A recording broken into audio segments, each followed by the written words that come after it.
You are now rocking with the Patio PolitiCz. Yo. Man, what's happening? What's the Good morning, deal? good afternoon, good evening, y'all. Good morning, good afternoon to everybody out there. Wherever you may be in this world, we thank y'all for being here. We thank y'all because today we got some flowers to give. Man, we got some flowers to major give. flowers. It's Too many flowers to name. But this person, woo. I'm at a loss for words and I'm excited. Long overdue. My stomach just dropped. My heart is pounding now. My hands is getting sweaty because it means a whole lot. Like I'm getting teary-eyed and I'm about to start cracking in just a moment. But y'all gonna know why. The whole team is here. The whole crew is here. And we got something special to do. So, you know what I'm saying?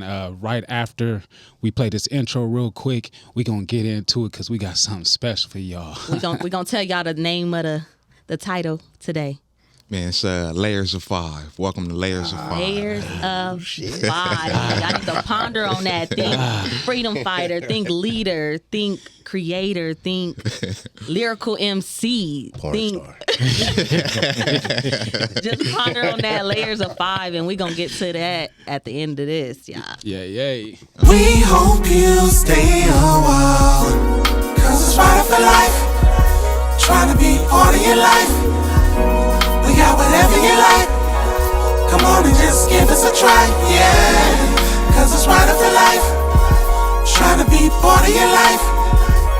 We got whatever you like, yeah. Come on and just give us a try, yeah. I said it's right for life. Come in with the shows that you like. We trying to be the best on the mic. DJ playing cuts that you like, yeah. It could be the start of your day, or maybe just the end of your night. But if you rock it with us, Patio PolitiCz is gonna do you right. Oh, 'cause it's right for life. Trying to be part of your life, yeah. We got whatever you like. Whatever you like. Come on and just give us a try, yeah. 'Cause it's right for life. Oh, trying to be part of your life. We got whatever you like. Come on and just give us a try, yeah. We hope you stay a while. Yeah. We hope you stay a while, because if you don't, somebody tell me what's going going to to happen. happen. Lock your motherfucking ass up, throw you in the trunk, and then we're going to lock you up again, and then we're going to throw you in the woods. No. I might drag you out in the middle of somewhere. I might let off with a paintball gun while you inside that trunk. Well, man, I just want to say just a little bit before I pass it to you, K, or whatever. You know what I'm saying? Like, what we about to do right now, like it's oh my God, it's so powerful. It's so powerful. I can't even look nobody in their eyes right now because I really want to just get through this without tearing up. But I know it's going to happen in this episode and throughout it because it just means that much. But just, this is somebody that I look up to, somebody that I really, really look up to. And it's because we were raised from the dirt, same section, same area. And he was the first person that I literally saw from out of my circle, somebody that I know their family, get to spend time with them, actually make it. You know what I'm saying? Make it and do great things and successful things. And it helped me believe that everything is possible. You know what I'm saying? Like, and you hear the popular people that come from your city and your town and all that stuff, but to know somebody and then know their story is just, man. Ain't it crazy that his spirit does that to you? Like, man. That's deep. That's deep. That's just a hearing you say powerful that, person. man, because you've known him for much longer than I have. Man. He had the same impact on me. They can feel like he can make it. Stop that shit, man. Y'all got me crying. And man, this just to piggyback off of my brother, man, the man that we present right here. Man, it's King Brother J Fifth, man. My ride is my ride. Man, I'm humbled and honored, and y'all got me nervous now. Why you nervous? You got this. Yeah, you're like been on the other end, huh? Get everybody else nervous. Yeah, we're going to peel back them layers then, man. We're going to get to the root. Okay. J Fifth, Jerron Thompson Sr. is in the building. Man, let them know what side of the 110 you from, man. Oh, that evil Eastside, man. Eastside Low Bottoms. They don't know already. Shout out to the evil Eastside Low Bottoms. You are now rocking with the Patio PolitiCz. 86 and Compton Avenue, Vernon Boys, man. Off the avenue. And piggybacking, which high school did you go to? Tell all of them. Washington, Tell all of them. Washington first. Tell all of them. Okay. So 9th grade, I was bamboozled and manipulated to go into Washington Prep on the west side. Who address did you use? Nah. And right when I came into my awakening, I transferred to Fremont High School on the east side, JCF. Okay. Pathfinders for life, baby. Couldn't survive on the west, huh? Real East Sea baby. So I hear that the west side is cool, but the east side rule. That part. That's on the LA limbo. Washington was cool though. It was cool. For performing arts, it was cool. Yeah. I think that's probably the best performing arts school in South Central. You got Oh, manual definitely. arts. Don't forget about manual arts. Nah, ain't nobody topping Washington. But yeah, Man, yeah. Washington. Definitely, Plays, definitely. everything. Were you involved in any performing arts? No, you know the fascinating part before I transferred. I believe it's Mark E. Swinton. He was you remember him? Yep. He would, yeah. I think okay. Tyler The Perry direct- now. Yeah, he's a writer for Yeah. Tyler Perry now. I ended up writing him a letter after I seen a play called "What's Going On," and it was just fascinating to me how his plays to me were better than what Tyler Perry was. Marquis Swinton, shout out to you, brother. Shout out, he was shout out, shout he was out. ahead of his time, so I wrote him a handwritten letter, and said, I got an idea for a potential play that you can do that can involve gangs, hip hop, and positivity, and infiltrate the singing. He summons me to come meet him at lunch. We had a talk. He wanted me to join him to write a script and everything, and I ended up transferring. Yeah. That's probably when Brandon had stepped in, or was Brandon already? No, I think Brandon stepped Rainey. in. Yeah, After. he stepped in Yeah. after. He had to, Because he wrote some dope Yeah, plays too. He yeah, wrote some- definitely, Yeah. definitely. Yeah. Shout out to you, Brandon. What's Brandon. up, bro? Shout out. What's going on, man? And that meeting we had, it was for the whole lunch, the whole 45 minutes, and he was just vibing off the ideas. And like, I got to get you in a theater class so we can really put this shit together. And I ended up going to Fremont. So That sound like life had another Yeah. another page for you. Yeah, man. You could have made our sports. team better, man. You could have stayed. You could have stayed and made our team better. yeah, nah. Get us some wins. I think y'all went 0-10 that year, man. Man. Yeah, We went 0-10 every year, if you ask me. yeah. So JD Fit, Yes. JT, won't you tell everybody your passion, your purpose, and Mm-hmm. your pleasures? Ooh, my pleasures are porn. Everybody, we're gonna get that out. No.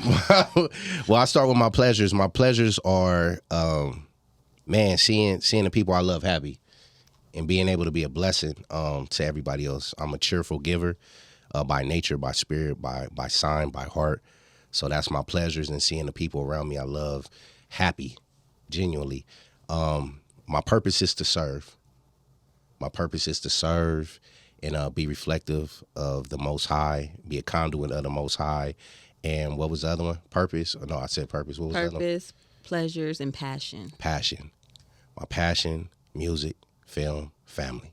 There it is. Y'all, Not when he in say that he, order, or just combined. Just I mean, they all sharing that number one spot. got you. man, And frontline soldier. That's a passion, for sure. man. And when Hell did yeah. your love for those start, like begin for you, like in your life? I would say I've always been family oriented, so that's always been forever since birth. I would say for the music since birth, and I would say with the film was actually, for me, watching movies was therapeutic for me. You get what I'm saying? When times was rough or when I was going through things, that's how I was able to interpret what life truly meant. How to love somebody through film, how to be a friend through film, how to express your emotions through film. So that's how I ended up growing to love the films and shit. That first It's a trip to drug. Amoeba must have been. Oh, it was heavy. $300 spent, and my significant other was mad because I was pouting because, we had the $300 budget, and I got probably $2,000 worth of movies. I had 2 baskets full, sat to the side, stacking them up, and I ciphered out that $300 worth. Wow. I wasn't leaving without the movies. So Amoeba, shout out to Amoeba. Oh, me with that, man. They- Don't go in there with me. We in there no less Man, than 2 hours. I went in there with him one time. Yeah. One Oh, time. yeah. I was just, I got to get out of here, man. Yep. Like, I can't. I we walked right living in here. upstairs to the Yeah. DVDs. Yep. Okay, Yep. so you got childhood movies. Yeah. So we're gonna do 3. Uh-huh. You got Willy Wonka and the Chocolate Factory. You Yeah. got The Goonies, Yep. and you have, let's say, Drop Dead Fred. One Gotta Go. One gotta go. What was the first one? Willy Wonka and the Chocolate Factory, Drop Dead Fred, and the Goonies. One gotta go. Which one? Shit. Shit. I would have to say Willy Wonka and the Chocolate Factory. Yeah. So you be left with the Goonies. Yep. And Drop Dead Fred. You okay with that? I'm okay with that. He's a real movie buff, you guys. Goonies ain't going nowhere. Yeah. Goonies is not going nowhere. Check it out, y'all, if y'all haven't. Goonies ain't going nowhere. Hey, so when we talk about movies now, like you binge watch, but you got a movie night, like your love for movies, you still got old collections, like. Man, I got a DVD collection, over 5,000 DVDs. I'm a DVD collector. Can I borrow one? No, you can't. Because I write that shit down every time I loan them out. They He's come like back scratching on Blockbusters. it. And with the movies, I'm the type of person I always get the 20th, 30th, 40th, 50th anniversary. Because being in film, you hear commentary from the directors, the actors, what they hardships they went through doing the film and things of that nature. So I binge watch. So it pretty much depends on what type of mood I'm in. You know what I'm saying? Because I like all genre, mainly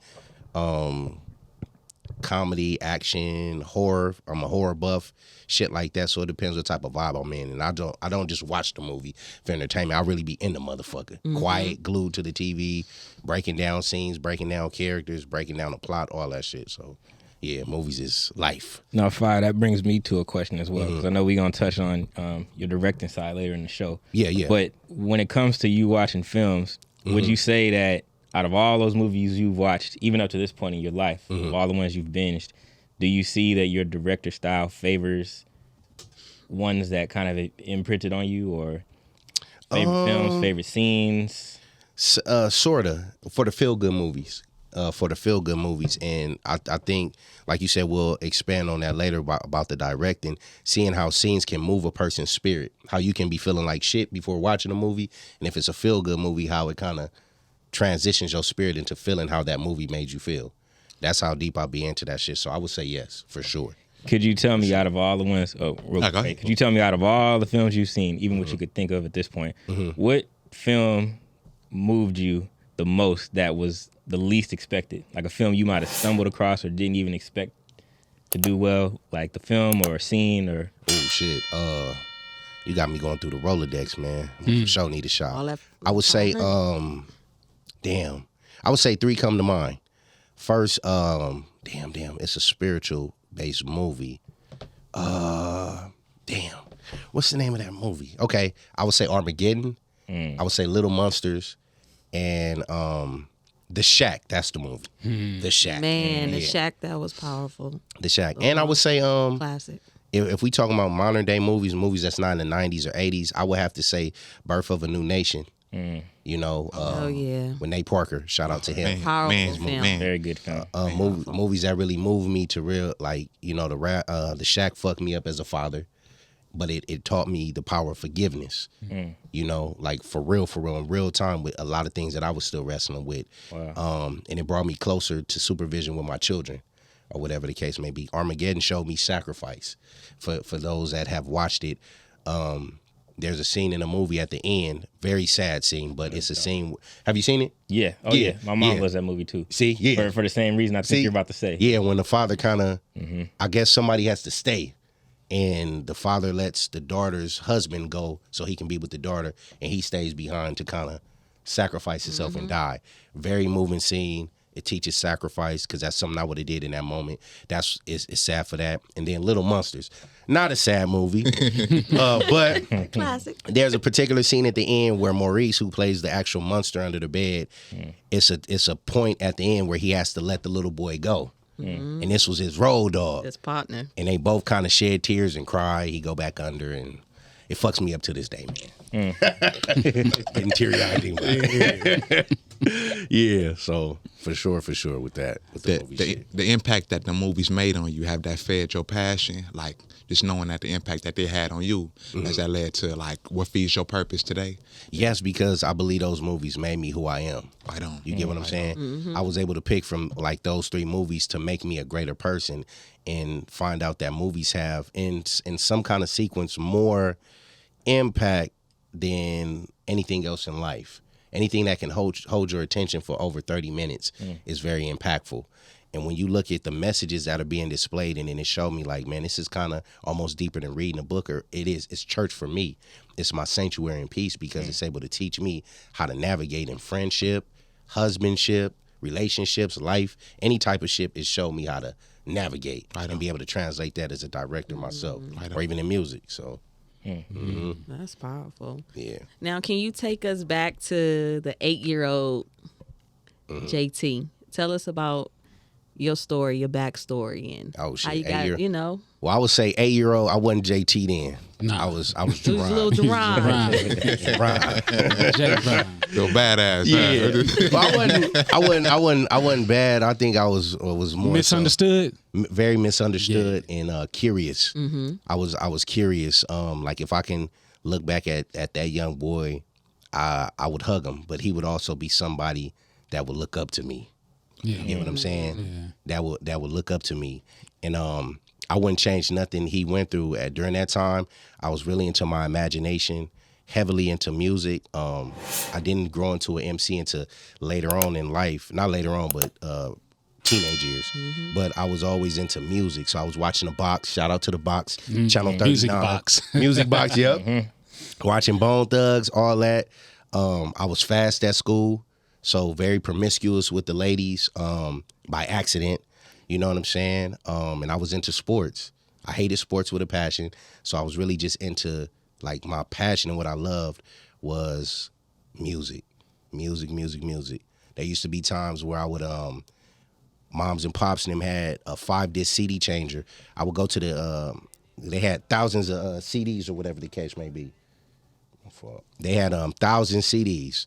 So I would go and I'd probably get New Edition, Guy, Bobby Brown, Mint Condition, and an old school group, put them all in a disc changer, program them to certain songs, and I would imitate performing in front of an audience. Wow. So it was the singing that caught your musical attention. Oh, hell R&B, yeah. Yes, R&B. yes. I've always been into hip hop since I was little, but I aspired at first to want to be an R&B singer. Who got you into the R&B music? Ooh, R&B, soul, okay. hip hop. Okay, hip hop. Damn, that's You must have crazy. seen what they were doing to the ladies. That's what Like, it was. yeah, exactly. That's what I'm saying. I was fast. R&B and love songs, Like, did your right? mom listen to like R&B? I would say or your R&B, dad hip hop, MC. R&B for sure. Both joint, mom and pops, gangster shit, moms, 90s hip hop, moms, 80s original hip hop, pops, oldies, pops. So Yeah, good Balance, mix. good balance. So you got an old soul. hell yeah, I got an old You got soul. an old I remember soul. times where moms and pops would get into an argument. Pops would always be in the dark. He'd have his stack of oldies playing sad songs and all that shit in the dark, and those songs stuck to me. Mm-hmm. So I would feel like, damn, when a female make me mad, man, these are songs I need to fucking These the songs he was Copy listening yeah, to. these are songs, yeah. If it worked for him, it gotta work for me. But a lot of females, it didn't work because some of them songs would piss me off, and then now I'm back in the room arguing and shaking somebody. You know what I'm saying? So it was like performing in the mirror when you was like singing into the remote or something. Never. I wouldn't say necessarily the mirror. Like I will be standing in front. I'll be in the dining room performing in front of the living room. Your imaginary people. Thousands of people, and just going up for hours while mom and pops was at work. When did you begin writing your own? Like instead of when did you transition from the imitation to the creation? Ooh, as a matter of fact, we're going to go ahead and we're going to say that. Okay. There's a whole lot to get into the Go on a quick elements break. of J Fifth, you know what I'm saying? on So we're going now. to go ahead and we're going to pay some bills and we're going to be right back at you. Right back. Right here on the Patio Politics. You dig? Layers of it. Trade integrity for the price of sanity. I rather try to make change and they laugh at me. Uncle Tom ass Sambo nigga, Lambo nigga, reality TV for the fame ho nigga. Serving out your own kind nigga for some prime time. A nigga sell his whole soul for a little shine time. We ain't the same, Never. These niggas is lame playing the game. I guess they want you to say, Jay, you can't say. Shh, be quiet, stay out of masses' way. We gon' fit in and settle for what he pay. We's not no slave and master is okay. Okay. Fuck the reparation. Fuck police brutality. Fuck the segregation. Fuck the show roots and birth of a new nation. All is forgiven for what this country gave us. Fuck that, I'm Nat Turner with combat. You can't even imagine what we taking back. You either falling in line or you falling. You are now rocking with the Patio PolitiCz. Yes. Yeah, we Welcome back back, up y'all. in. Back in this thing. Yeah. Layers of fit, y'all. You got your shot. Come on now. You got your shot. I still got a little more. You sure? You need another shot? It was a double. It was I'll give you a that's why I'm triple. like, I You took know the me. first one. It's still some. Y'all ain't about to have me crying. In this month. Oh, you gonna cry? You gonna cry? I'm here. You Hey, they gonna gonna cry? cry too. Y'all out there, y'all might cry too. That's how powerful he is, man. Nah, He'll move your man. spirit. I'm I'm humble. telling you. Always. He's very humble, but man, Man. he'll give you the shirt off his back. So we left off on Unless one it's of a the porno layers of music. Your Yeah. love for music. Yes. It was R&B and singing and things of that nature. When did you learn and find out that maybe singing just ain't for me, but I can find another lane within this music? Okay. I'm gonna answer his, and because it's gonna lead into that. But imagination to creation or imitation. Yeah, Imitation. one of the I like that transitions. shit. I like that shit. But I would say, matter of fact, I was 13 years old going on 14 or whatever the case may be. And that's where I really first started learning how to write. I wrote my first rap. It was to LL Cool J, Jingling Babies, because I didn't know how to write the bars. I didn't know understand none of that. That it was 16 lines and, you know, they have to rhyme, you know, when you cipher them in twos. So you was writing them in paragraph form still? Like, No. straight- I was like, when he would say a line, I'll rewind it. I'll write a line to match that next bar. And I say, okay, each line got a rhyme. So you was doing about the lines then and didn't even recognize that Didn't you even was doing it recognize. right already. Uh-huh. Yeah. Yeah. Uh-huh. You was probably doing it with like cassette tapes back then, huh? No. It was on CD. Okay. It was on CD player. But how I knew the singing wasn't for me was I joined the choir at Israel Mission There you go. Baptist Church or whatever the case may be. Now my whole reason for joining the choir was to learn how to sing or whatever the case may be. And our brother Roderick, you know, shout out to out to Rod. RD. I love you, brother. But he was supposed to be in the R&B group, and he knew how to sing good. But he was gonna be my trainer. Still knows how to sing. Still know how to sing. Shout out to you, Rob. It was like it just wasn't there, and I used to pray for a voice every day. I was like, man, I want to sing like Bobby Brown. Then I hear somebody that kind of sing like Michael Jackson, the younger version of Michael Jackson. I'm like, oh, I want that voice, or whatever the case may be. And I would pray for this voice, and it just never sounded right to myself. It never sounded right to me. You get what I'm saying? Even with the teachings, because you received great teachings. Great teaching. Shout out to It's the same ones that I received. you feel Rosalind me? Huggins, man. Yeah. I love you, sweetheart. Thank you. Great teachings. So what being in a choir did for me, it taught me how to how to sing and hold a note, but it taught me the theory of singing. Yeah. And the sections, soprano, alto, tenor, those things. It taught me that I didn't know it was gonna be beneficial to use later on in life or whatever the case may be. So when I realized the singing wasn't for me, the voice never came. I ended up going to a concert in 99. You get what I'm saying? Those that are familiar with 1999, Cash Money was hot, the Rough Riders was hot. Yeah. It was a big year, and that was a transition year for me, going from 8th grade to 9th grade. So it was a big fucking year. That particular year, big Rough Riders fan. DMX was my favorite rapper at the time. A close friend of mine, shout out to Leslie, I love you. She called me and said, Jay, I got tickets to the Rough Rider and Cash Money tour. Oh, yeah. I just asked my mom them in the car. I never forget, we was going down Vernon Crossing Broadway. I heard the commercial come on Power 106. Mom, can I go? We can't afford that. Da, da, da. I'm begging, please, man, please. They're gonna be out here. We can't afford that. You know, the money is tight. We gonna see. You know, God bless Leslie to call me and say, I got an extra ticket. I want you to go. I know you're a DMX fan. I want you to go. Manifesting earlier and didn't Yes, even realize didn't even realize it. Man. Yeah, so Destiny. we end up going to the concert. I'm pumped, I'm nervous, and all that. When I seen DMX perform, that's when I had an epiphany. I'm watching him perform. He's crying while he's performing, and I'm like, man, he's having a Holy Spirit. He's having an experience while giving us an experience, and he cried because of the gratitude and appreciation he had from everybody knowing his lyrics. He was already my favorite rapper. That just upped it at that point. Then I was looking at all the women, and I was like, damn, I wanted to get into R&B because of the women. These fucking girls is screaming, passing out, crying over DMX. I said, fuck the singing. I'm gonna be a rapper.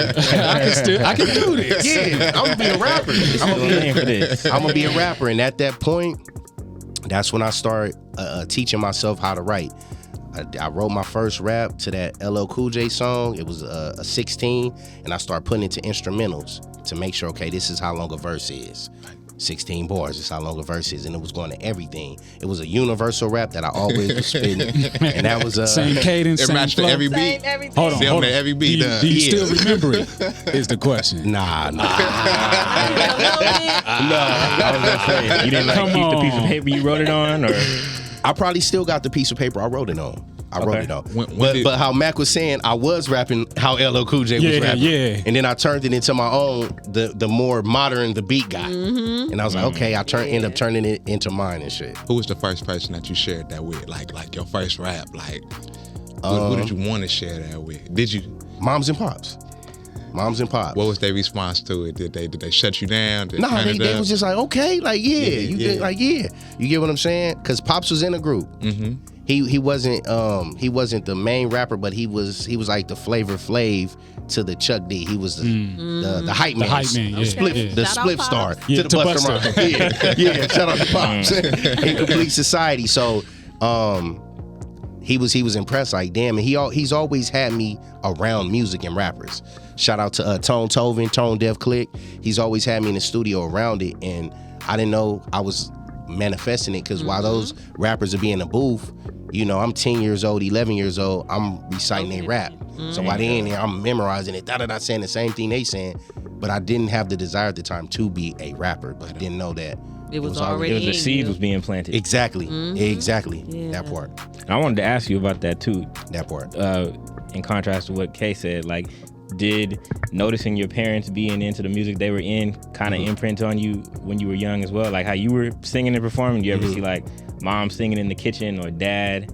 Because you said dad was in a group too. Pops was more so he in the car. He playing the air guitar, the air flute, singing to the top of his lungs. He was very unapologetic and unwavering with his singing. He didn't give a fuck how he sound. So that played the influence. Mom was on her G shit. Okay. So, you know, she was listening to Snoop Dogg. She put me on DJ Quick, the Dog Pound. She was on some gangster shit. Shout out Mom. You know, shout out to Mom. For sure. Yeah.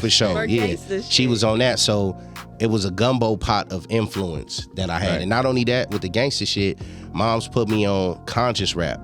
She was into like Brand Nubian, Grand Poobah, Poor Righteous Teachers, Native Tongues. That's with the Jungle Brothers and fucking A Tribe Called Quest. Mom was into hip hop shit too.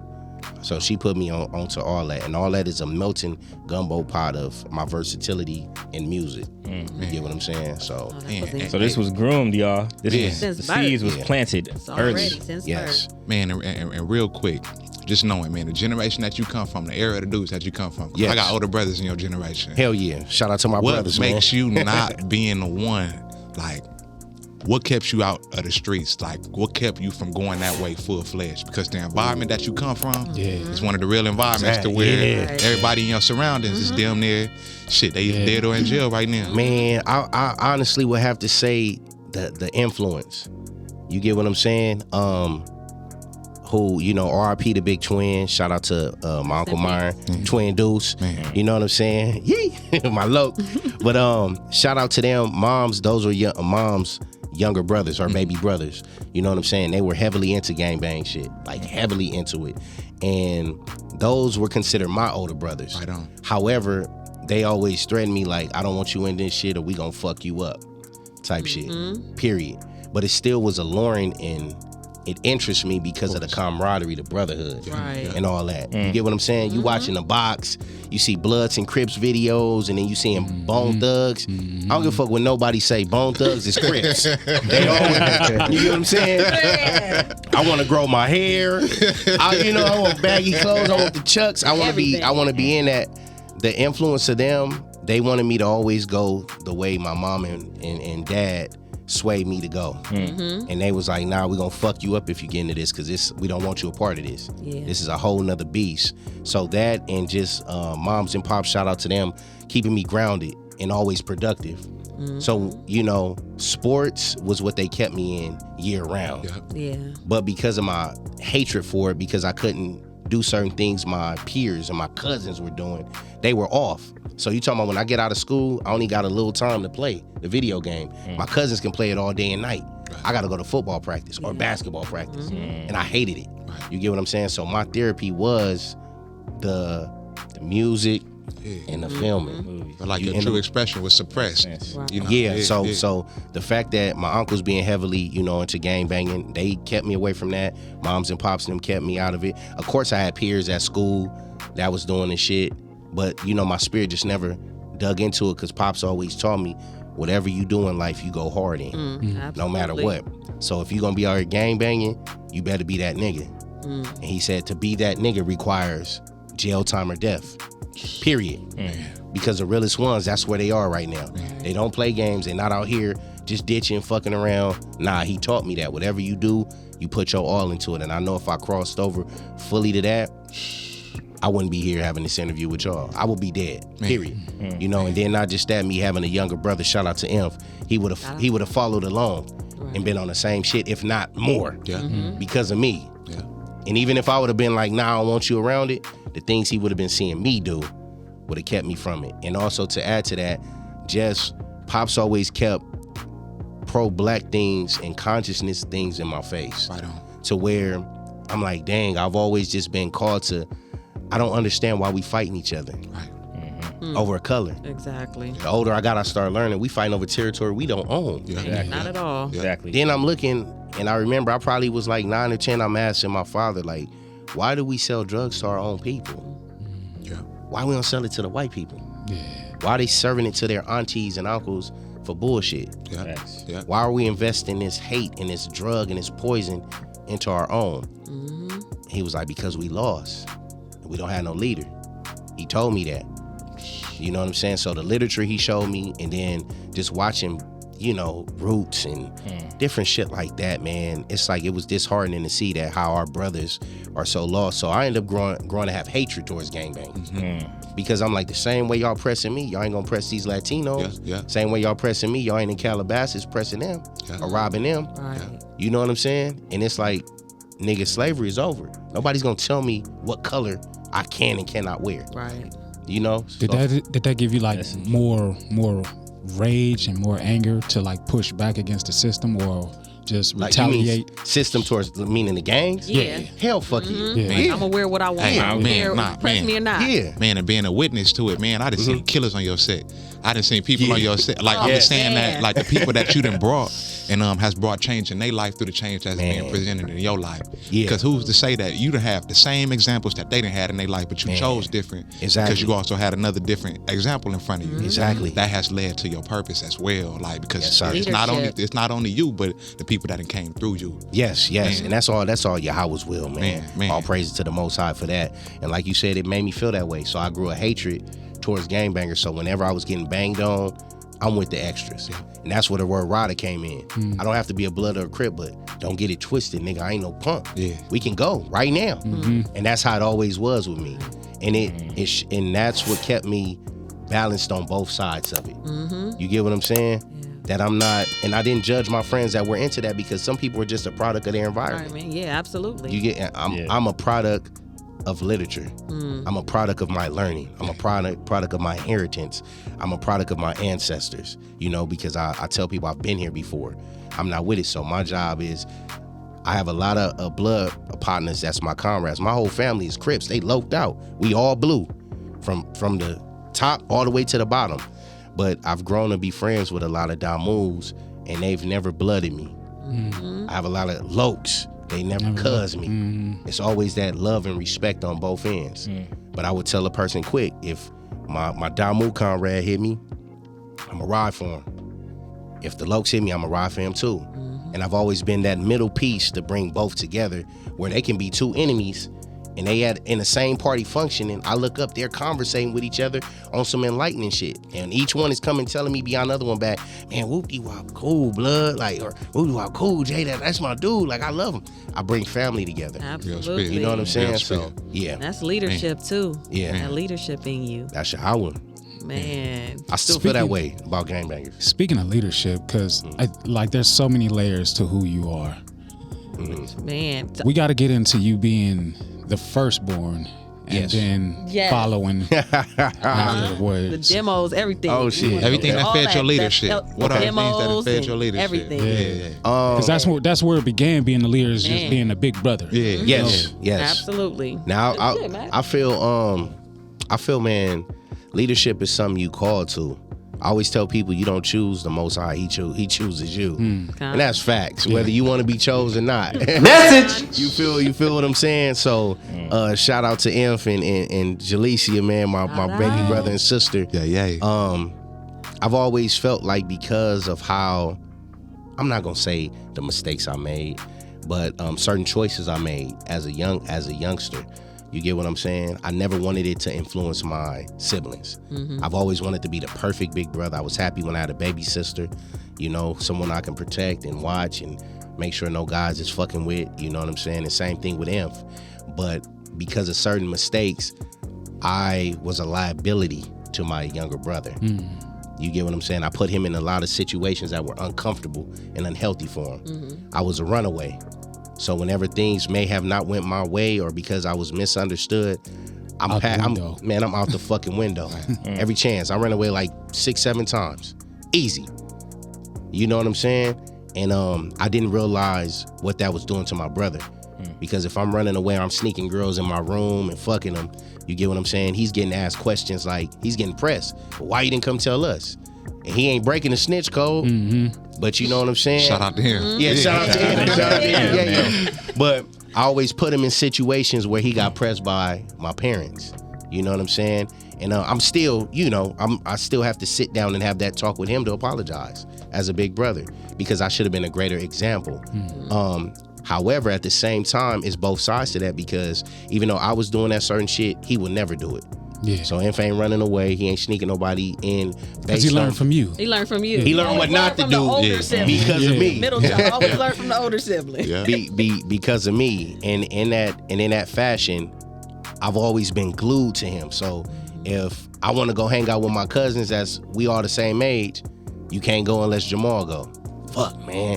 And it wasn't a fuck because Inf was very mature and he wasn't rambunctious or a problem child. Quiet to himself. He was quiet to himself and just he was there.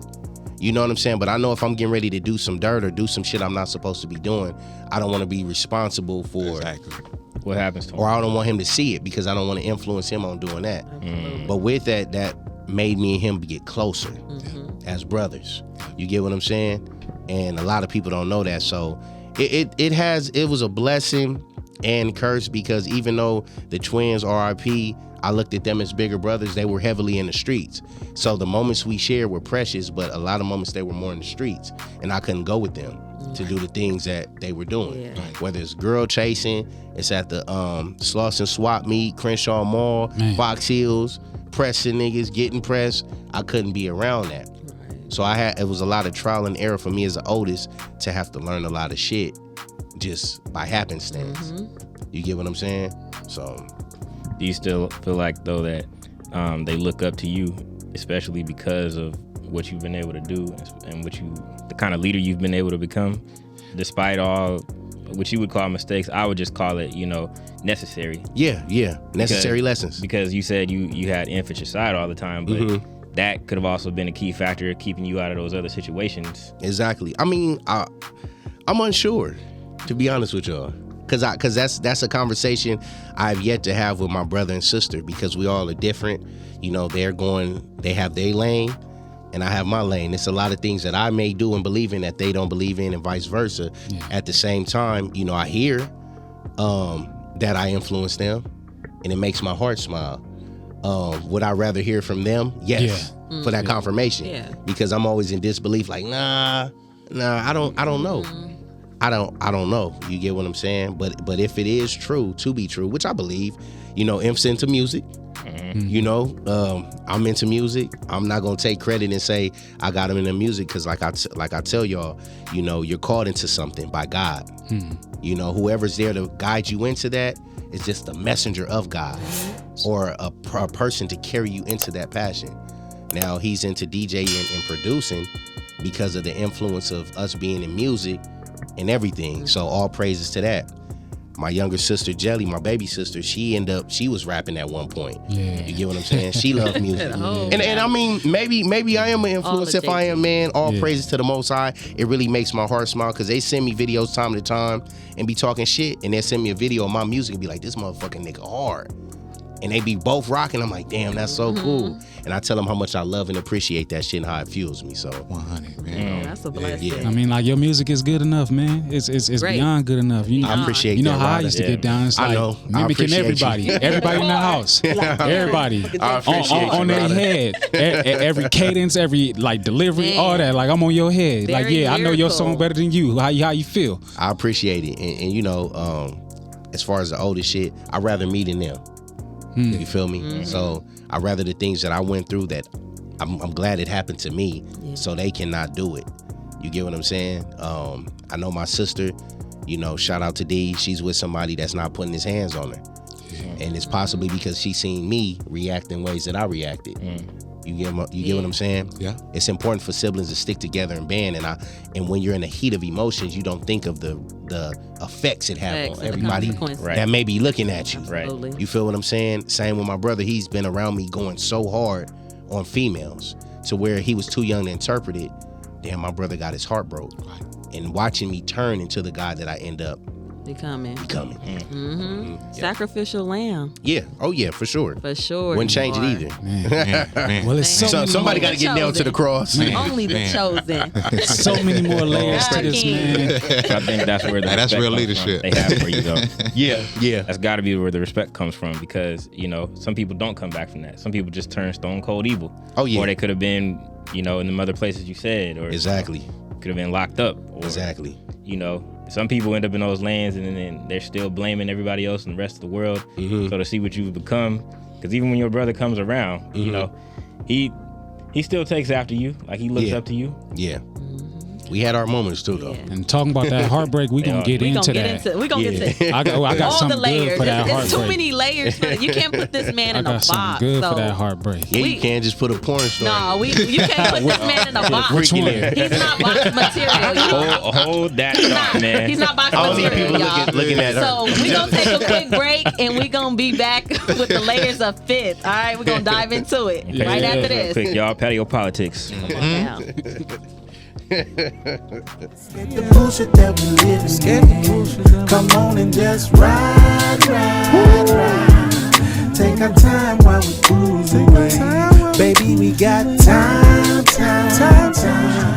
Ain't no rushing on this beautiful day. Time is of the essence, so delicate and precious. So we can't wait a minute all in this love session. That California breeze, so unapologetic. My sexy hood thing, my private secret weapon. Effortless with your looks, natural with your style. Introvert into books, loving your profile. You match me and I match you back. Hold me down and I got your back. They say that opposites on track. All I know, you real as facts, huh? You cool as jazz, you mellow and stab. I thank you. Brain and ass, you humble with class. Well, thank you. Lost my train of thought. You Damn, silly. I'm tripping. Baby PHAT, pretty high intense. You are now rocking with the Patio Politics. Yo. We back up in here. Yes, we are back. Back up in here.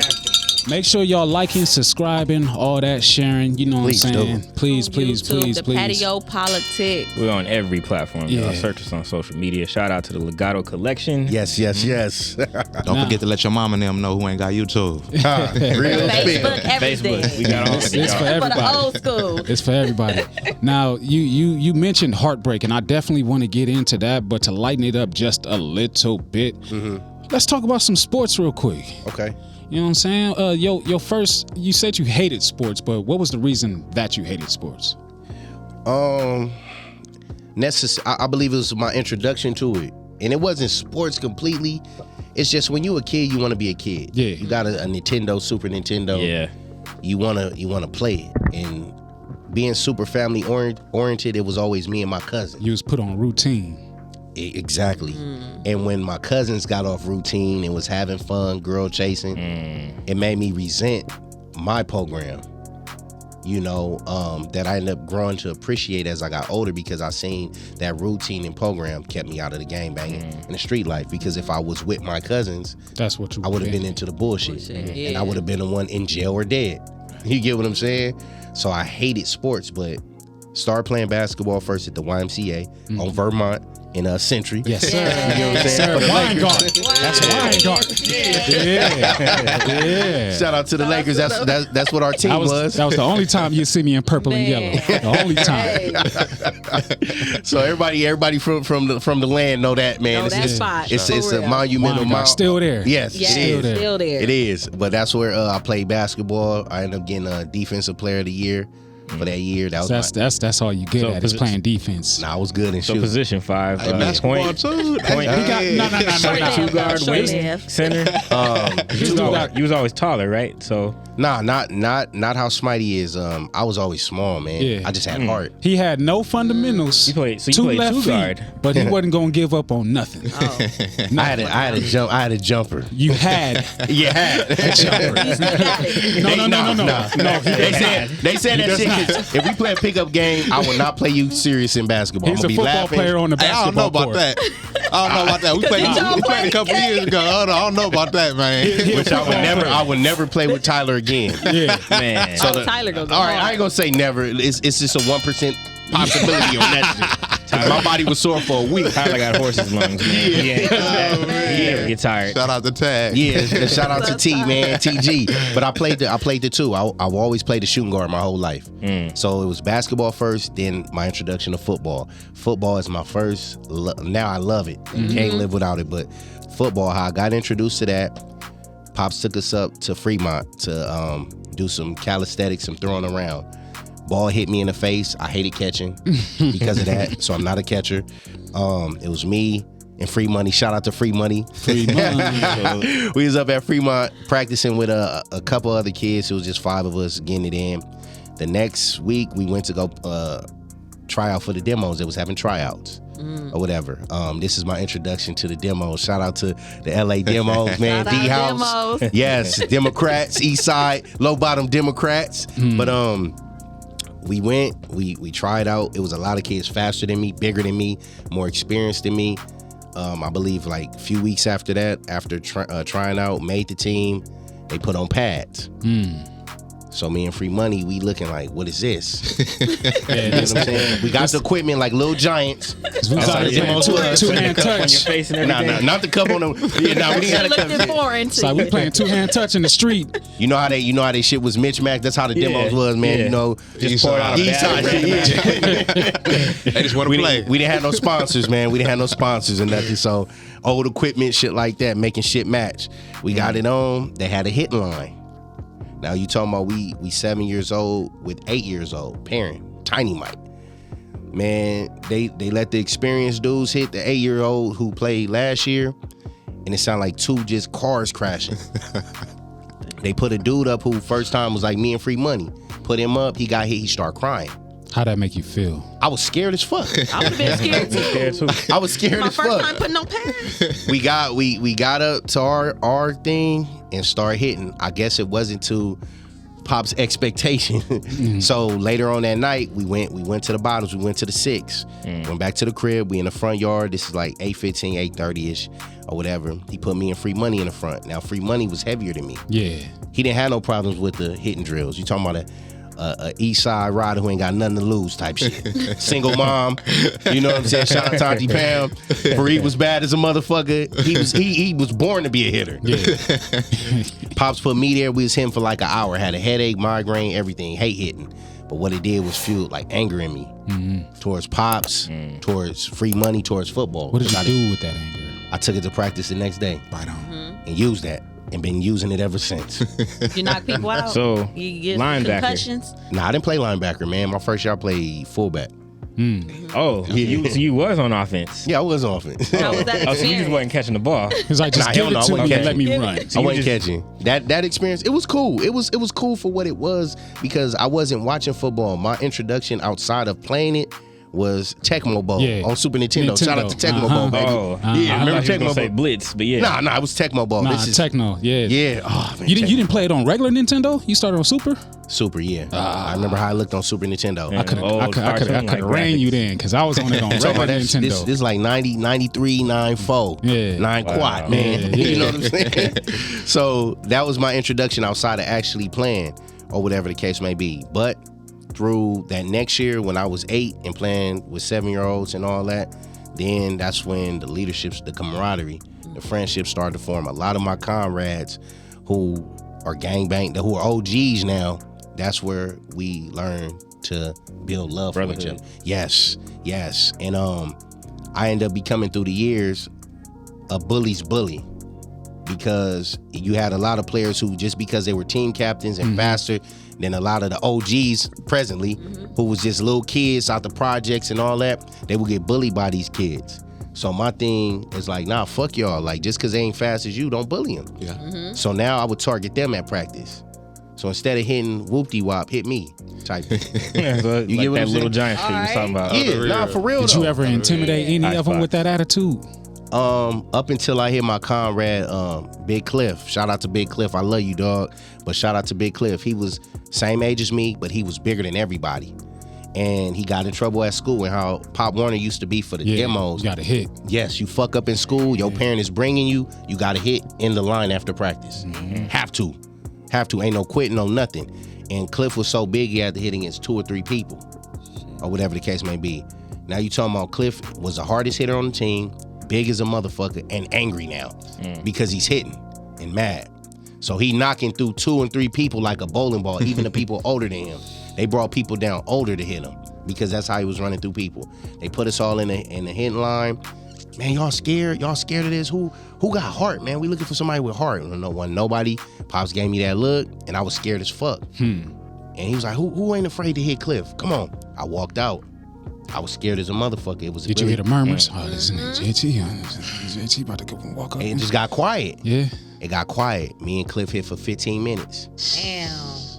Yep. And you Back was to back. the You was size hanging said with him. you Back was, to back. small. He hit, knocked me down. I'm getting right back up, right back in line. So now them quiet start getting into cheering and all that shit. Damn near we fighting on the ground, all that. I'm getting back up. I'm hitting him. He giving it to me. I'm giving it to him. We giving it to each other. But after that, we built a brotherhood for life. That's I was gonna say. That's my nigga for life because he respected me in that moment. And it wasn't no thing like he just want to he ass kissing or he brown nosing the coaching. Life He was like, he ain't afraid. Yeah. What It was was a that? life lesson in that experience. It was. So, you It know, was. What was that Like- first hit like? Like you trembling, you fearful, but you like, I got heart. I'm fit to go out here and do this. And y'all make that first. I thought about Pops and what happened in that front yard. So So it's like, nah, I used all that and that fear. Once that first hit went, all that fear shit was out the door. Away. It hurt it, but shit, it was like, nah, this what it. Let's get it. And in that Fiji. same that same atmosphere of pain and hurt, Yeah. when the shoes was on the other foot and you had to do that with Inf. Ooh. Talk about Yeah, that. talk about that experience in the front yard with your baby brother. Man, okay, it was in first year, and he had the same experience, or whatever the case may be, where maybe his first hitting day didn't go as well. And you know, Inf, I feel, was real misunderstood too as a youth. So, you know, he probably was getting hit and crying or wanted to quit too. Yeah. So we had to go in the front yard and hit. So of course, Pops felt the bullshit. I was barely hitting my brother because I didn't want to at all. Especially this is after the time me and Big Cliff hit. So now I moved up in the rankings of being one of the hardest hitters for the demos on the team. You get what I'm saying? And we used to compare, marks on the helmet. We called them skid marks. Me and Cliff had the most. We would compete to see who. That means you fucking people up, like on a regular. Yeah. You get what I'm saying? Back You're when hitting. helmet to helmet was We okay. used to be showing who got the most hit marks. So this was during the time. So Pops knew I was taking it light on him. He was like, man, hey, look, you don't hit him. He grabbed my face mask. You don't hit him. How you hit at practice? I'm gonna put on my shit and hit you. I remember going to the back shed. I see this. Damn, Pop. It fast forwarded to that moment. I remember going in the back shed looking for something to play with. And I seen his shoulder pads and helmet. I seen his face mask. It looked like a fucking bull cage and all that. So This is a flashback like Especially the age you was. yeah. Him and mom's getting into it on the porch. It was like a real life movie shit, man. And now I'm crying. Cause I feel for my brother. I know I gotta give it to him now and everything. Me and Inf didn't have no talk. He on this side of the yard, I'm on this side of the yard. And at that point in time, you don't understand he's teaching toughness. Mm-hmm. Now he just had an orthodox or unique way a different way of doing this shit. Mm-hmm. I wouldn't do it that way as a father, but I had to ring Inf bell. So now you talking about I'm crying, hitting Inf, he's screaming now because I'm giving it to him and all that. Now I got anger towards my dad because I feel like you making me beat up on my brother. You get what I'm saying? And what should have been explained in that moment to make it teachable was before we did it, this is what's got to happen to get you right. You get what I'm saying? Now I'm hitting him angry. So literally, man, people was coming out their yards because every time I hit him, he's screaming now. And I'm crying. I'm getting mad. My fist is balled. I'm mad. We hit for probably like 6 or 7 times. He stopped. And I believe he did talk to him. I didn't want to talk to him after. I took that same anger, took it to practice. You make me play, I'm gonna hurt everybody on my team. That was my mentality. Nobody gonna be playing after I get there. Ain't gonna be no team after I play. And through the years I've always apologized to him for that because it was a torturous moment for me, man. And I get why Pops was doing it to make him tough. But there were other alternatives and other options to do that outside of that. Did your dad play football? Yes, he played. He was a football player. He was a football player. Yeah. So I wanted to ask you on that too. When you had those revelations or moments in sports, that you wish, or I don't say wish you could take back, but they were hard to deal with like that. How do you see teaching that, to kids now? Because obviously you coach football now. How I would say I'm retired, man. You're not retired. You're semi-retired. I think you got it in you, man. I see the love for football you have in you. But semi. But those kind of moments, matter to a lot of young men out there because I'm sure a lot of young men have been through similar instances. Oh yeah, probably work. Certain works. And certain works where they could be up there doing that all day on the real gridiron. Yes. And how would you see like a more efficient way of teaching that, especially where the message gets through? So, because you take that anger into practice. Yeah. But sometimes that also turns into something else because it don't always everything ain't always left on the field. Right. Which it did. I would say a briefing before and after. And I believe you need to let a child at those ages let them know that you're laboring in love. Because life is gonna hit you harder than this. So if you get knocked down 9 times, you got to get up 10. You get what I'm saying? That's how I would teach it. It's like military, any type of programming where you're being taught to become tough, which we have to be in this world, man. Especially now, especially young black boys. Man. You got to just make it to where you meet the child where they are, meaning understand them first and what it is, why they're crying, why they're afraid. Absolutely. And then have them look up. Because if you see this big person coming at you and hitting you and you've never experienced this in your fucking life, it's the most devastating thing. And you got some wicked ass, rambunctious ass kids at that age who just know how to hit or just they born to hit. So they hitting with no conscience. They hitting with no emotion. And you're playing with emotion. So having that briefing to meet them where they are and explain, first find out why they crying and why they afraid. Decipher that. After you figure out that and a solution to that, let them know, you may still do this, but you got it though. Inspire them, motivate them, push them, or find something that's gonna trigger them. You see that person over there, you like X-Men, you like whoop-de-wop, that's Magneto, that's Sabretooth, get them. You know what I'm saying? And I feel that'll be a great teachable moment for that if you want your child playing football. But putting them in a bull ring like that, nah, you get what I'm saying? Nah, because it was something both of us still carry with us for the rest of our lives. Like Pops have blues type exactly, shit. And he's been very apologetic, and we've been forgave him. We forgave him then. Yeah. But I'm saying that we understand now the reason he did it, right? And understand it was a necessity to do because it made him tough. Yeah, especially the way this world is. He transitioned quick. He did. And he was tough. He just was. He wasn't a smiling person on the field no more. He was different. He didn't tolerate nothing. You get what I'm saying? And I liked it that because in football, you don't want to see your little brother getting ran over by his teammates. Yeah. I can't jump in and help him at that point. So it was like, now he out there fucking shit up and his attitude just changed, his A mentality. reflection of Learn Big from Bro. Big Brother. Yeah. Uh-huh. And the way Yeah. I think too, the way this world is now with boys and the whole, Yeah, for sure. it's like that for sure was needed. Yeah, hell yeah. Like Yeah. you said, it could have been done in a different way. Yeah. But the fact that tough love and this is like, look. I would have, and that's what I'm saying. I would have did the same shit. I just would have did it differently. And I mean, exactly. maybe in Maybe that it day just and wasn't age, communicated. it was just how it needed to happen. Exactly. To build toughness. you Exactly. know? Exactly. Do you think too that maybe comes from, as we've discussed on other shows, previous generations just just didn't talk about stuff, and people just did stuff, and you were meant to believe that, like you said, it was laboring in love, but they didn't explain it to you. Exactly. Because- So that's why we took it the way we took it. Because a lot of You know what times I'm I saying? think, like how you said, your pops apologized and whatnot. A lot of dads don't understand that, like, it's not the fact that you were trying to teach the lesson. It's the fact that if you didn't teach them what they were supposed to understand, then they still gonna take it personal. Exactly. And then that shit festers. Exactly. Because I'm pretty sure incidents like that, you and Inf probably remember it clear as day. Oh yeah. Probably remember what kind of shoes you had on. Yes. and everything. Yes. Those are the memories that you remember. I still hear the screams, man. You feel me?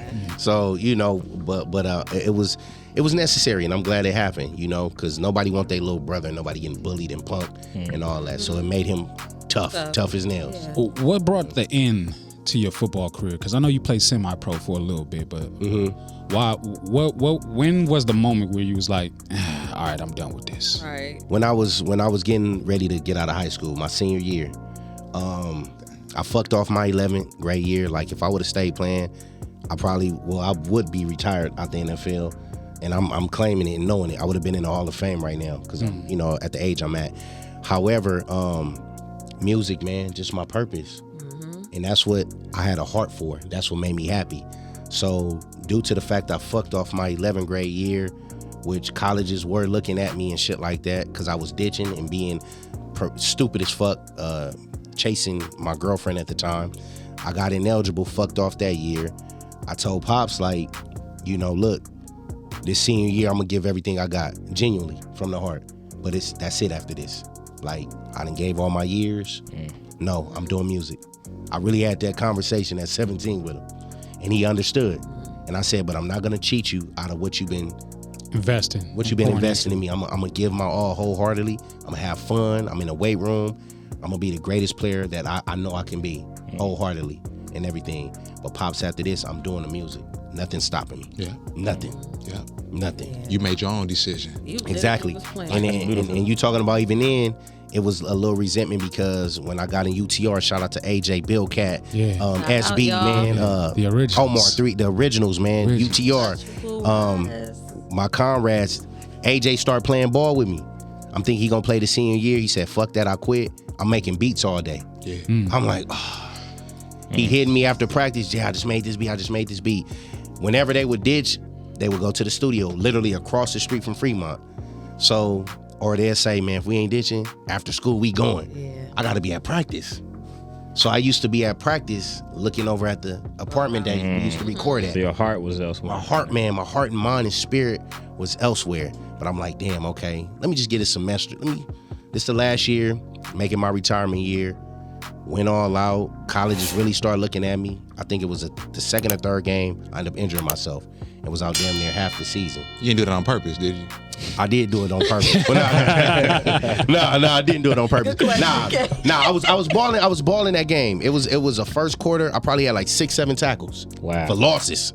Yeah. So I was so you behind the line, you get back there. I was on. End up diving for a fumble, hit, boom, and pinched my nerve. Had to go to the hospital. Yeah, and was done for damn near 8 weeks, or whatever the case may be. So I know it crushed Pops. He crushed me too because I was balling the fuck out at outside linebacker. You get what I'm saying? Would have been all city, everything. That happened. Came back the last 3 games. We didn't make the playoffs, and then I was good with it because I gave everything I had, and I was at peace with the situation. Pops wasn't tripping, and he already knew. Like, he told me this before. This is what he doing, is that music, and that's what I did. You know. like, was it blurry for you? Like, did you have visions like, man, I'm gonna go to the NFL with it? Like, at that point in your life, was you struggling with what you was gonna do with your life, trying to figure it out? At least in your mind, you was Or just, you already knew. Even if I had offers, My passion, my nope, purpose, I know. I'm not, man. Fuck college. I'm not going. If I get a scholarship, I'm doing music. I already found out the top music school for a city college was Los Angeles City College. Shout out to the Cubs. I'm like, I'm going there. LACC. LACC. I'm like, I'm going there. I'm taking up music. You know, I'm building my studio and I'm pursuing my dream in music. I'm gonna be an MC. I'm performing and everything. And then you talking about how life hit during that time. You know, I ditched one time to go to the studio. We end up fucking with a guy named SC Bobo. Shout out to Bobo, man. Across the street from Fremont in the Room. He had a production. They was called The Room Entertainment. They was putting out compilations. We did 2 songs with him. He ended up putting us on that compilation. It was like being signed to a label. And he surprised, like, yeah, y'all on there. Y'all on that motherfucker too. We in that motherfucker high-fiving, hugging, damn near crying. Like, oh, we made it. So we ended up going to him because I think Bo was charging us, man, like $20 an hour for the studio because he was recording and engineering us. So we like, Bo, man, how much you'll charge us to do an album? He got quiet, he looking at us like, you know, I think he said like 100, 150. We fucking screaming like, yeah. And like, how many songs? He was like, how many songs y'all want? You know, he a weed smoker, so he was like, how many songs y'all want? We like, man, 15. He was like, man, he looking at us all. 150. We like, oh, okay. Me and AJ, we left out. We about to start slanging CDs, all kind of shit to get that 150 or whatever the case may be. So that was all. That's why it wasn't blurry for me. Because I'm like, man, football, but this music shit is my everything. I'm making it in this. And two, because we're gonna elaborate on that more. But tell everybody like your favorite sports teams. I was about to like, ask you that. know, Lakers and Detroit Lions. Jesus. Okay. So it's Barry Sanders and you know, reason why, Kobe Bryant, why Lakers? You know, Lakers, because I believe, you know, this whole city shit is one. Yeah. And you know, shout out to Mimi, my grandmother. She's a diehard Laker fan. So we always was watching the Lakers. Magic, Kareem, Sedell 3, Nick Van Exel, you remember that? Yeah. Anthony Peeler, Eddie Jones. Then Kobe came. And Kobe is my favorite ever. You know, so that's Vladdy was still there. You didn't say Vladdy. Vladdy ended up getting out of there. R.I.P. Kobe. R.I.P. to Kobe, yeah. And then with Detroit, for me playing Tecmo Bowl, I was always playing with different teams. I was playing with the 49ers, the Cowboys, the Buffalo Bills. And during this time, running backs was the shit. Yeah. Got to Detroit. I've always loved blue. So I'm like, okay, I fuck with their color.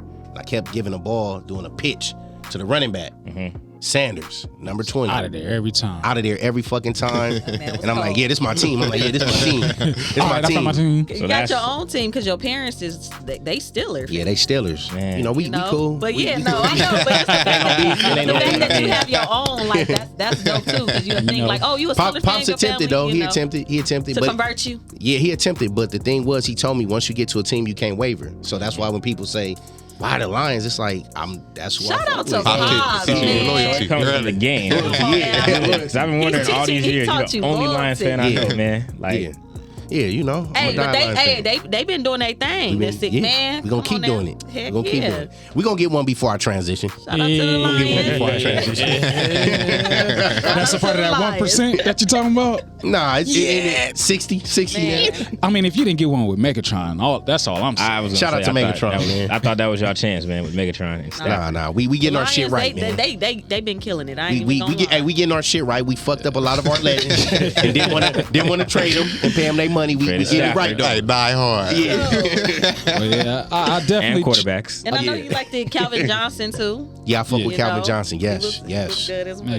Megatron. And even in Madden, I will whoop somebody's ass with the Lions. No, you won't. Yes, I would. No matter what year. Yes. No matter what year. See me.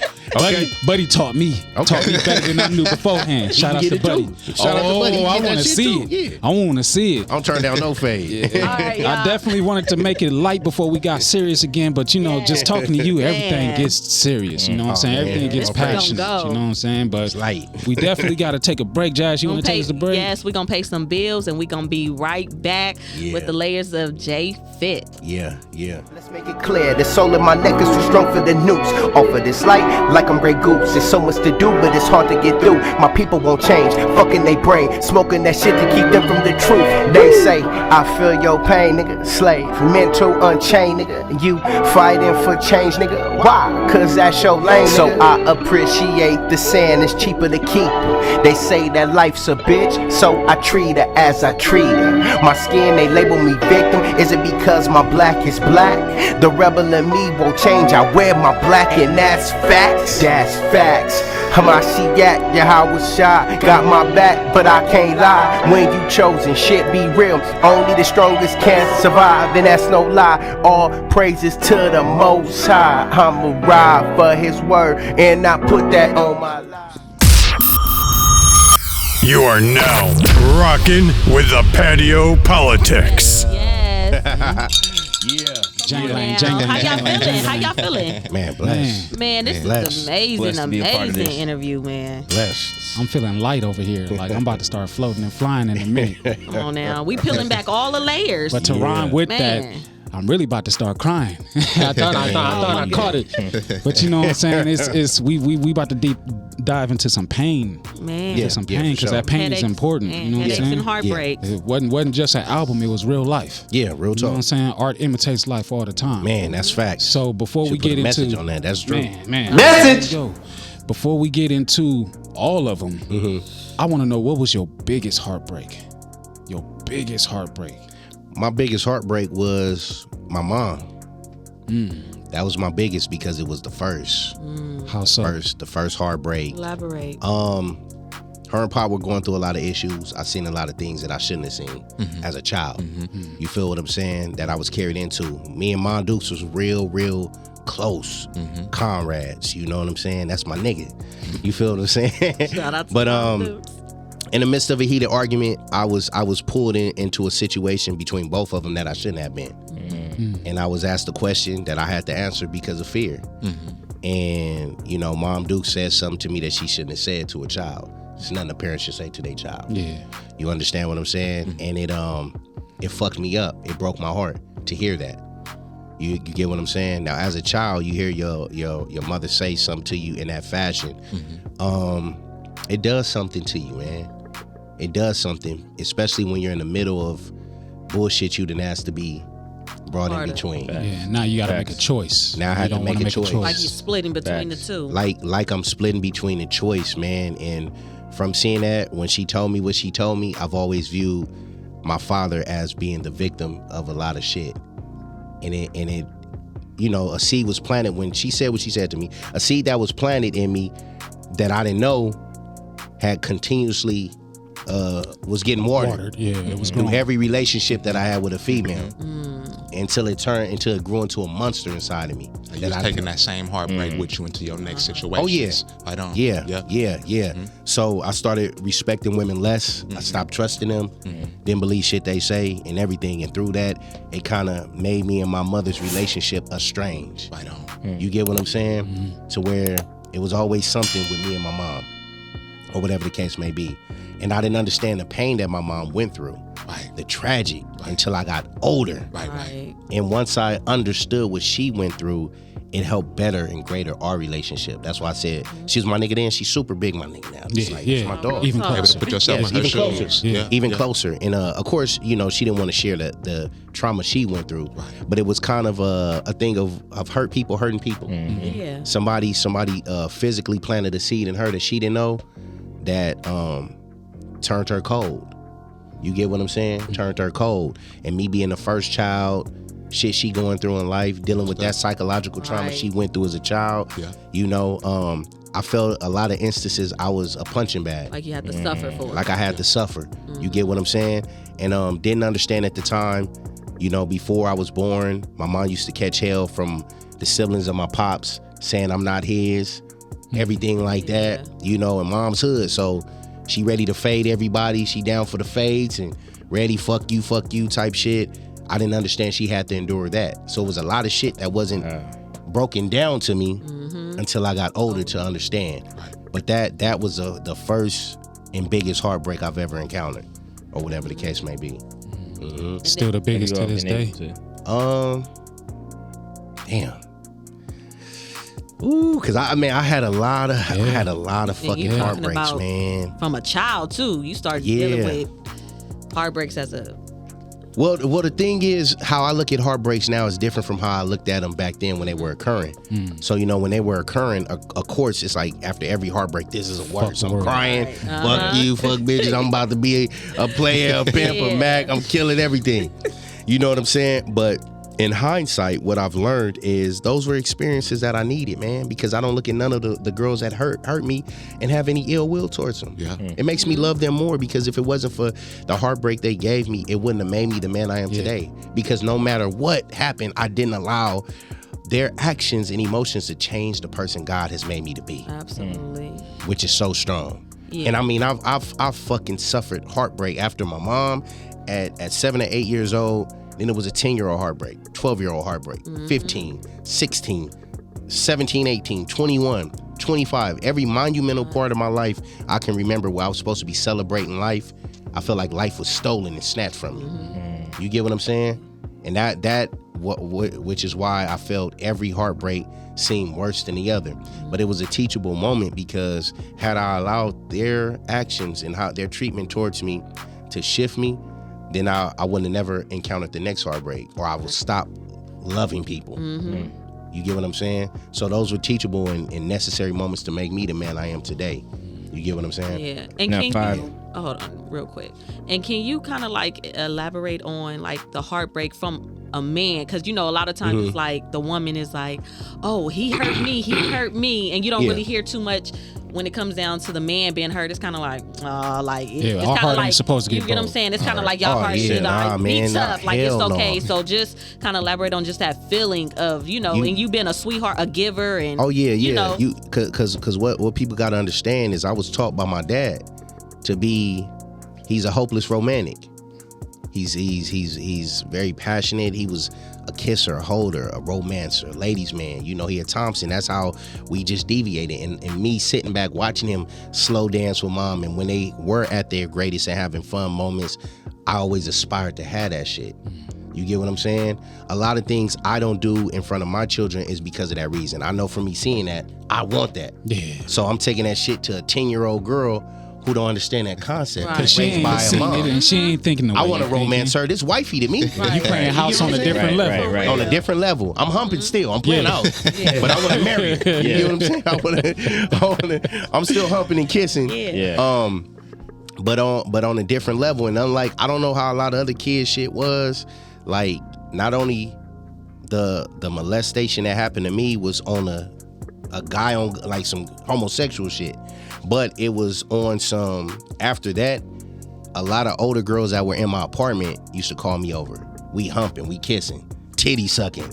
Like, you talking about girls 4 or 5 years older than me calling me over, come play with me, Jerron. We go in a room where ain't no supervision here. They lifting up their shirt. But I mean, I'm 8 or 9, so the titties was look like a D. When you're little, they put my head to it. I'm going back to fucking childhood and you know what I'm saying? Not knowing what that was though. Not knowing what was happening to me. So I've always been girl crazy, all praises. Even though the first shit that happened wasn't with a girl and I was manipulated into some tricky shit, all praises to God, it didn't sway me to being on no funny shit. Right. You get what I'm saying? Yeah. Like real shit. That's why when people say you're born with that, you're not born with it. Stop saying that. Stop preaching that to people. Yeah. But it made me promiscuous with ladies. Yeah. So I was always a ladies man, hopeless romantic. I want to always falling and everything. So a heartbreak can be you. For example, it was a girl I was talking to at Israel. That was the one after mom's. Me and her started talking. We ended up going on to Riverside at a revival. We had our hotel rooms. We went to something like Adventure City, a Baby Knott's Berry Farm. Those were always fun for some odd reason. We holding hands and doing all this and that. Her ex ended up coming that same day. From another church? From another church. He rode on our bus. She up there kissing him now. She left him for me, went up there and was kissing him. That hurt my heart. You get what I'm saying? And what it did was start making me be like, damn, this how they move? I'm gonna move harder. So I started talking to her sister. You get what I'm saying? Her sister Ain't no harder than that. Yeah, it went the long way. So with that, I started learning how to not play checkers and play chess. So if you strike me, I'm gonna strike you back 10 times harder. Chess moves like a motherfucker. So you do something to me, I'm gonna find a way to hurt you back. And through each and every heartbreak, that's why I always at the end start getting into it with my exes. That's that Scorpio in you. That is. But like I tell people, don't let the sign dictate you. You dictate the sign. Yeah. You I got tell to people drive all the it. time. That's key. And a lot of people say that, well, I'm a Scorpio, man. Fuck that. I know how You to can turn change. it You on. can change like treat everybody people else. how you want to be treated. Yeah, don't let your zodiac sign navigate you. You 'Cause navigate some people it. do. You navigate. That's why when I tell people that, they cringe and doing all this. It's like I'm different. I don't move in that vindictive fashion. I can. You a manipulator. I can be, and that should scare you. But I'm not though. You're honest with it. And what makes me real, I'm gonna tell you if I can manipulate you. And I would start telling a lot of girls what I was gonna do. You hurt me, I'm like, you can either get out the relationship or I'm gonna dog you. No, it's okay. I want to still be okay. All right. Now the dog is Like, out. I already told you what it was. Now the dog is out, but that's still a product of hurt people. Hurt people. Exactly. You get what I'm saying? So yeah, we can get hurt. I mean, shit. I didn't see my cousin. He stole his mom's ring to give it to my girlfriend at the time. You get what I'm saying? My girlfriend at the time. When I would be at his house, he would go in his mom's room, lock the door, and be talking to my girlfriend. But then come in the next room while we all in there on some cousin shit playing and be talking to me like it ain't nothing. And then telling her not to be with me. Deception. Yeah. Then one time I done went over her house, that nigga was there. He was spending the night over there. Demons in your own house. So yeah, Heartbreak. this really that heartbreak really created you to be That's what, yeah, but Created a that's why monster the in you. relationship is like that with my cousin now. Yeah. Wow. And like a lot of people play that victim shit to say, oh, I was young. You knew what you were doing though. Yeah, everybody knows what they do. Everybody know what they doing, no matter what age you are. Whether you taught that or not, especially if I ain't doing it to you. You know it hurt me. You may not understand. Exactly. Right, you may not understand. But you You may know. not understand. Yeah. But you know what you're doing. Yeah. I think that's also what contributes to your character as a leader, though, because how you're able to recognize, you can manipulate, you can do. So you recognize great power and how you can dish it in the wrong direction. Yeah. With a crushing blow if you wanted to. Yeah. Oh yeah. And a lot of people don't understand that because a lot of people can't even recognize when they got it. But the fact that you recognize that and you still, carry it to good ends. Oh yeah. To bless people. Exactly. And that's what it's for. That's why I believe it was a necessary thing that had to happen. Whatever. Sorry, y'all. That's Kaiser. I'm working on greater health. Shout out to Kaiser. Now they want to call. Now 5. I wanted to ask you a question that came up when we talked about the first heartbreak. Yes. And if you're okay with sharing this. Yeah. Since you've introduced me, not just to the entire team, but into your family. Yes, sir. Because you take family so serious. Yes, sir. Your family, man, is so just family oriented with one another. Like, Thank you. I love anytime y'all have me around. So to hear where y'all come from with the heartbreak, could you maybe share how you went from that heartbreak to the breakthrough to where y'all are now? I mean, and not saying that y'all may have ever veered off that far, but just how y'all seem so close enough, you would never know. And it's like when I come over, man, I just get reminiscent of even my own family. Yeah, you don't see a lot of families as family oriented like y'all in this day and age doing it. Okay. Because all right, I'm gonna tell y'all something. Moms used to have an issue with all the girls I talked to, and I never understood it. And it wouldn't be a point where the girls would disrespect them, because that's when I would get violent. I'm not gonna let no woman disrespect my mom, because I'm not gonna disrespect your mom. You know what I'm saying? So at heart, I am a mother's boy. You get what I'm saying? I don't do the comparing, like you gotta cook like mom, not like none of that. You know what I'm saying? But at the same time, I used to wonder, damn, like why moms it's always an issue with my girls.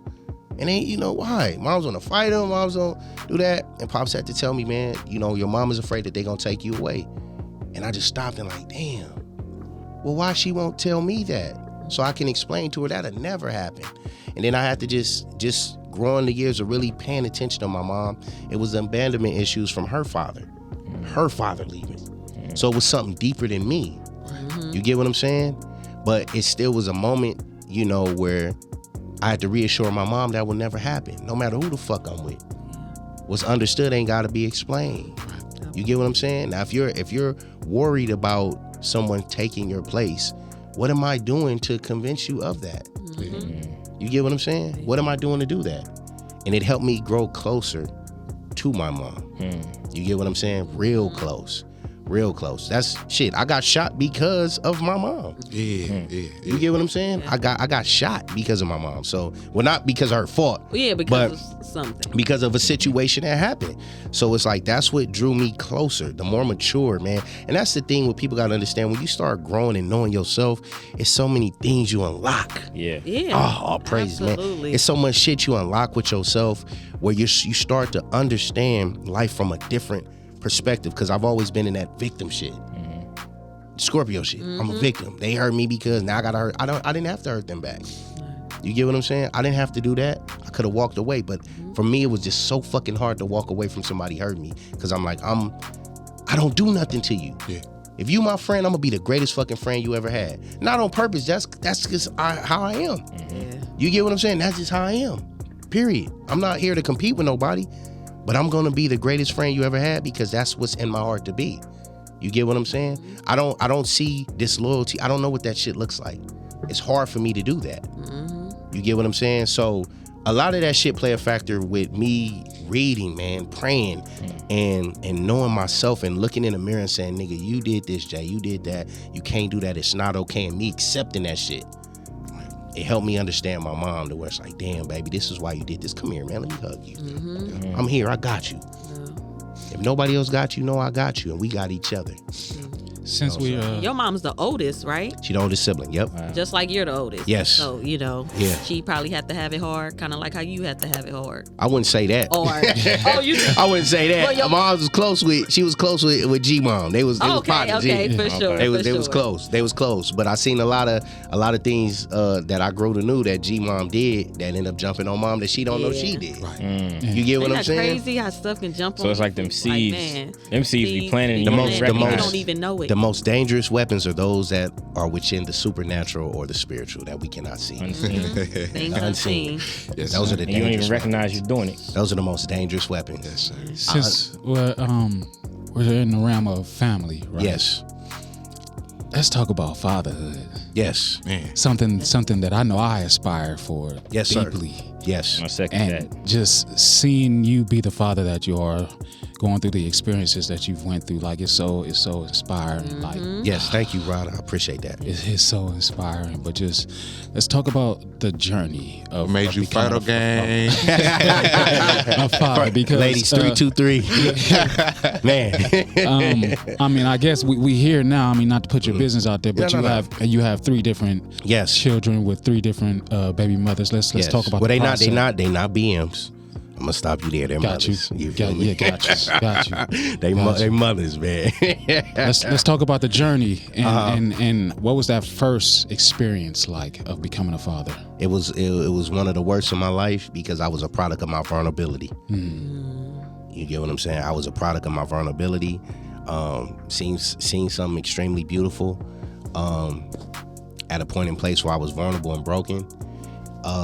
We communicated. She told me she was pregnant. My heart was with somebody else, though.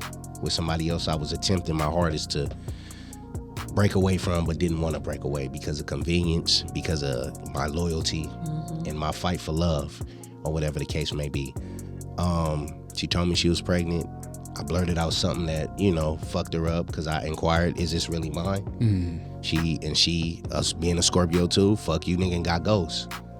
And I didn't hear from her for years up until my baby, Drew Lyric, was born in 2014. And that first experience was horrible, man. I remember the first time me and my daughter Mia's mother went to the hospital so she can get the ultrasound and all that stuff. It wasn't good for me because I know my heart was somewhere else.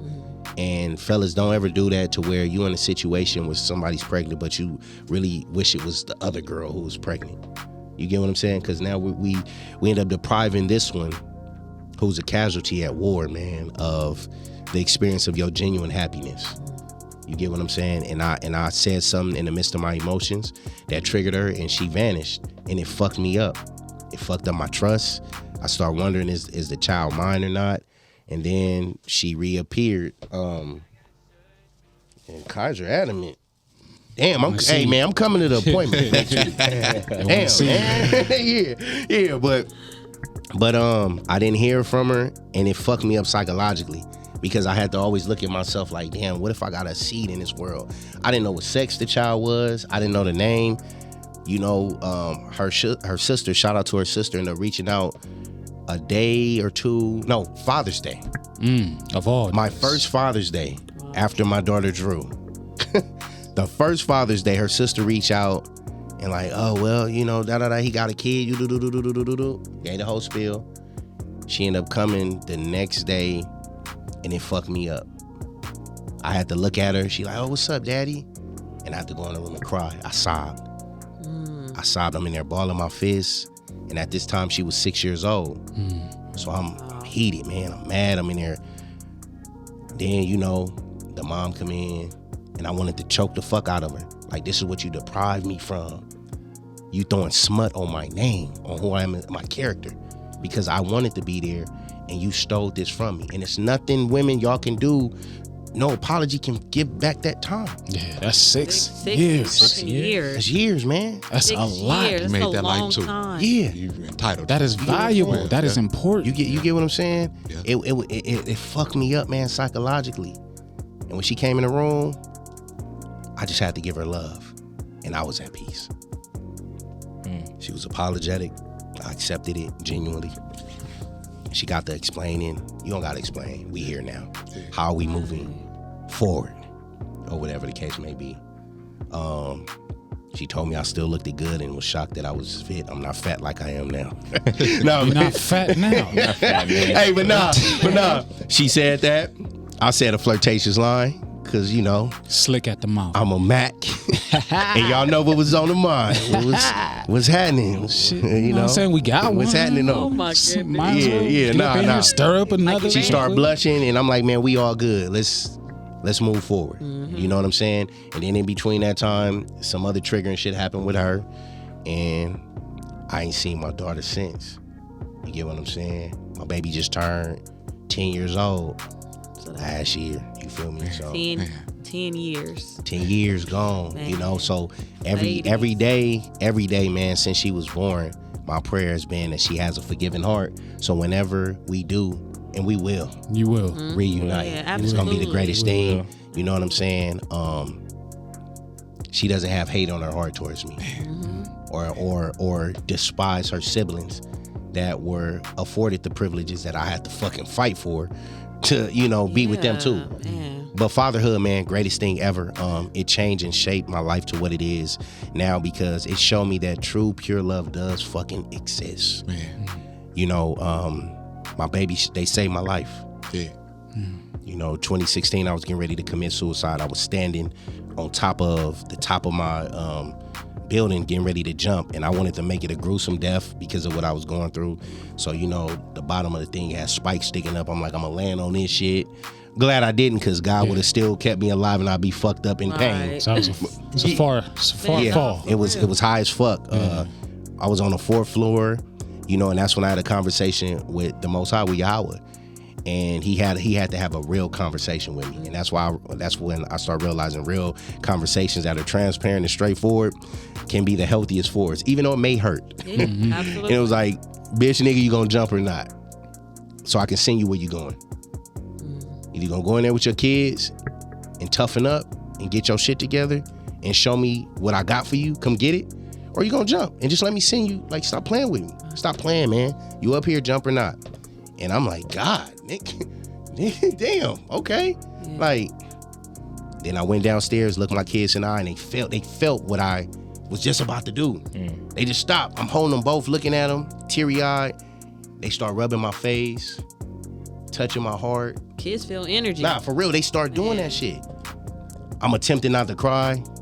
I hugged them and told them I love them. And that's when I vowed, like, man, it's over with. Yeah. And Never looking back. And was Ever. this during the time that you were Ever. going to That's what you going mean through by saved custody your life. battles? Hell yeah, I was going through court at the time. I was going through court for my son. Yes, and I felt like everything wasn't working in my favor. Nothing in life was working in my favor. It was dark times. It was Yeah, one of my shed darkest light on times. that. Yeah, it was just, God has a way of humbling you and speaking to you. And if you're so distracted by everything else that he's not sending for you to depend on, he has a way of saying, look, man, you keep depending on these things that these people who are not called. I didn't call them to save you. I didn't call them. A message right there. You get what I'm saying? I didn't call them. So what are you doing? You get what I'm saying? So after I looked at them, I went in the room, had a conversation, a deep ass conversation with Pops, and told him straight up, like, look, man, I'm getting ready to get OT, but I might not come back. You know what I'm saying? Nigga ain't jumping, but I'm running. Yeah. You get what I'm saying? I'm gonna start a new life. I don't want to do music, film no more, nothing. I'm gonna just find a job in Kentucky and just grow a beard. I was going straight Bruce Banner from the Incredible Hulk series in the 70s, like drifting and all that. He's like, man, he was like, I hear you. He was like, I hear you. That's what's up, man. He was like, but Jay, let me ask you this. Like, what's the point of you gonna grow all that out? I'm like, man, because I don't want to, women, man, I think they're my demise and everything. Like, I keep fucking up. I just can't get it right, and I don't want to cheat my kids out of that. He said, you don't think you're gonna find a woman out there? And I'm like, he said, Jay, nigga, beard or not, really, Jay? One still gonna pull up. I said, man, I'm turning down everything. He said, Jay, I'm gonna show you how the enemy and God work. You'll find the finest thing who like movies like you and the music like you. Bring you and right fine. back. Only want you because she see through that bullshit you got on, that beard and everything. And he's saying, you not gonna bareback her, Jay. You not gonna hit. And I started smiling like, Got you know. You got you back. He said, now what if she get pregnant, you have a kid out there and shit get rough? Right. You gonna leave and go to another state then? Then he was like, then you'll perpetuate the very thing you despise. You'll be having kids all over the place that you can't see because you're drifting and running away. Man, from what you supposed to face and shit. That's deep. That's a whole I went out there, took the literature that that came on the day that I was getting ready to fly out, and had a conversation with God and had time with God, and came back, and we did Hands Up, Don't Shoot. Wow. Yeah, okay. You remember being on Hold on, y'all. Before we that's a whole nother venture. Man. Before Hands Up, Don't Shoot. Before we even don't do another. Yeah. But yeah. we need to talk more about just even what led you into the film and just But we gonna But get first, there. I want to get into more so of the feeling and things that you had to go through during the court period. Yeah. Okay, So sure. men out there who going through like the custody battle, who feel like it's always in the woman's favor and things like that. I'm gonna give y'all free game. The breakthrough that Yeah. it's man. Say that free game. But before Yeah, we go say there, it, say we gotta take a quick break real quick, y'all. Yeah, we gotta And pay we some just- bills. Patio. We still getting started here on the patio. Man. Here with our brother Jay Fifth. We'll on the be Patio right Politics, back. y'all. My riders. What you heard, that where everything burned. Now what's the concern? Came with no point of return. You question for love that you yearn. Guess I didn't learn. Sex be your fire, it burn. That's why I can't leave you alone. See the things you say, make me wanna say. Watching the way you slay, can I say, baby, pardon me. You want another tip every day, but ain't okay. Why you trying to play each and every day, but it ain't okay. How you pardon me? The only one who really can relate. See the things you say, make me wanna say. Watching the way you slay, can I say, baby, pardon. Typical difficulty. Yeah, man, the enemy working. Hey, we got the great life here. That's changing. what happens. But yeah, we was talking about Riders for Christ and all that. So we didn't convert over fully gospel because we still was doing secular shit, but we was a full-fledged group that was getting booked at this point by people. People were paying, churches were paying us to come, and like, man, we was rocking the fuck out of them, like for real. And was our fleshly desires there? Fuck yeah, because man, it was church groupies heavily there, all in our age bracket, 17, 18, 19, 20 years old. Light skin, dark skin, thick, fat, skinny, all, everybody size, shape, and they were in there. And you talking about some handsome cats we rocking the shit and we really into it. So we made it a popular thing to take these songs that they were freaking and listening to on the radio and turning them into gospel songs. We took the Franchise Boys, Lean With It, Rock With It. Man, we flipped that. We took like that D4L, Bet You Can't Do It Like Me. And the trick to that, the ideology of that with me was, if we could take what they hearing on the radio and just switch it to them praising God, we doing it. And we were doing it. So right when they hear that beat, they going crazy in church. It don't even matter what we saying at that point. Absolutely. But the old people, the lyricism of it in the scriptures made old people get up too, where they like, damn, okay, they ain't just talking bullshit. They really out here woo woo wop. So we did that. We came to GZ. Shout out to my brother, Pastor Fisher. We came there and we tore that motherfucker down, dude. When I say, man, it was crazy. He stayed having us come and perform at the 11 o'clock service. Now, those who are won't he do it still know 11 o'clocks in LA is turned up. That's the one. You can go to the 7 or 8 o'clock service in the morning, or you go to the evening one. The evening was 4 or 5 o'clock, but that motherfucking 11. That's the people who too lazy to get up at 8 and for sure ain't coming at the evening. They like, I'm gonna get to that 11. So it was packed to capacity. Wow. Before the church it was packed to capacity, and we shut that shit down. We ended up doing another thing. He had a big concert called the Consummation, where we had a 45-minute set. We just put out our album, Riders for Christ, or whatever. We tore that down, and he had that at the Patriotic Hall downtown, for those that are familiar with that. Were you doing originals at this point, or still instrumentals? When we did the album, it was originals and instrumentals at that point. Okay. We had a 17-track album, Riders for Christ, and we shot the cover ourselves. We printed them up ourselves. We was really on some no limit shit and slanging it in the church, and CDs was $10 and everything. So it was a beautiful thing. After the Consummation, Pastor was talking about getting us signed to a label. Nah, for real. And then he was like, but I want to have a meeting with y'all. Boom, we had a meeting. Okay, cool. 2 members wasn't there to make it, but he looking at the members that were there, he just stared at us and he prophesied it over us. He said, this group ain't gonna make it. And we all just looking. He was like, it's people that's here right now that's gonna destroy the group. And that's why I fucked with him, because he kept it gully, being a pastor. Now you talking about hood dudes, man, we in that motherfucker like, what's up? Like, we don't play this church shit. Like, what is it? What's the deal? He told us it's cats in here and some that's not here. That's gonna be the death of this group, because everybody hard ain't into it. And it fucked me up, because literally after that shit started happening. It fell apart. We almost was having fights, gang banging shit, and I mean drag out fights where you talking about I got into it with one of my comrades because they didn't come to rehearsal. Or because somebody's bullying another member in front of a bunch of other niggas. Now, it ain't about music no more. It's about personal shit as a brother. This is shit you don't do. And me being one of the oldest, me and AJ are the oldest, and Billy too. Billy was kind of in the fold of the shit too, not really saying shit. AJ is off in Bakersfield doing college. So it was me that the younger ones called, oh, this is what's going down, this is what's going down. So I got to stop what I'm doing. I got to pull up in Watts, in the APT, shout out to the APTs by the home streets. But I got to pull up over there. Niggas is showing out. Now what's happening? And then you got cats, egos. We young, 17, 18, 19. Egos is higher than next. You not gonna blood me. Now I'm saying cuz to you. What's happening? Fuck your set, nigga. Fuck your set. What's happening? Now it's ugly now. And when it get to that point with us as brothers, now you talking about people getting in between. Yeah, because I'm pulling up. I'm like, I'm ready to take off on the niggas that's not a part of our section. We don't discuss family business. We don't do it in front of people. We don't do that. Like, I like moving how the mafia move. That's out. So niggas that's sitting here keying, laughing, and instigating shit, I'm gonna take off on them. Take it how you leave. So niggas left that wasn't a part of the Riders. Now the Riders is getting into it. Cause it's like, you shouldn't be doing that, nigga. You ain't my nigga. What's happening? Now people getting in between. It got ugly. That was one instant.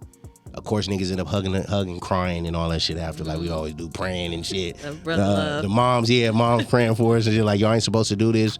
But it left a bad taste in my mouth, because the very people we was getting ready to fight in front of was people we performed in front of at GZ. Wow.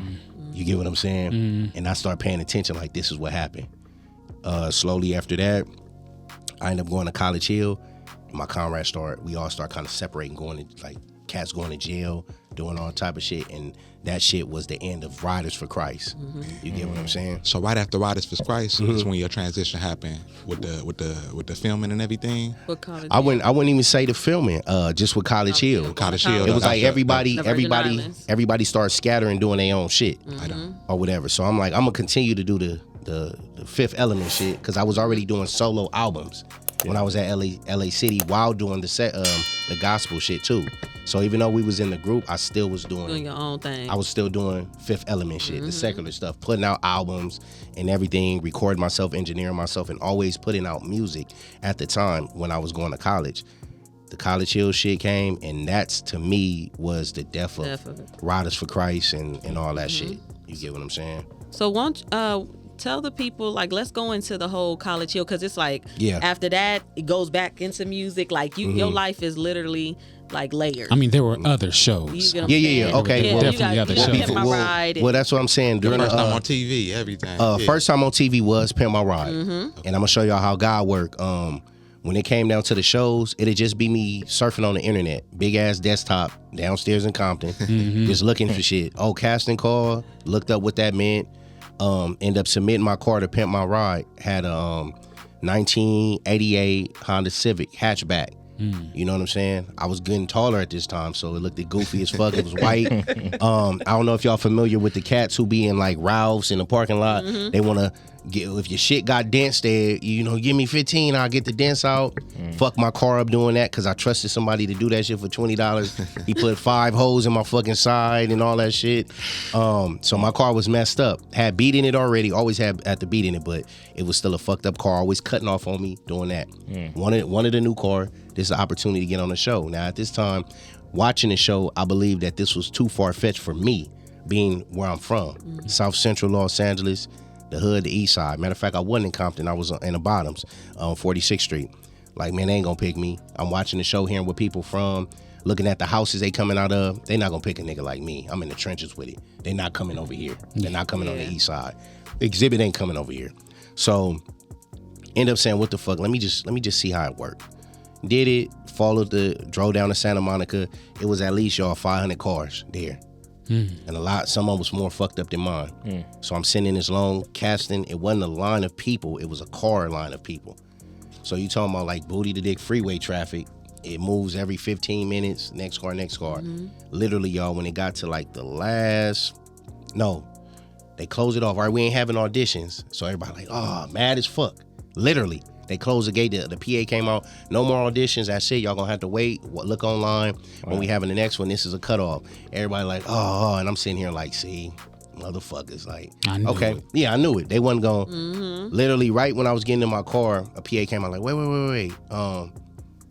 We're gonna take the last 10 cars. My car was the 10th. So we count 1, 2, 3, 4. You came to my car.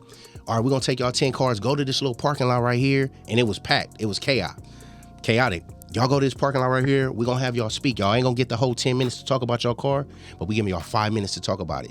He had his camera and everything. He's like, we giving y'all 5 minutes. And we was like, okay, cool. Everybody, so them cars drove. The ones behind me was mad as fuck, talking shit, cussing me out. His car ain't even mirror, like, talking shit. So he drove. We followed him over there. He going through everybody. Came to me last. He was like, they rushing me, man. You literally got 1 minute, 60 seconds to say what you got to say. I'm nervous, scared. I just kept it real. Like, man, look, my car fucked up, da-da-da. You see the hose, da-da-da. You see the I pulled out my sheet in the back. Like, this is really how I be riding to the airport to work. He laughing and all that. He's like, all right, man, like, I'm gonna for sure turn this in. Everything. Left. A few months after they called me, end up getting on the show. It was all God. And they called me while I was at LA City in class and shit. So that was the first show I was on. End up having Yo Momma. Yo Momma came after. So after the Pimp My Ride shit, it was Yo Momma. Yo Momma came at GZ. Shout out to Pastor Fisher. So he had something called 7 to 7, y'all. Now those that are familiar with World on Wheels, the 7 to 7 is where it gets popping from 7 p.m. to 7 a.m. Skating, all that. World on Wheels, it's gonna be some hood niggas of every hood up in there. Shout out to the school y'all sat over there too. It was ugly during that time. Pastor took that idea and did it for our age.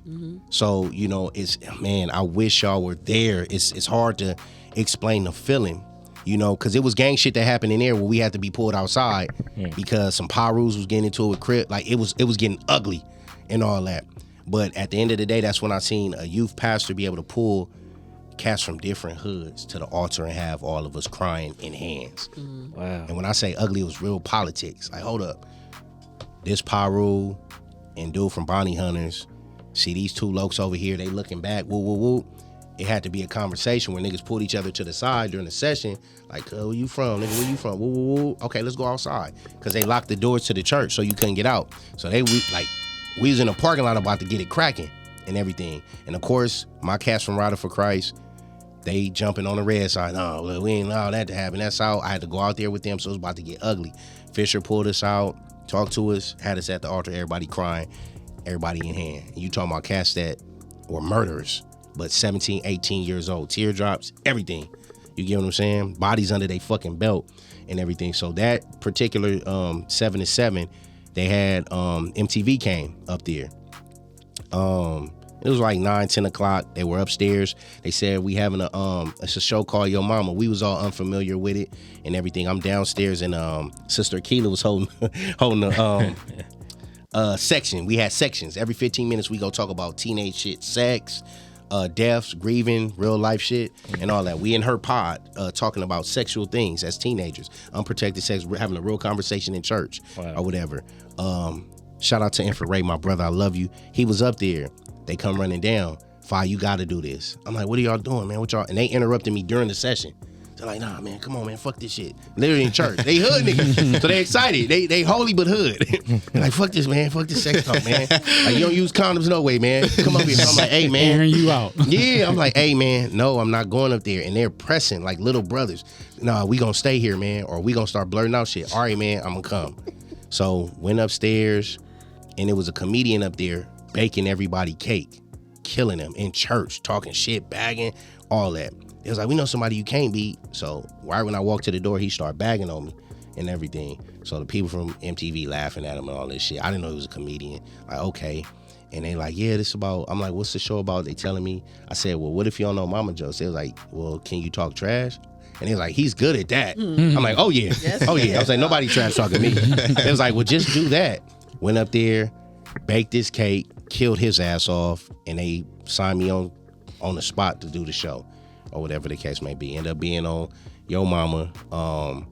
And that it's a testimony with that. Yahweh just places me in situations, man, to be heard, even if it's not my lane. Yeah. Right. Now that particular day, one of my homeboys, Rob LT, he ended up getting on the show. I had got in the car with him and his girlfriend at the time. Shout out to Nisha. I rode with them for whatever reason. I ended up missing mine. My time started to do the show. He ended up doing his. So I'm mad. I'm cussing him and her out. Like, man, I shouldn't have rolled with y'all. Y'all came late. Y'all made me miss my slot. So he did his show. He ended up losing, got his 150. He happy. Look, blood, I got my buddy right there. He taught me. So I'm like, man, I don't even want to go home with you, man. Fuck you, da-da-da-da. So I go to the final producers. They like, well, you can come tomorrow and see. We can put you on a waiting list because you missed your slot. So they think you ain't reliable, but you can try to come back tomorrow. I'm heated at this point. Now, you told me I needed that 150. So I'm like, fuck it, I ain't gonna ride with him. I'm gonna come up here by myself. Came, stayed there all day, talked to Pops. Pops like, man, why you just won't go like start a fire? I'm like, what? I'm like, man, nah, I ain't doing that, dude. He's like, just go, like, find a section, just go bag on them. I said, I don't do that, man. I'm like, that's you, you're good at that. That's not my lane. He was like, man, just do it. Just see first and then call me back. He was like, call me back. He was like, because if that's the case, you just wasted your gas going up there to just look at everybody doing it. Improvise the moment. Yeah, so I'm like, all right.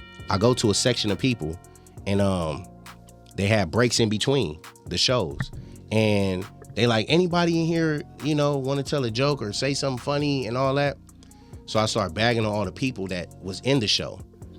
And when I hit the first person, they all look like, Nick, what? And they don't have to call me. I'm walking to the front like, nigga, dude, I didn't give them no air. Anybody made a face, I'm on your head. Yeah. Now the crowd is like dying and everything. So we all cracking back and forth. They was mad because they had to go back and do their section. They like, nah, we won't. Can you please put this nigga on? Put this nigga on right now. They was like, nah, y'all ain't gonna cut us off like that. Man. And everything. So the dude who was hosting it at the time, right after he finished, he pulled me like, you gotta be on the next one. He was like, I'm putting you on the next one. Come on. And I'm like, all right, like, yeah. He was like, whatever the shit you just was, do that to this next one. He put me on, got on there, got to the last round, and lost to the white girl, or whatever the case may be. She got me. She didn't know no mama jokes. We got to the last joke. He's like, y'all got one more joke. She pulled out a piece of paper. I'm looking like, what did you? She was like, yeah, they said if you can get a joke online and everything, you can. She had a fucking page full of racial fucking jokes. I'm like, what? I'm like, what? So I'm sitting here looking like, damn, I'm like, I don't know what to say. And that won it for her? Yeah. Damn. She hit me with a cold racial joke about something about the pool ball, how the white ball got to knock the black ball. It was a fucking killer. Way to go out. Yeah, it was racist as well. out. And I'm sitting here like, damn, I could have said something racial because all the people were white. So I'm like, damn, if I say something offensive, they not gonna pick. People. Exactly, because it was all them, and they looking. She said her racial joke. They laughing like, ooh, but laughing. And I'm sitting here looking at the white people. Only if I can't say no racial joke back. I had it. I said some bullshit. They laughed. They picked her. I hugged her and was like, cool. And I got my 150. I was good. So that was that. Same thing. Looking at shit for casting calls. And this was MySpace days.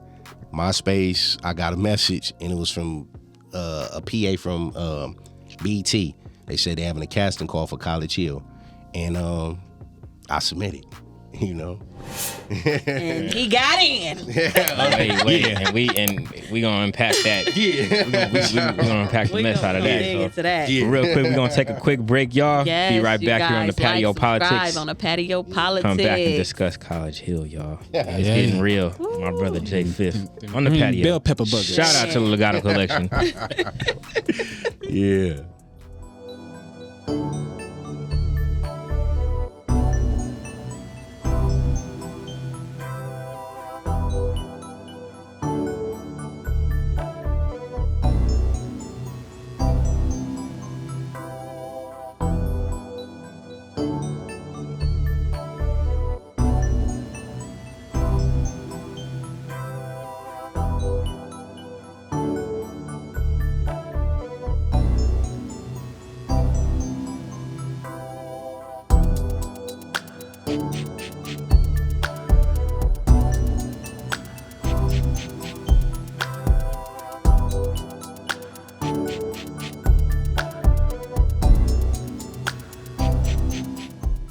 Everybody feeling great. Yes, sir. Good morning. Good afternoon. You ever took a shot and it hurt it? Like your soul? It hurts it. We back. On the patio. With the man, the myth, the living legend. Man. Himself. I appreciate that, Ron. Peeling it back. Peeling back the layers. y'all. Thank y'all, man. The inspiration. Thank you, The man. warrior. Freedom fighter. We could do this all day, man. I'm a nigga in the world in the way. Man. We could do this all day. The Eastside low bottoms. Yeah. Yeah, I wish I was Westy all day. Yeah. You went to an Eastside church, man. So I mean, I'm well rounded, man. I'm well rounded. Okay. I got that one. It's more than 1%, but I'm gonna call it that 1% Easty. I got it in me. For sure. Know. But yeah, we left off on the College big, Hill. the big one. BET Okay. casting Hill. call, man. Virgin Islands. So at the time, man, when I submitted, it was the same thing, same sentiments. Like I ain't gonna get in. I briefly YouTube wasn't then what it was, and this was 2006. This was 2006. So YouTube wasn't what it is today then. So you have to go to BET.com to look at snippets of the show. And the first thing I'm thinking, like, okay, this is like Real World, whatever.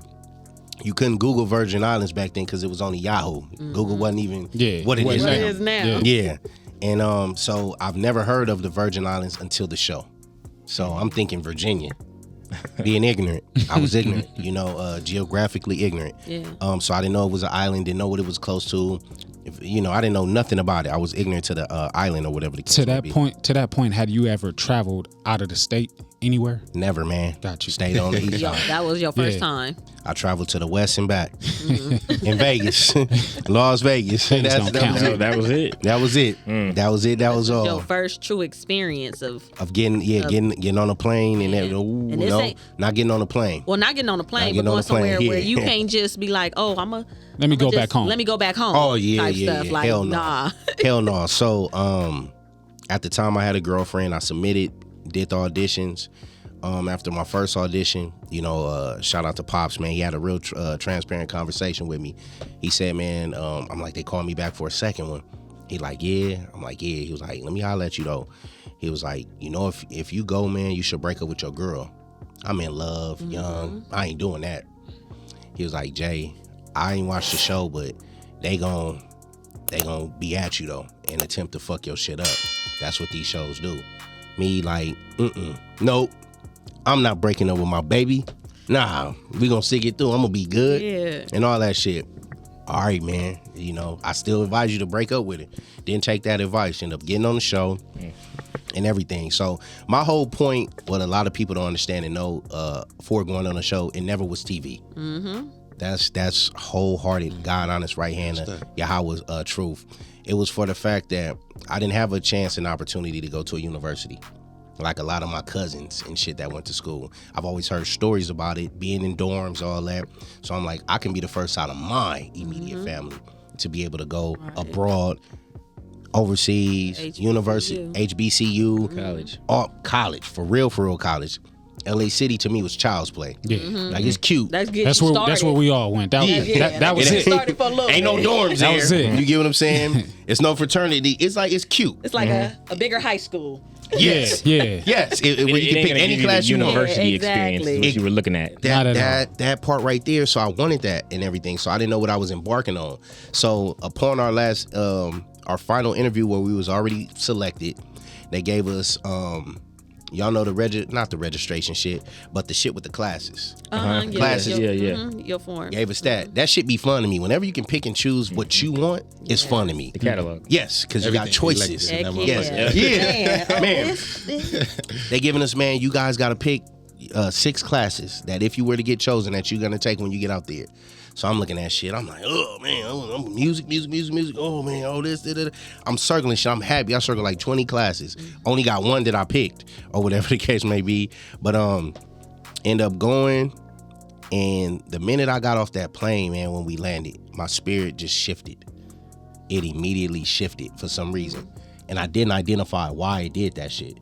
It shifted back to where I was just uneasy. So they had to stay in a hotel room for 2 to 3 days before we integrated. Before we met with the cast and then got into the house. So you hadn't met anybody else? No, I was there for 2.5 days in a room by myself until the 3rd day. That's when we met everybody and went into the house.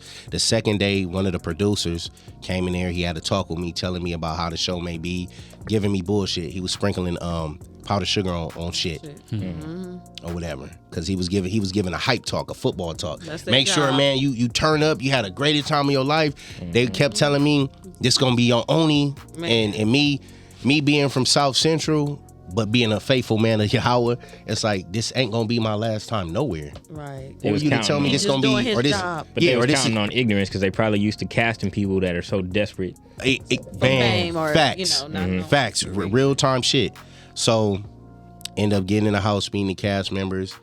They automatically want us to get in the jacuzzi, everything. So right off back, I see one person I'm attracted to out of all the women, just one, and that was Vanessa. Shout out to Vanessa. Yeah, you get what I'm saying? Fine. Yeah, no shout to the other ladies. They're beautiful too, but that's my type preference. Yeah, the eyes, the hair, the accent, just and one thing, blackness out there. That's a turn on to me. They don't believe in light skin, dark skin. We black. Yeah. Right. They don't say nigga. They big on not saying that. I'm like, okay, cool, baby, fine, but she had to do. Okay, automatic, not attracted no more. She taken, yada yada yada. We got it popping and all that shit. They kind of pressured us to have Truth or Dare when I didn't want to play because I know how that shit can go. End up drinking, taking shots of tequila. To kill you. To kill you. Was you a drinker back then? I wasn't a drinker. You wasn't a drinker at all. Right. Okay. At all, but I ain't turning down nothing. Yeah. You get what I'm saying? So I wasn't turning down no shot fade, and I end up taking the shots because I turned down. They want to see your dick. They were free. Nope. Yeah, they like let us see your length, girth. Nope. I want to sit on your face. You're not doing that. It's like a lot of shit. So I was boom, boom, boom. End up with baby. A shout out to Idisha. That's my partner. She cool as fuck. We was kissing in the hallway, got caught on camera. That's when everything just kind of, you know. So after that, I was public enemy number one on that show. Wherever JayTee moved, said, did something, they were on me to a point where I wanted to go home. They were having people steal my shit for camera, for TV. You get what I'm saying? They forced me and peer pressure the nigga to go to the strip club. It was shit like that. Our phones were tapped, everything. Wow. Do you feel like they it was that already way? it was already the plan. Yeah, it was a plan. But They planned to but destroy what I you. learned about Exactly. being on the production end, it was scripted based around me. And they casted somebody that liked the type of guy I am. They played chess with us. We were nothing but chess pieces on their board. Y'all were the puppets in the puppet show. Hell yeah. Man. You think They they was just pulling the strings. Yes, hell yeah. they focused on you more because you wouldn't play ball? Probably, I believe. Probably That's so. Not only that, but I think because I was a man of Yahweh too. I was gonna say that. Bingo. They lied and swayed me when I was like, "Is there a church I can go to?" Oh yeah. What denomination are you? I'm Baptist. Oh, there's a lot of Baptist churches. Never went to church. I was gonna Never say, went to church. They never brought me a list or nothing. That sounds like the enemy's doing through them. Oh, he was to on try me. to destroy you because the enemy does that where it's like, well, yeah, we promising you all this. Oh yeah, it's gonna be a great time in your life. Virgin Islands, you never been. And they're thinking, oh yeah, this little boy from South South Central. He ain't even been to the beach in California. So he ain't, And we're gonna take him out here and make an example out of him. and All right. No, go ahead. I was gonna say shout out to my pastor at the time, Ron Robertson of On Fire Fellowship. Man, I love you, brother. He was the one that reached out to me when I really started having fun and doing shit my way without being religious, because that's what I was going into it. You feel me? My pastor told me, man, like, just live, Jay. Stop reading the Bible. Said, what I want you to do is put it down. You putting too much pressure on yourself. You're 20 years old, enjoy yourself. Stop letting people judge you and all that. God put you here to live and enjoy yourself. Enjoy yourself, whatever that may intake, without judgment, man, enjoy it. And I respected that shit, because usually a pastor ain't gonna tell you nothing like that. You get what I'm saying? And after that, I did at that point, but I was already a month in of depression. I was depressed every day. I was depressed every day. I literally, out of the bunch, I probably was one of the 8. I'm certain a few other probably went, but going to school every day. You get what I'm saying? A lot of people stopped going at one point. I'm like, damn, I didn't know you can ditch. Like, I thought this was, I was going every day. That's what the TV show is. You Yeah. finished. Like, really did, right? Yeah, huh? You completed like Hell your yeah, I did. classes, I wasn't right? playing with that. Yeah, I ain't playing with that. So what they am I here didn't. for? So they didn't actually. And my credits didn't count. So it really didn't even didn't center matter. around the college, It the was- HBCU. hell no. It was all more using manipulation. the title of the show. The drama. Yeah, but that was a contract to bait the HBCU into them doing. Wow. Yeah. We're gonna bring notoriety, which they did, because it's a fine fucking college. It's beautiful that we are not aware of in the States. In the States, yeah. You know, it was more white women or white girls from the United States than black women Wow. from the United States. Wow. No, for real. You had about 100, 200 white people going in. Wow. Yeah, for real. Because we don't have knowledge to that. And none of them was from LA, California. You talking about Wisconsin, South Dakota, North Dakota, Iowa, Idaho, Oh, yeah. Montana. So you get. That's the How did y'all find out HBCU. I about didn't know this? about that. Yeah. Like I didn't know about that HBCU. Man, but Yeah, just- it was a lot of sadistic and satanic shit that was going on, man, that was plotted against me. There even was a time where I was about to leave, and the head producer, he threatened the nigga. He really pulled me. He took me to lunch and threatened me because they started playing with me too much. Where it's like, look, man, I had to tell him I don't play this TV shit. I'm gonna fuck one of these dudes up, man, for real. And how y'all threw her out, y'all gonna send me home on some real life shit. Like, I don't touch nobody's shit. I don't fuck with nobody. I don't want nobody touching my shit and fucking with me. You get what I'm saying? Yeah. I'm laying in my bed, reading my Bible or chilling or listening to my music.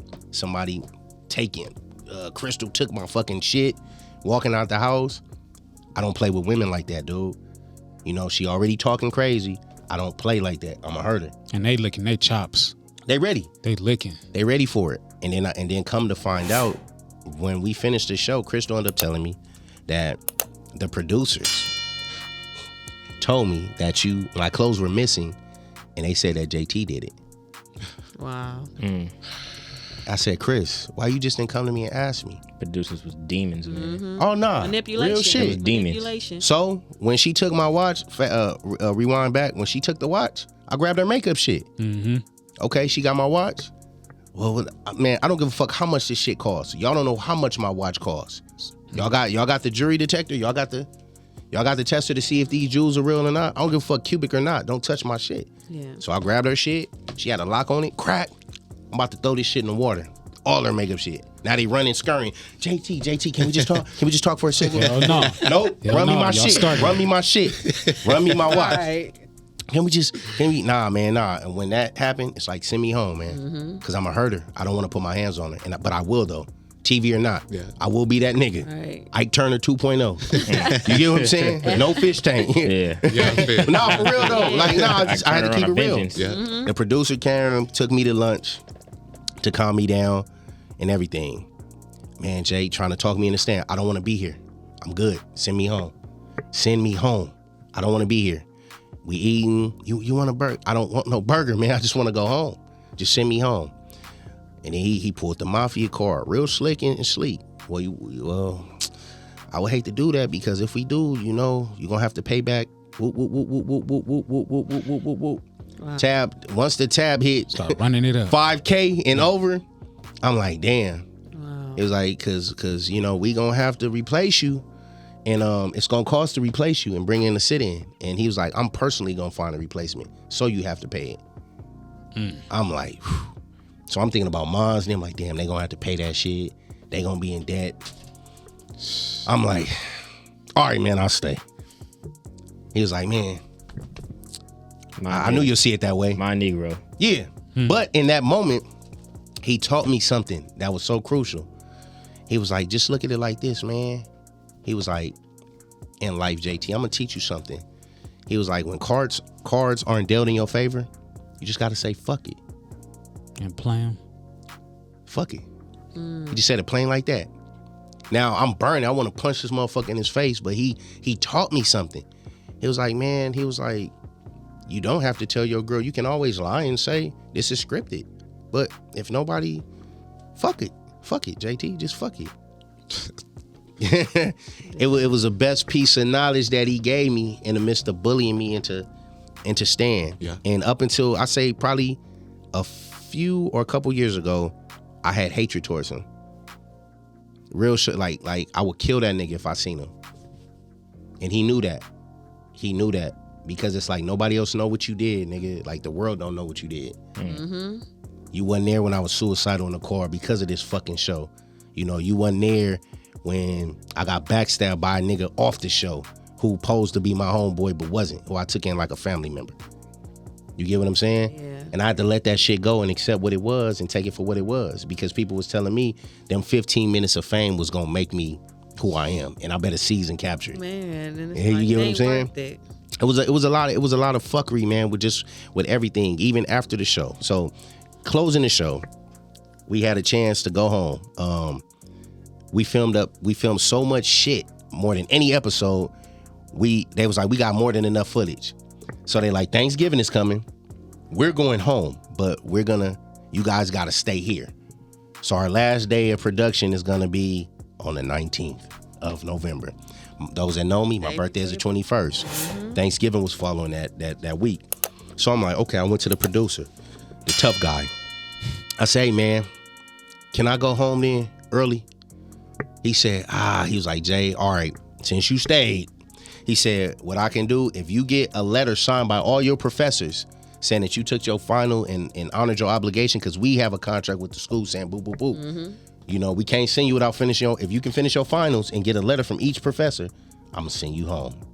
Yeah? He was like, yeah. I said, man, for real? He was like, yeah. He was like, I doubt if they'll give you it. I said, if I get the letter, man, Right. am I out? He was like, we'll send you home on the 20th, the day before your birthday.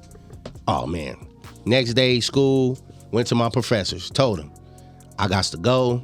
It's a family emergency. Whoop-de-wop. Is it anyway? Yes, we can, JayTee. Come on this day. We'll do this. We'll have a letter for you when you turn in your Scantron for your final. Ooh, okay. I'm on it. Mission. I'm on it. I'll be there. Finished it, brought them all 4 letters from an archery teacher, music theory. Yeah, I took archery. Fire in the bowls, man. Yep. Bullseye. Yep. They shooting. It was either that or fencing. So I was like,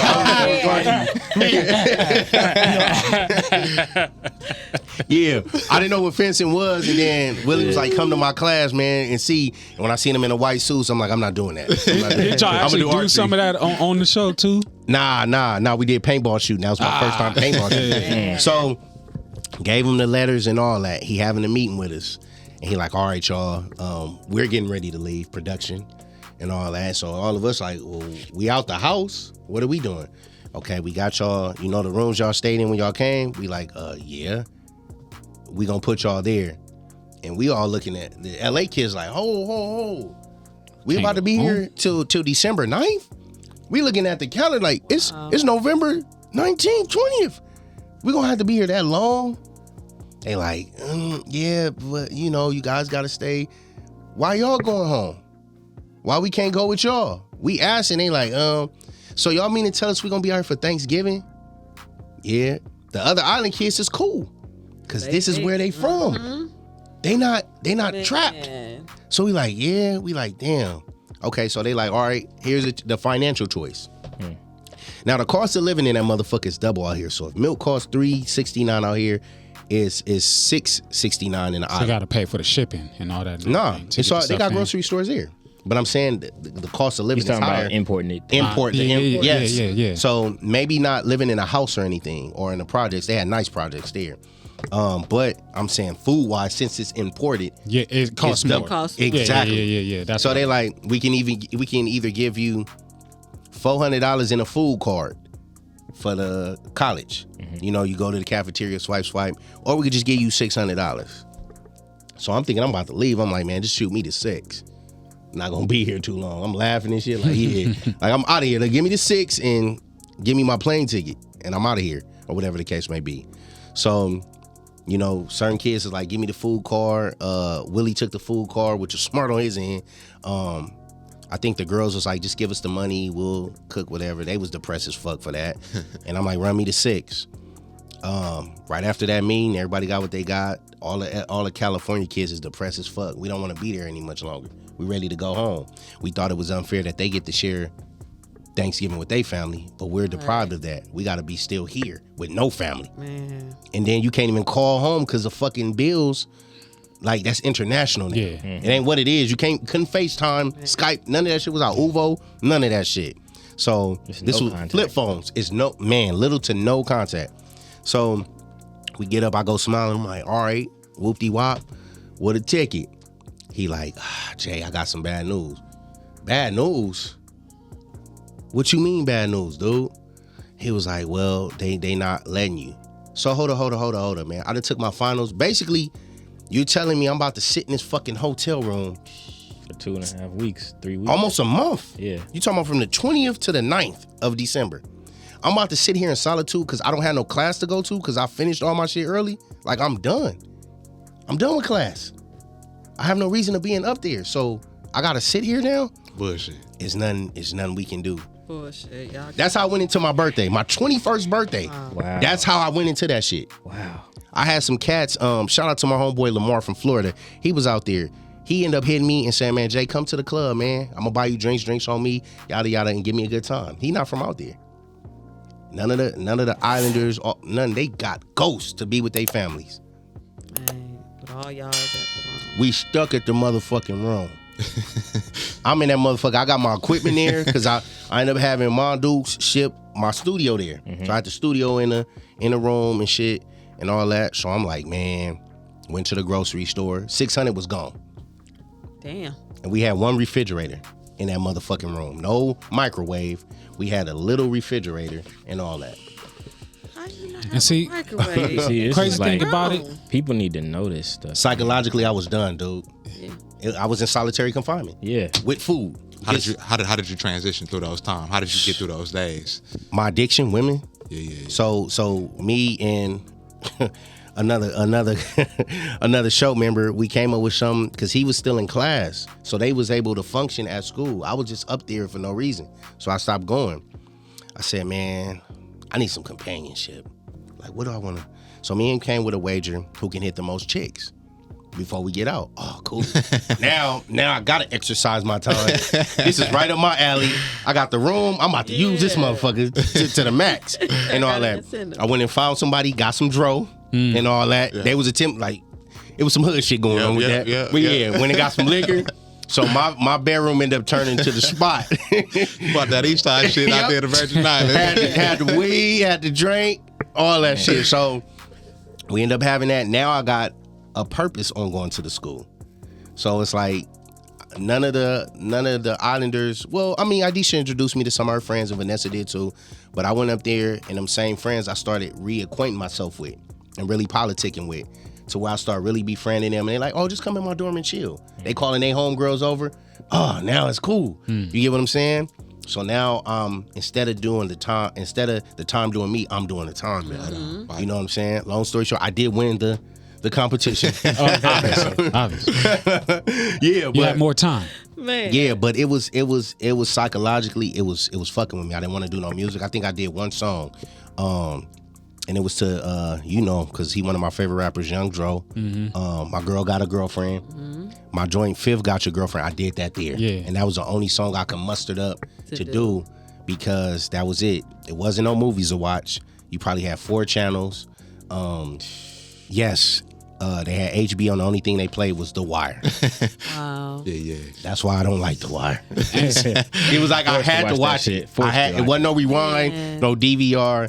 Nothing, and people don't know psychologically what it did to us as cast members. I remember going to Crystal room, and she don't know this, but she was on my hit list just to do. You know what I'm saying? Because I was like hunting. I'm like, who gonna ding ding ding ding ding? I'm like, I'm gonna start in house. You know what I'm saying? I love you, Chris, but I went down to her, knocked on her, and I was a wolf breathing. She was Little Red Riding Hood, man. I knocked on that door, man, and when I went in her room, she was depressed and psychologically tapped out because she missed home. And I had to just hug her, man. She was teary-eyed. She's like, JT, I hate this island. I don't want to be here. And I said, I don't want to be here either. I said, we got each other, so I'm like, if you need me, I'm here, man. Whatever you need. I just hugged her for a good 15, 20 minutes, talked to her, share some jokes with her. And remember, on the show, we was damn near arch nemesis. Mm-hmm. You get what I'm saying?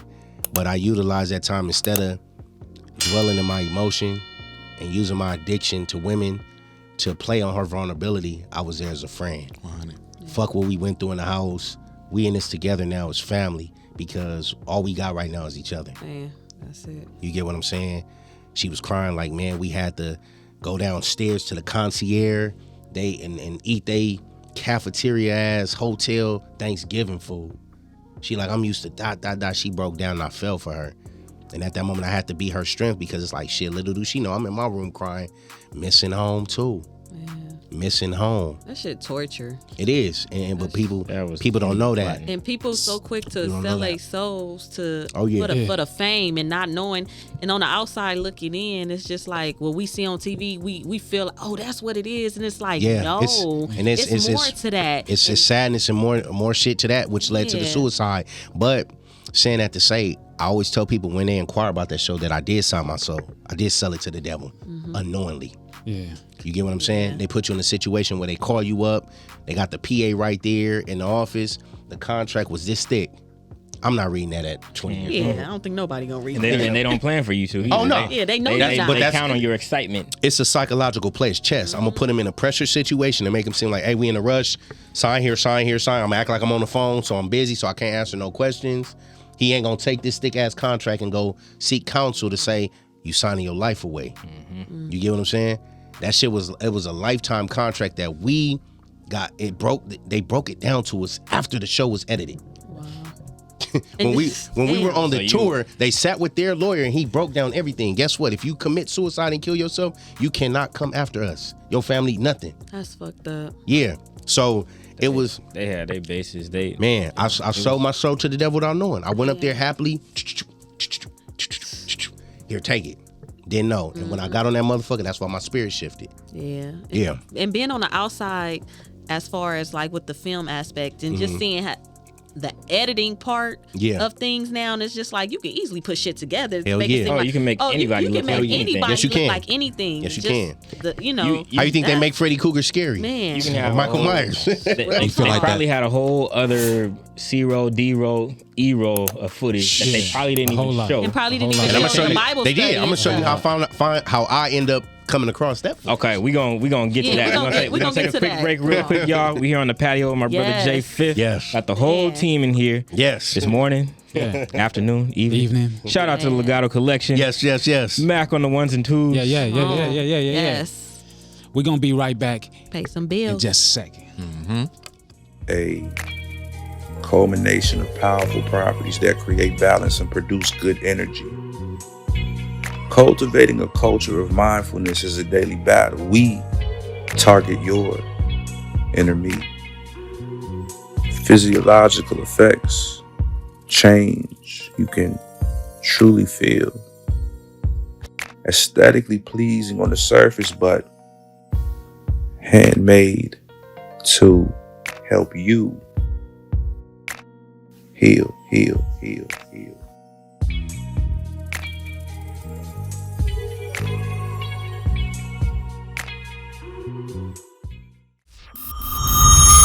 You are now rocking with the Patio Politics. Good morning, good afternoon, good Yes, evening. we are back, you Yes, guys, yes. with the Patio Politics, layers of Jay Fit. Man, So you saying you found some footage? hope I'm not Samoan, y'all. No, you absolutely not. Found some footage.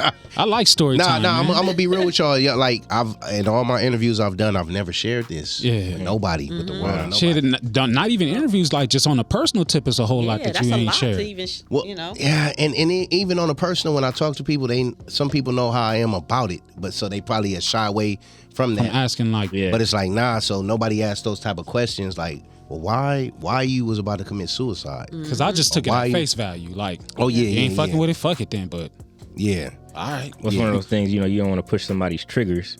You want to be there for them. Oh, nah, for sure. But you For know, sure. we often don't know, how deep is too deep or. Oh, nah, man. Look, man, if I love you and consider you family, it ain't gonna be no trigger pushing with me. Well, one of Unless the you cut things- off my porn. That's it. Nah, I mean, I'm the last person you need to worry about that. So. Hey, but nah, it ain't gonna be no trigger. Even with other people, I come in peace and love, man. So, it's not gonna be that. Just those in-depth questions have to be asked because it's something I hate to revisit unless I'm asked that, Right, And unless a person inquired. But it's nothing I want to be walking around talking about every day unless it's inquired. was there any It does need to be positives that you pulled from that experience? From the show, yes, I would say it was a lot. Just having that university experience, man, and You got what you was looking for. Yeah. A glimpse of it. yes, man, and seeing another culture of people, man, that are us, and we are them, and finding out certain things that I wasn't knowledgeable about. As far as like with them, just not saying the N word. We had a panel. With the college students, it was 8 of them and 8 of us, where it was great conversation. Y'all know I love that. I love beautiful conversation and fluid conversation where it's flowing and we can learn from each other, even if we have disagreements. But it was N-word versus not saying the N-word. And we were able to hear their perspective on why that's a no-no out there. Where they like, nah, fuck that. We don't say that. We don't call each other that at all. You get what I'm saying? And they were open to hearing my perspective. You get what I'm saying? I don't know in depth where Willie is from. You get what I'm saying? I know he says one thing. I don't know in depth. So with the girls, it was hard for them to articulate because they're not walking around saying my nigga. So I was able to kind of lead that side, that forefront, to say I disagree with it too. However, this is why it's embedded in us of saying. You get what I'm saying? And they were open to listen. Like, damn, it's a sad truth. Because you hear it coming up, you hear it in the music, you hearing whoop, whoop, whoop, whoop, whoop, and all that. And they were blown away when I said, but I want to practice on not saying it because we have been so systematically driven through our families and culture to where we made it overly comfortable for other racist to say it. Yes, absolutely. You get what I'm saying? So that was a positive. Just maturing me spiritually, man. I had the chance, even though I was the baby of the show, I was the youngest, but the fact that seeing that they came to me and asked me to conduct their Bible study because they were just, the people in the house were going through whatever they were going through and wanted, to really conduct a real fluid Bible study. And it brought us kind of closer together. And I let them know when it was asked to me, like, nah, I don't play with this. I'm not a pastor. I'm not that. But I don't play with this. So I'm not coming in there for y'all to be laughing. When I'm reading, I don't play with God and his word at all. I was the one dude that'll sock you in your mouth if you play with God. Nah, for real though. I'm still that, but I'm just an Israelite. So, but it's like, I don't play with this word. So when they end up getting me to come, we had breakthrough where people were actually crying and hugging it out from the Bible study. They didn't show that. You get what I'm saying? Of course not. They didn't show. Of course not. But we don't know that. Right. Y'all there filming it. Y'all show everything else. Right. You get what I'm saying? But why not show this? Y'all show clippets of us in class, but y'all not showing everything. Yeah. That we really in this motherfucker learning something we never knew. Just like they didn't show the fucking N versus not saying the N-word shit. They didn't show that. And that was a fluid ass conversation that they were there to record in full. Wow.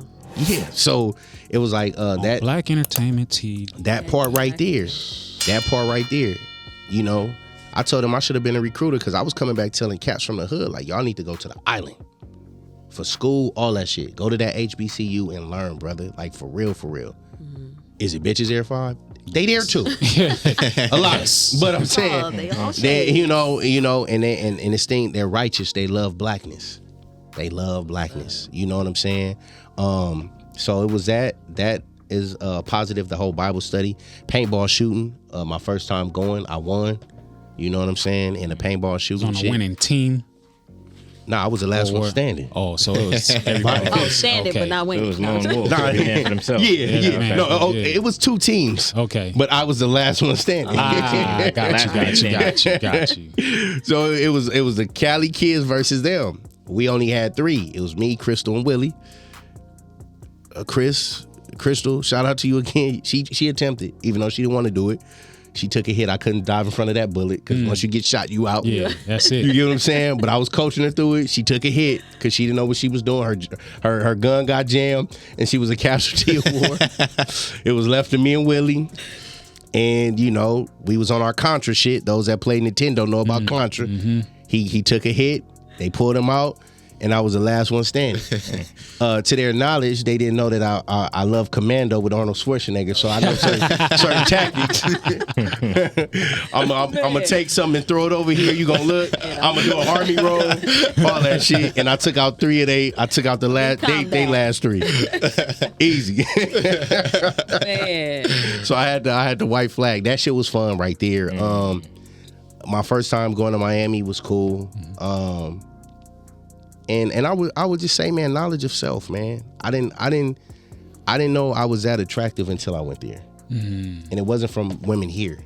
It was from out there. Yeah. And they made me because they love us. They love us everywhere. Yeah, but especially if we coming from LA, from the trenches. Oh yeah. But they made me feel like my black was beautiful. And they valued that and appreciated that more than I was getting out here. Yeah. Because it was regular. Right. It's every day. No, I wasn't regular here for me. Really? No. In the middle school, I was called a monkey, ugly, all that. Big ear monkey, all that shit. Yeah, by my own. Regretting it now. Oh yeah, it was after that. Regretting it now. In the midst of that wilderness, you were able to still find blessing. Yes. So even through that, and just the friendships I made, man, that are gonna carry over for a lifetime. With that experience, that is somewhere where I would love to get property and bring awareness to people here in South Central, the youngsters, to go visit and attempt to check it out. So there were some great points in it. And then 2 last things with the great points: the talent show we did, that me and Willie partaked in. We did that. People were able to see a different side of me that I just usually show at home per se, but it showed my improv skills. that had people behind the camera coming to me saying, you know, Jay, you're funnier than him. And it was just me, you know, when the pressure got thick and it was one of the moments where you had to hurry up and come up with something because we got a crowd full of people ready for a show. Just give me a wig, a lace front, and some tights, and let me just go out here and do what comes to spirit. And I had everybody laughing like I was Eddie Murphy or Kevin Hart or Cat Williams at stand up. And it was a moment for me to share because I'm not, you know, I'm funny to those who know me. Yeah. I'm a gentle giant. I'm very serious to people that don't know me. That's just Scorpio energy, man. But it showed me a lot about just the entertainment side of myself. And then even after that, I was in a play out there. From me, you know, doing that challenge, I stumbled across a young lady who was in theater class, and she was like, "Would you like to be in our play?" I'm like, "Oh yeah, certainly," you know. And I was in the play, and the play was good. It was fun. I did great in the play. So it was a lot of great moments I had with people outside of College Hill. Yeah, you know, outside of the house, outside of the bullshit and the drama. And they wasn't going for the 47 fake. When the two young ladies, Chris and Vanessa, got into a fight, I wanted to use that opportunity when they were talking about sending both of them home to attempt to play chess with them. And it kind of backfired in my favor. I made a move that worked in my favor because I'm here today, but it worked because when they were asking me, they said, well, everybody in the house or majority of the people saying it's you that started the fight and all that. Instead of me taking that being in my emotions, I said, let me play chess too. Hey, well, I think I should be the one to be sent home. They all getting teary-eyed in the back, and I'm looking like in the inside, like, no, that's not why I'm telling y'all that. Like, no, send me home, send a nigga home. Get out of here. They cry, they getting teary-eyed. It's my fault. So we finished my little interview. They came and told me, like, JayTee, man, you're a great person. We commend you for your bravery, man. And I'm like, I'm waiting for them to say, we gonna send you home though. And when they said, good job, and walked away, I'm like, oh shit. Oh, damn. Yeah. I'm like, damn, yeah. I'm like, fuck. I know you had a moment of silence. I had them in tears, man. I'm like, yeah, it's my fault. I shouldn't have never opened my big mouth. I have a problem with voicing my opinion. They was impressed. They looked at you like, oh yeah, you showed us MVP status. Yeah. And I got mad because they was like, great job, man. We need you here. Yeah. So hold this type together. Of accountability here. Exactly. So there was points like that. And I believe there was spurts of confirmation for my stardom and my calling, man. Yeah. You know, from God. Spring Bling, I'm blessed and fortunate enough to say when we went to West Palm Beach, Florida, man, where you got Omarion, Neo, you had all these people I look up to because I want to be in a spot. You get what I'm saying? I actually, when they called my name on stage, everybody went apeshit crazy for me. Louder than them, to where people behind the scenes and managers are coming to me saying, damn, they screaming louder for you than my artists. Nah, for real though. And that was life-changing for me because I wasn't doing nothing but being myself. Yeah. Being a real dude. Yeah. You get what I'm saying? So it was moments like that I value and appreciate. I met Spider-Lobe, somebody who I looked up to, always wanted to meet. I met him because of College Hill, because I wouldn't have been on the red carpet because of that. A lot of people don't know, I actually had a dance battle with Chris Brown. Like, people don't know that shit. Like, we really had a fucking, like, stump the yard. Yeah. Like no, for real, like dance battle. You know what I'm saying? In a club in New York. And from that, you know, he was able, you know, that was my baby sister's favorite artist at the time. After the battle, I'm not gonna say who won and who lost. You feel me? But after that, he signed the autograph, and for some reason, he just clinged to me. He didn't want to go nowhere else with other celebrities. And there was other people in that club, but he just was around me. You get what I'm saying? And I'm just like, yeah, like, okay, like, you know, he signed my autograph. I want to talk to him more about shit. Not on me even doing songs with him, but just pick his brain with music and shit. And confirmation with that, we was at the BET Awards right after I seen Spider-Lobe.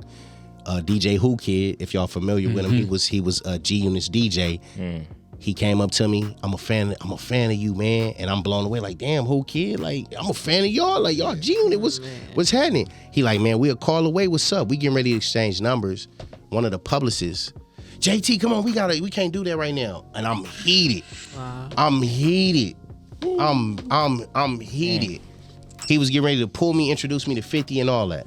So that, you know, that kind of set I was pissed because I already didn't want to be there. But due to contractual shit, you have to be there. You get what I'm saying? Especially that year, the show dropped. We in the BET Awards, we sitting down and everything. You know, everybody, I hear a bunch of mummering, screaming. Boosie was in front of us with Lil Webby, and I forgot the other cat name that was on Wipe Me Down. I forgot his name. Fox. Yeah, they was right in front of us and shit. Chris Brown and Bow Wow walking through. Bow Wow arrogant, you know, chains on. Chris Brown, you know, the girls is like, oh my God, there go Chris Brown. He broke through everybody, scooted past Boosie and them to come hug me and say, what's up, Jay? Wow. Like, yeah, and I didn't call him or nothing. That's love. Yeah. Wow. You get what I'm saying? I'm like, man, what's up, my nigga? Like, you know, I remember that battle and we talking about it. Mm-hmm. And they just like, damn, I'm like, I didn't know. So those were good moments for me. You know, great moments that I would take to my grave with me, man. You know, so. But see, that comes too from those people feeling your spirit, even in that destructive and demonic space. Oh yeah, that you was in, man. It takes somebody with that kind of spirit for them to part the Red Sea to come to you. Yeah, I mean that's the Most High, man. Shout out to the pool, Most High, man. So you get back home. So you get back home after that. After December 9th, I kissed the concrete, man. I got off that plane and kissed the concrete, literally. You was in the window like this. Man. I was crying when I seen LA when we passed start passing. We're near the Pacific Ocean. We're getting ready to land in 5 minutes. I start crying. I was happy. I needed some trim, so I made sure moms had baby with her. You know what I'm saying? Like, yeah, she gonna stay a few nights. You get what I'm saying? I cried though, and it just felt bad. It felt great to be home, to my comfortability, my habitat. Mm-hmm. You know, it just felt great to be back to the soil. I don't think I went to the beach for probably a year or two because I was tired of seeing water. Mm-hmm. I dreaded seeing water, man. You know what I'm saying? Of course, when I came back home, baby knew about the cheating shit because I told her. You know what I'm saying? And this is still me, you guys. You talking about somebody that's 21. Now that I look at it, the age I am, I was just a fucking baby. I didn't know no better. Yeah. With a lot of shit, I was still figuring out myself, figuring out my life and my purpose and who I am. You get what I'm saying? While attempting to navigate a monogamous relationship. Yeah. Mm-hmm. You know what I'm saying? And this is who I thought was baby. You know, she had both her parents like mine. We both was on the same block. This was supposed, you know, in my mind was supposed to be wifey. Yeah. So I get back, everything is good. Remember, this is December. It circles around to next year. Now they hit me, 2007. This is a suicide year. We doing a college chill tour. I'm not going. I'm done with y'all. See y'all, like, no, I'm not coming to no premiere. I don't want to do nothing. You gotta come, JT, because in section, all right, I gotta do the tour. Yep, you gotta come. You gotta come because you're the star. This is what they tell them. They love you. Oh yeah, I don't want to be the star. They didn't love me. This is this side. So coming back home, 2007. You know, my girl at the time, she got into a jam with her mom. She ended up coming to stay with us for a month. It was a month of the tour. Bad month. So they had a meeting at BET. It ain't dropped yet, huh? It ain't dropped. She know what happened. She knows what happened in verbatim. Yeah. But it didn't drop. You didn't explain it how they made it look. I explained it. Okay. How it was. Okay. But I didn't know how they made it look. Yeah. So she's staying with me and everything. It's like, okay, well, we're going on the tour for College Hill. First, we're going to have this pre-meeting before we get the tour started. Because, man, y'all going to New York. Y'all going to Miami. Y'all going to be on a Steve Harvey radio show. They happy about this shit. I'm nervous. I'm scared. We get to the BET office and all that shit. They having a meeting with us. This is the same meeting that the lawyer explained to us about the contract shit. Yes, where he told us.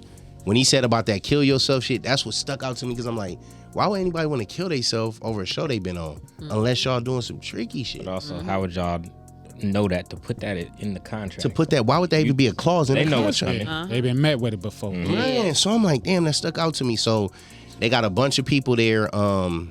Fuck, man. I know y'all watch movies, but y'all remember House Party 3? Mm-hmm. Okay, damn.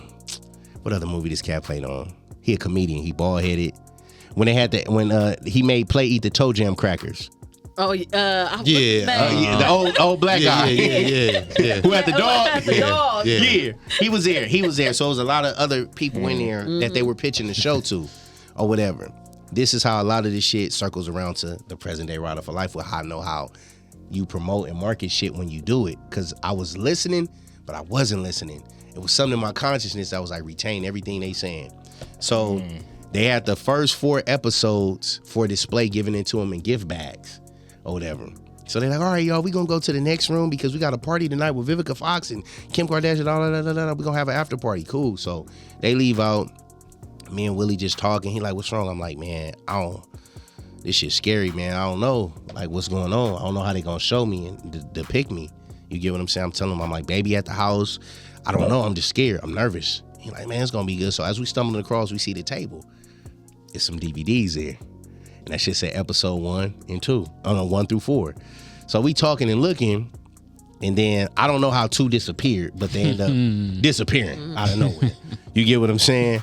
Long story short with that, had a talk with baby. I got the episodes. You know, the show airing next week. You know, I got the first 4 episodes. All right, let's watch it. I can't watch it. Why? I just don't. I don't like seeing myself as is. I don't have a desire to watch it. It makes me literally sick to my stomach. Well, the only way it's gonna make me feel better is if you watch it with me. Man, You gotta sit there with her and watch her heartbreak. So you gotta, man, all over again.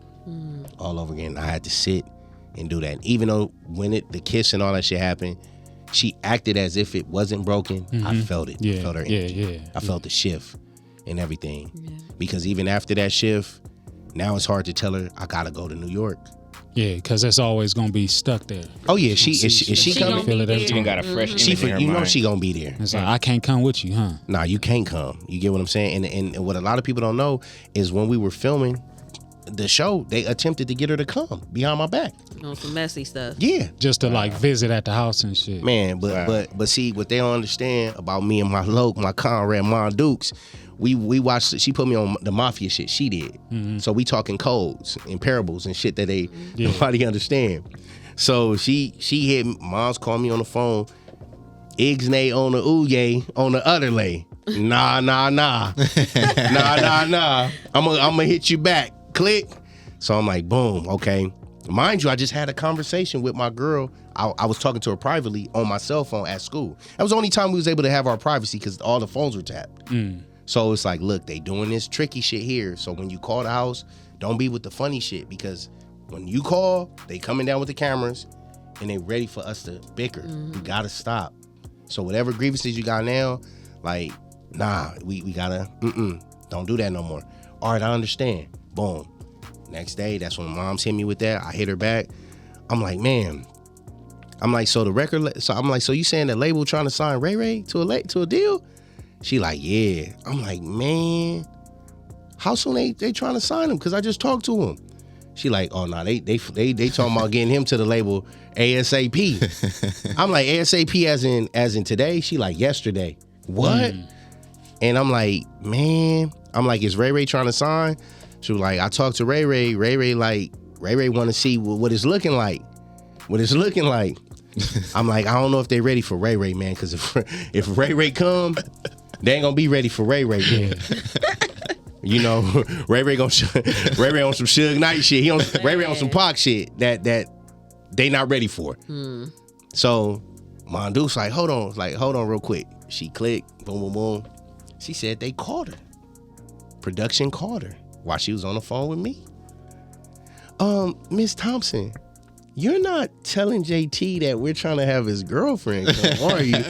She like, what are y'all talking about? Y'all tapping phones? So she went ape shit on them, got them off the phone, called me back like, yeah, you know, so I'm gonna hit you back, but they attempting to sign Ray Ray, you know, so if you get a chance, just talk to Ray Ray because Ray Ray might be pulling up soon. Off the show, man. I'm happy for Ray Ray, man. I'm like, man, that nigga, he rapping his ass off out there. Tell him to save room for me. Got to school the next day. Man, I'm like, they trying to have you come? Yes. They had my ticket ready. Round trip. Shit. And I'm like, what? I'm like, nah, you're not doing that. What they tell you? Oh, they told me that you wanted to see me and that we was doing this for a surprise for him. I never talked. I said, okay, nah, I'll see you soon. But no. Because that's a whole different situation. Right. Now Now, Baby would have came, Baby don't play. Yeah. She would have been with all the bullshit. Yeah. Turned the show upside down. You not coming and about to make a mockery of yourself, me, your family, and all that. Because that's exactly what they want. Oh, they wanted that. that. And they attempted to do that. I didn't know that. Yeah. So I'm like, it was shit like that they were doing. So fast forward back to the tour shit. So whenever I gotta go to New York or go somewhere, she know Idisha gonna be there. It's that in the back of her mind, that kiss, that rapport, they like you. So you might be fucking with them type shit or whatever the case may be. And that fucked her up psychologically. Bad. You know what I'm saying? It was a detriment to her, to us in our relationship. Man. Yeah. Man. Yeah. Cold shit. Now 5. Cold shit. It's crazy. Was you still going to LA City College now with your transition? Yes, to, man. College year? Yeah. So you get back home. Hood No star. car. No No car. car. Yeah, no car. On the Now, foot. you- On foot. baby it's messed up with Baby. Yeah, hell now, yeah. Your stuff is now and it's out to the world. Yes.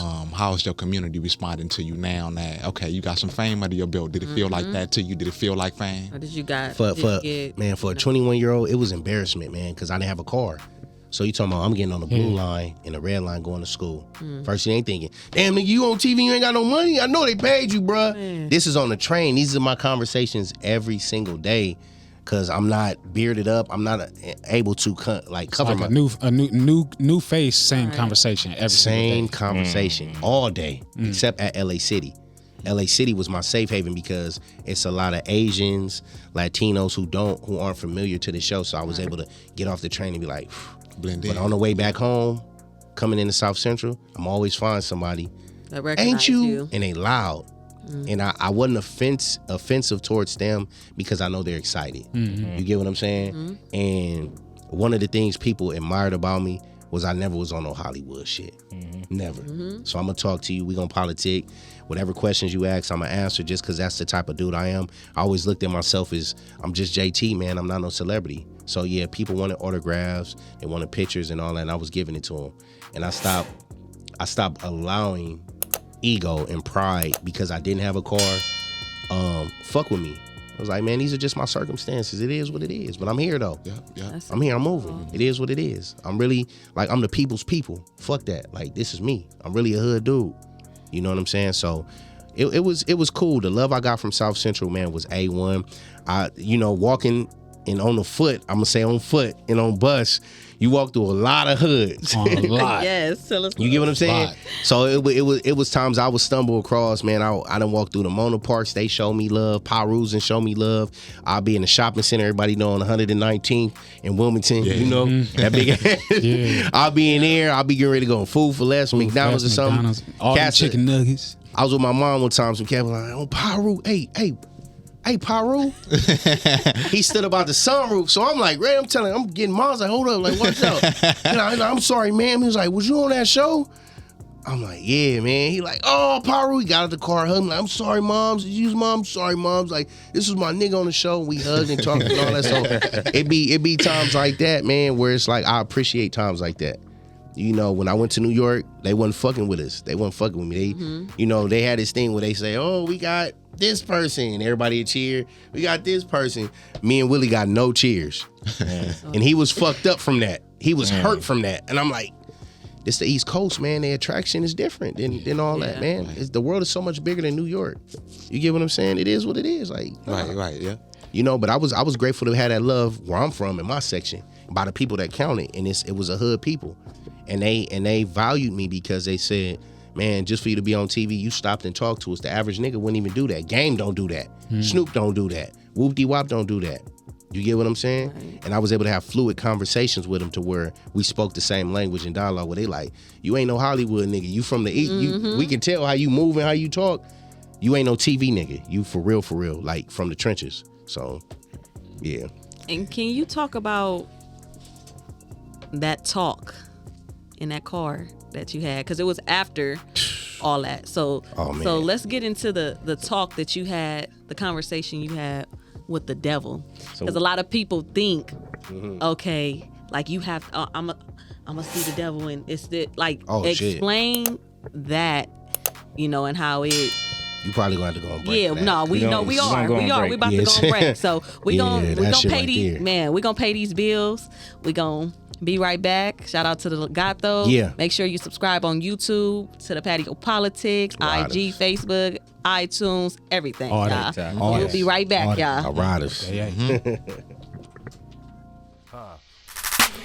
They know my status. These niggas know I'm really the baddest. I want my cabbage, so run it or I'm coming after it. I bruise and batter. The shit I kick ain't got no manners. The shit I capture, it's hard to nail, so bring my hammer. Turned up, nigga. Better earn up, nigga. I'ma get in this here, don't get your world burned, nigga. The block how we burn foes to the ashes. A lot of these G's is walking around here ratchet. Nigga, it's tragic. How you a banger but a faggot? Barbecue plastic. We mortified by your ass. From sipping 40s to tea. You sit while you eat, but you try. You are now rocking with the Patio Politics. Yes. Patio Politics. We here with Jay Fit. Yeah. Before we went on break, we started to discuss the college hill, and then after that, but we want to get into your conversation with the devil. That goes right into what the great K was talking about. That was the same year, 2007, after the show had aired, me coming back home.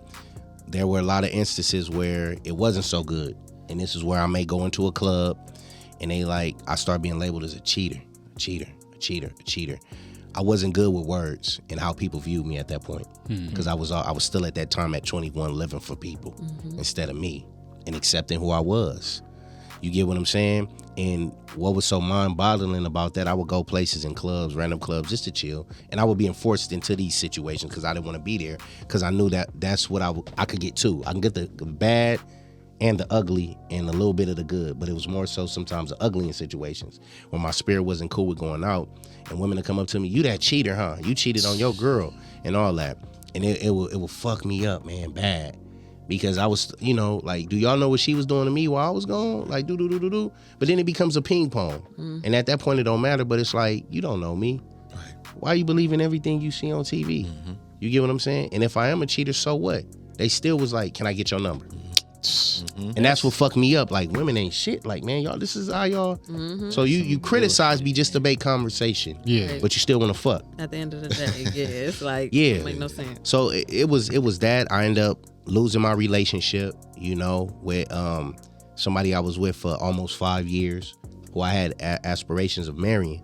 You get what I'm saying? That was a heavy thing for me, because I felt if I had nothing else, I had her by my side to at least understand. Yeah. And I was losing my partner in crime, and I ended up losing her to somebody older than me. So he came in like a thief in the night while she was vulnerable, and basically, boom, took her.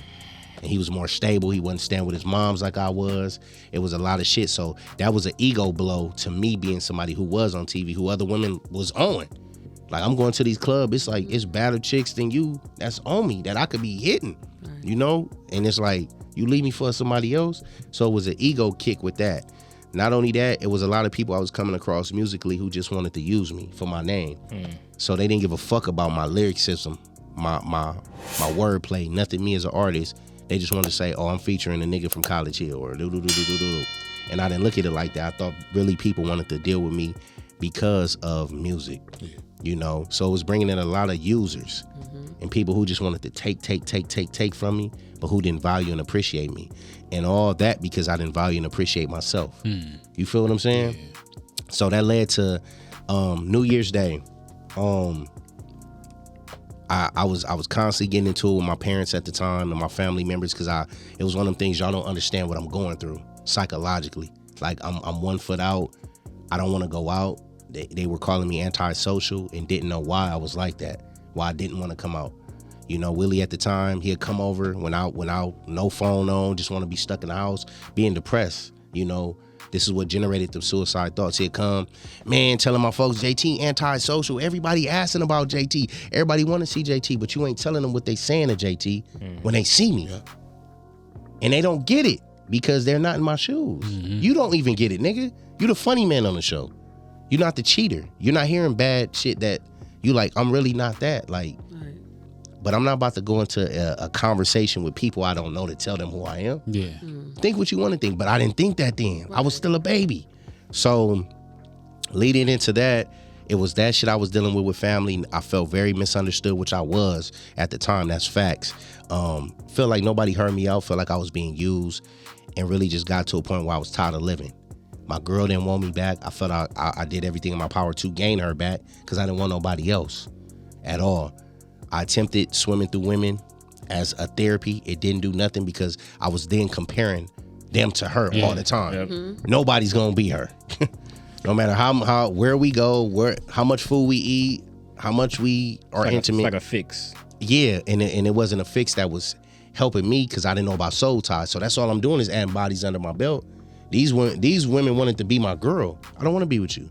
I just want to fuck because I think it's gonna pass time. I'm doing what women say do. What women do when they break up, it's like, oh, go out and mingle and meet girl, have fun. Right. I'm like, I'm gonna take that formula and do it for me, but it didn't work for me like that. And I was wondering why I was feeling so many emotions, like spiraling in my fucking heart and soul and spirit, and that was why. So I'm sitting in the car. I ended up getting a gun from one of my comrades, or whatever the case may be. That year, you talking about got into a club fight with people over somebody else, got into a fight with some Hoovers over somebody else, where it was gunplay involved. You get what I'm saying? Over somebody else and all that. And it became one of them things where now I'm thinking like, niggas think I'm playing games, man, because they letting this TV shit get to them and everything. So I'm starting to feel like they testing me now. You get what I'm saying? End up getting a gun from one of my comrades. I ain't gonna say who he is, 'cause I don't want nobody on his head, because he didn't know what I was getting the gun for. Yeah. He just gave it to me after the Hoover incident, and he like, okay, you need protection, Jay. Boom, got the gun. And I woke up, man, and the day was just somber. My kid brother, Inf, was in his room. You know, mom and pop was doing their thing. My baby sister was in her room. And I stood outside my room and was looking like, who can I cry out to in here to tell, like, I'm about to do this, or I feel like doing this. And my spirit wasn't navigating me to nobody. And I'm crying. You feel me?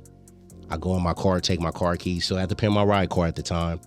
It had just got broken into a month before. They took the soul out that shit, which is a radio for me. You take everything else but just leave the radio. They took the TVs, fuck that, I don't care. They took the little PlayStation out, don't care. When they took the radio out, that was like you snatching my heart out my soul for me, because that was my therapy, music was. So I'm getting in the car, I'm thinking about all the shit that's going on. I'm looking at the radio being gone, and I'm just like, man, this life ain't for me. Like, I have no purpose. I don't have my girl I'm in love with. I'm looking up, I see the lights on in the apartment. I'm like, my family don't give a fuck. They going on with life. Everybody, I'm the only motherfucker here crying and going through what I'm going through. So I grabbed the gun and I'm sitting there, I cocked that shit back. First I put it in my mouth and everything. I was thinking of the messiest way to leave that shit, hoping they find me in the car. And how I did it, it was like they wouldn't have known for days, because I had a car cover over the Pimp My Ride car. So I covered that motherfucker up. So like, you gotta come look. I'm gonna be in this motherfucker for days. Brains splattered everywhere. You get what I'm saying? So I took it out my mouth and I just broke down crying. You get what I'm saying? In my back seat, it was like a figure, but the figure looked it like me or whatever. And the figure started to talk to me. Go ahead and do it, dog. Get that shit over with. And I'm sitting there crying like, man, I want to. I'm tired of living. Like, go ahead, do it. I'm gonna make everything feel better. I'm gonna take all your pain away. You ain't got to deal with your family. You ain't got to deal with College Hill, all that shit. You ain't got to deal with your girl at the time. Like, let them be, and I'm gonna come take you to a place where you gonna feel good. A1. I put that shit to my temple. See, people don't know this story. I pulled and the gun got jammed. And he like, adjust the gun. I'm not gun savvy at that time. I'm a hands dude. So I'm attempting like, okay, click. It's bullets in there. Because my partner showed me, he loaded it, boom. He said, once you cock it back, the bullet is in the chamber. So all you gotta do is pull, Jay. That's all you gotta do. And it's gonna keep, every time you pull. Pulling, nothing happening. Fuck, so I'm getting the gun, he talking to me. Fix it, fix your gun, man, fix it. He was like, it's just jammed. Unjam it. Unjam it. I'm crying, I'm praying to God, I'm praying to the Most High, begging, telling him, man, I just want you to heal my heart. I'm tired.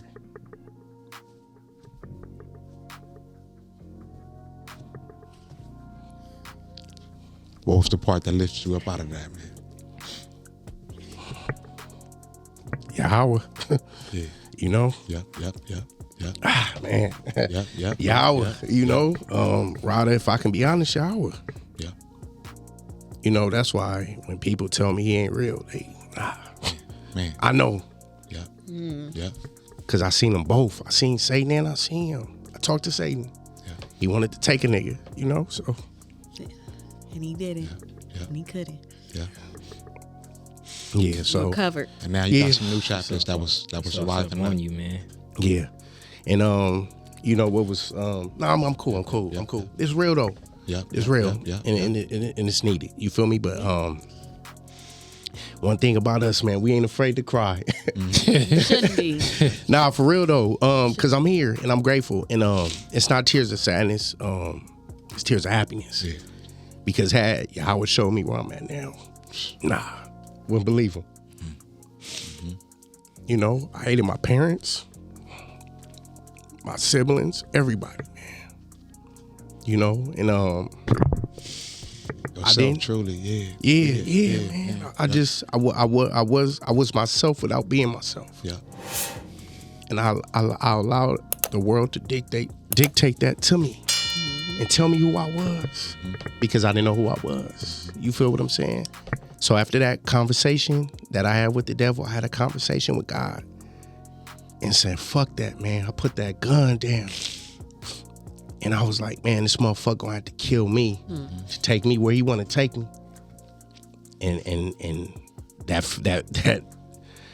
shit in the back seat shook his head, you know? He hit me like pussy, like one of them lines. I'm gonna show you what a pussy is, like for real. And I said a deep prayer and said, man, fuck everything and everybody. This the R.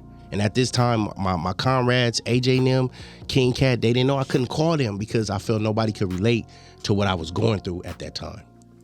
So it's like, I'm not even gonna call my comrades because usually at that time when I was calling people, they just get quiet when I tell them.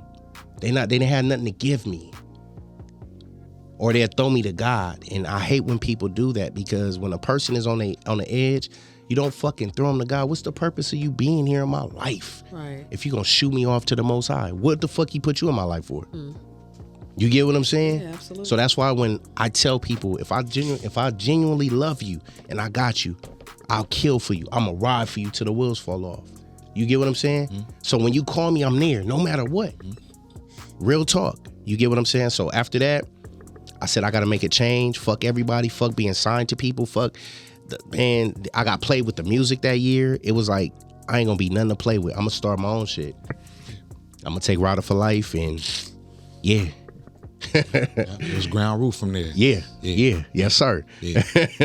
Redemption. Now I gotta bounce back. And you know what I feel like, man, just in that moment, man, just hearing you talking about the suicide. Perhaps a suicide did take place, man. That was an old Jew, man, that was leaving. That I killed. Car, man. Yep. Yes, sir. Yep. That I killed. Yeah. I killed that motherfucker. I killed JayTee from College Hill. Yes, sir. You get what I'm saying? So it was a Either him or you. Yeah. That part. And I wasn't about to be the enemy's prisoner. I'm nobody's slave. So, you know, that year ended. 2008 came around. I ended up getting Ryda for Life DBA. And yeah. We here. Ryda for Life Filmz. What was your vision at that time when you did get a DBA and everything? Did you already have the hunch for the filming? Did you already have that idea in mind or anything like that? It was just all music. Ryda for Life Ryda for Life Records. It was Ryda for Life Records. Yeah, first yeah. I already slowly but surely was building a roster at that time. King Cat, which is original UTR member, he always was there. Inf was there, the DJ, the producer. AJ always there, CEO, DJ, producer. Shout out to my cousin Omar, in and out. But there he got UTR tatted on him, so he's a for show member. But coming 2007, what also led up to the fucking suicide shit was I had a music thing a month prior that added to that. But it was a music situation where we was gonna be on some independent Rockefeller shit. I was a Jay-Z Shout out to Rome. Rome was like the Dame Dash. Doughboy was a Benny Siegel. We was locked into the music shit. Situation happened where we performed at a club. We got cheated in our time of performing. Doughboy got mad, punched out somebody. You get what I'm saying? It got ugly. Gunplay was almost involved. And Doe came to me and said, "You a real nigga, Fifth. I fuck with you. Whatever you do musically, nigga, I'm here. Let's ride, nigga. I ain't fucking with this nigga no more." So God was already building a roster musically for the R. Now, coming into that year, the vision was we was gonna be on some Rockefeller No Limit shit. All positive though. No bullshit. I didn't want to get nobody no contracts that was having them bound where they feel like slaves. I wanted everything comfortable because it's never been about money to me. Never. If I can just sign somebody, provide a space for them to record and don't recoup, I'm good with that. Right. Because I would want somebody to do the same for me in that same fashion. It ain't about money for me. It's never been that. So I'm like, I want to provide a safe haven here at this label where you already got the music. We're going to take your pictures and photos. I was building a website, all that shit. And that was the second generation of Ryda for Life that we started. Once everything got on paper, everything. And that shit was like, it was moving. It's like it was it. My female comrade or significant other at the time, she was doing some illegal activity. She wanted to take the money to buy me a car or all this other type of shit, bullshit. That wasn't monumental now. You get what I'm saying? Yeah. It would not be valuable today, but she wanted to do all that, and I said, just get this shit incorporated in DBA, and that's what I want. That's what you can spend my money on with that. And she was like, you don't want no clothes? I'm not into clothes, man. Like, nah. I'm into my dream. I'm into my, Come on now. I got a vision. I was a man on a mission. Yeah. I was a man on a mission. It's like, nah, man, fuck the clothes, fuck the shoes. I'm not that type of nigga. I don't want no new pair of J's. This is what I need. This is what I want. I need this DBA. This is the price. Right. Right here. She got that shit. I lit up like a Christmas tree. That's all I needed. Called everybody Doe. Welcome to Ryda for Life. Yeah. And he like, cuz, what a contract, nigga. I want to sign. I'm signing to you for life, nigga. Like, it was one of them type of conversations and everything. And 2008 was where it officially on paper kicked off for me. Yeah. You get what I'm saying? It's like, we good now. Yeah. Yes. We here. We here. And the film didn't come till middle of 2008. I was at LA City College or whatever. So I'm coming out of speech class. It's in a cinema building. I didn't know it was a cinema building. So it's speech class in the cinema building. I'm in there with my significant other. I come out the class. We shooting the shit.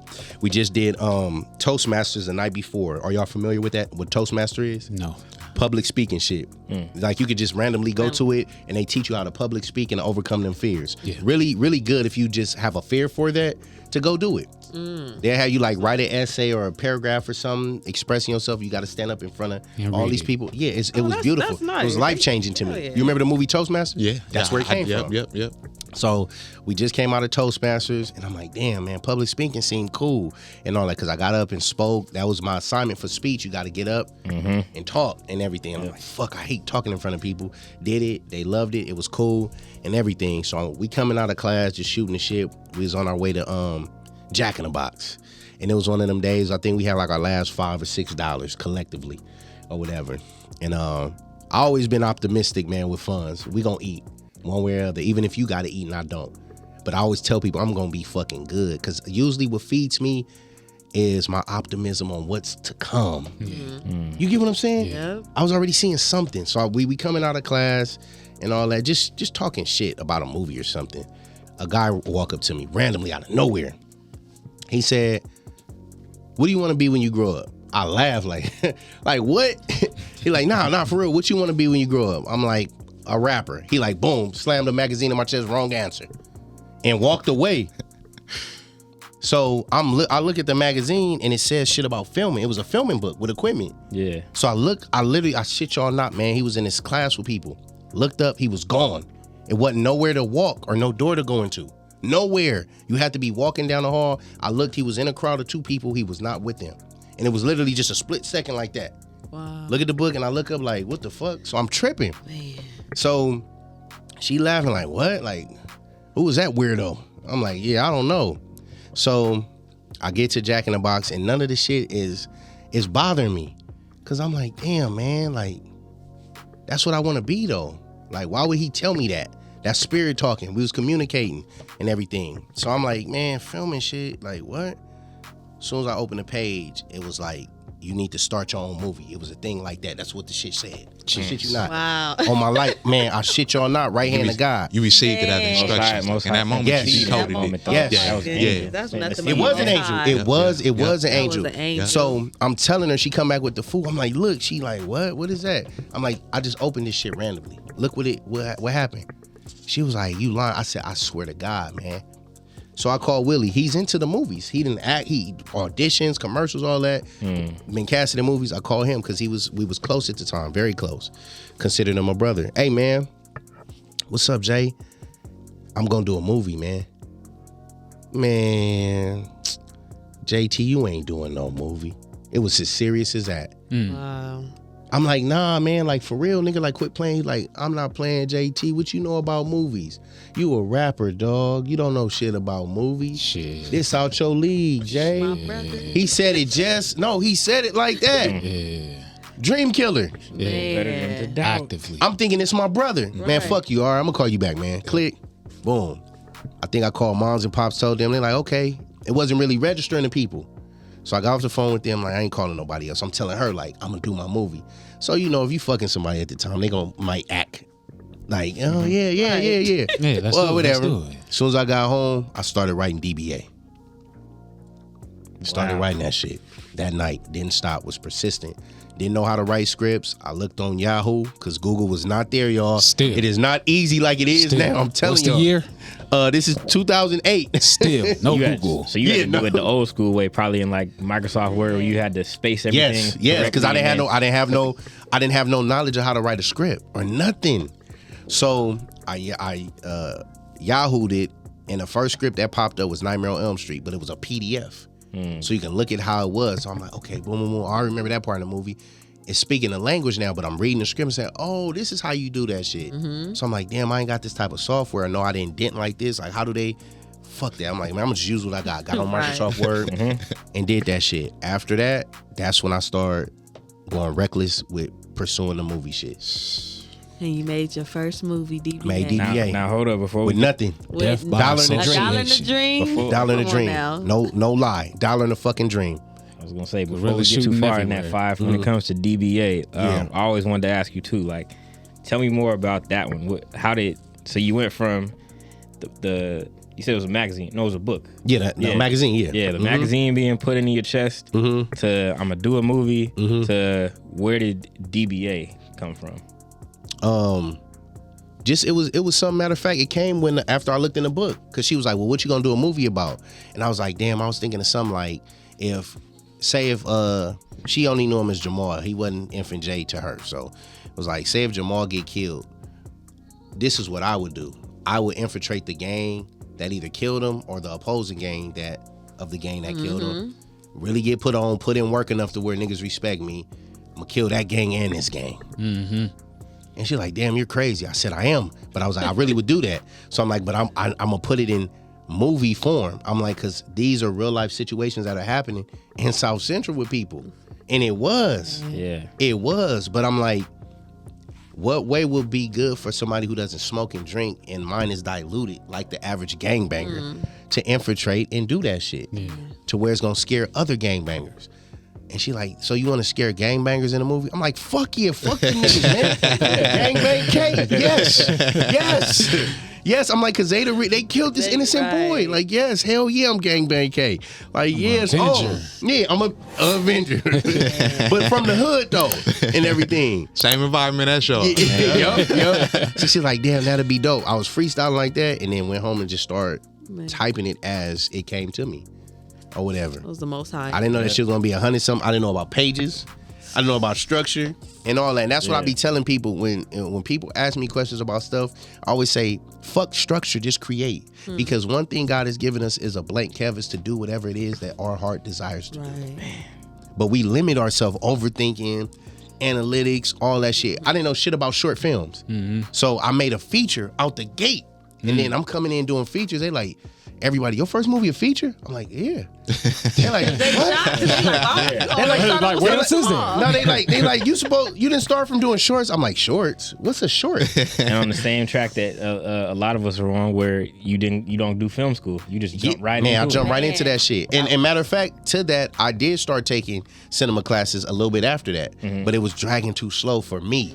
You was You get what already I'm ready saying? because they Like, wasn't I'm a even on self- features. I want to get them done. Self-taught. Yeah, Self-taught. yeah. So I just got the cinema books, stole them. I mean, borrowed them from college, and took them and studied, and just took myself to school. Man. And at this time, while we were in pre-production for DBA, me and my significant other at the time, we was still on foot at this time. So we catching a bus to Barnes and Nobles, Borders. We in them motherfuckers for 8 hours, man. And I'm a kid in the candy store like Amoeba. Yeah. Because I'm going right to asking the people, where's the section on how to make a film? They're like, oh, I'm running up to that moment. Taking out all these books, stacking them. Like, okay. Man. Got the notepad, I'm writing notes. Shit, I even stole a few books. I mean, brought a few books out of I was about to say, you Borders sit and there and Barnes read them all. You ain't necessarily got to pay for gotta them. pay for them. Oh, yeah. Yeah. She had her little knapsack, a few books accidentally dropped in there, and we I had like to this go. one. Yeah. Read this one like 2, 3, 4 Man. times. So I did that. I did that with the bookstores to gain more knowledge or insight. And then we went to Amoeba, and that's when I got hooked to the 10-year anniversary, 20-year, while I look on the back of the DVD and it said documentary, making of the film, et cetera, where I studied the directors, their lingo, their all this angles, this and that, where I'm like, okay, yeah, I'm gonna do this shit. I'm gonna do it my way though. So yeah. Man, that's And Death by Association was a very powerful. It was long as fuck. That's the It was a thing. 2.5 hour movie. But if we can I watch, didn't know but if we that. can watch Scarface, Yeah. The Godfather, Yeah. that shit is long. Yeah. I just remember when you But showed me it like was the big old interesting tapes. though. Yeah. Like, you know, That Well, old It was camcorder. shot on mini DVs, yeah. Yeah. But What real quick, okay, hold that. We gotta go to break real Yeah. quick. Pay these bills. Yes. We definitely want to come back and address This that is and more historic. on DBA, man. Man. That was This is history. This is we legacy. peeling layers. when you showed me layers, more DBA, that was layers. inspiring, man. Come on All now. praises. We be right back. Let's Right pay back, these y'all. water Patio bills. politics. Yeah. All praises, man. You trust me? Come here. I want to help you ease your anxiety if you allow me to. I think it's magical how kisses slow down time. I can make your spirit move at the pace of the earth when your lips meet mine. Life is so much better when you slow down. We're so in a rush just to go nowhere when the best place to be is right here.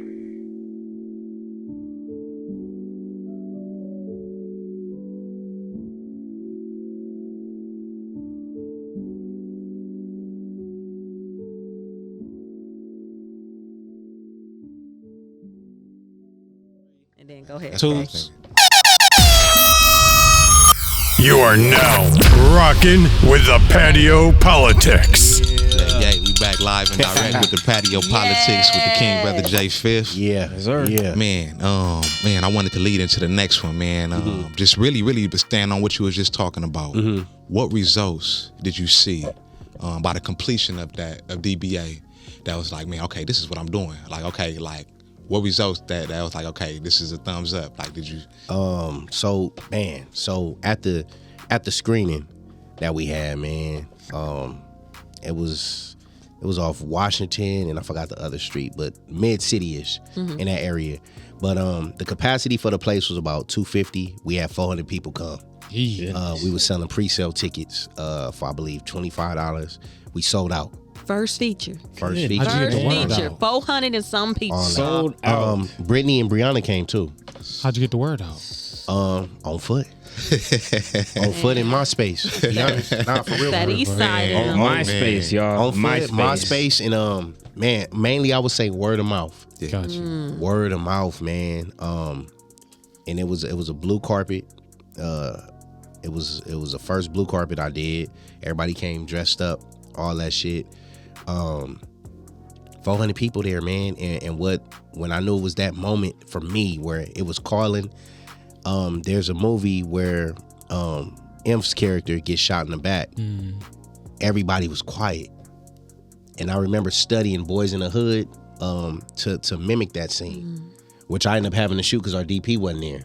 Wow. So we had to do the makeup, the cutting the holes of the shirt, the cuts, all that other type of stuff and everything. And that particular day, that's when the sheriffs came out, the ambulance came out, and the helicopter, the chopper was over us because they thought somebody really got laid down over there. Gorilla shooting. Gorilla shooting. Like, man, I didn't know nothing about that. Gorilla shooting. Man, I'm a master gorilla. I didn't know nothing about it. So when that happened, everybody was already quiet leading into the scene. When he walking down the street, they see the gangbangers banging on him. When they see the car turn around, the little ambiance music I added into that, everybody got quiet. And I'm like, just looking like, oh shit. When he got shot, everybody like literally, it was fucking quiet. It was scary, a scary quiet. So I'm like, oh shit. I just lost the crowd.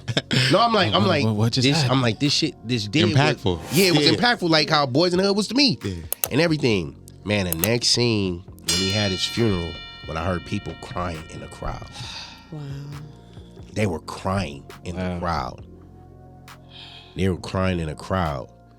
Like at that point, I'm looking at him to be like, you see this? He damn near in tears. So I'm laughing at him, like trying to get his attention. I'm like, bitch, like I'm on his head, like nigga. But it was so fucking. You heard, weeping. People were weeping and all that, and I'm like, oh shit, this shit works. Like this is it. Like this is it.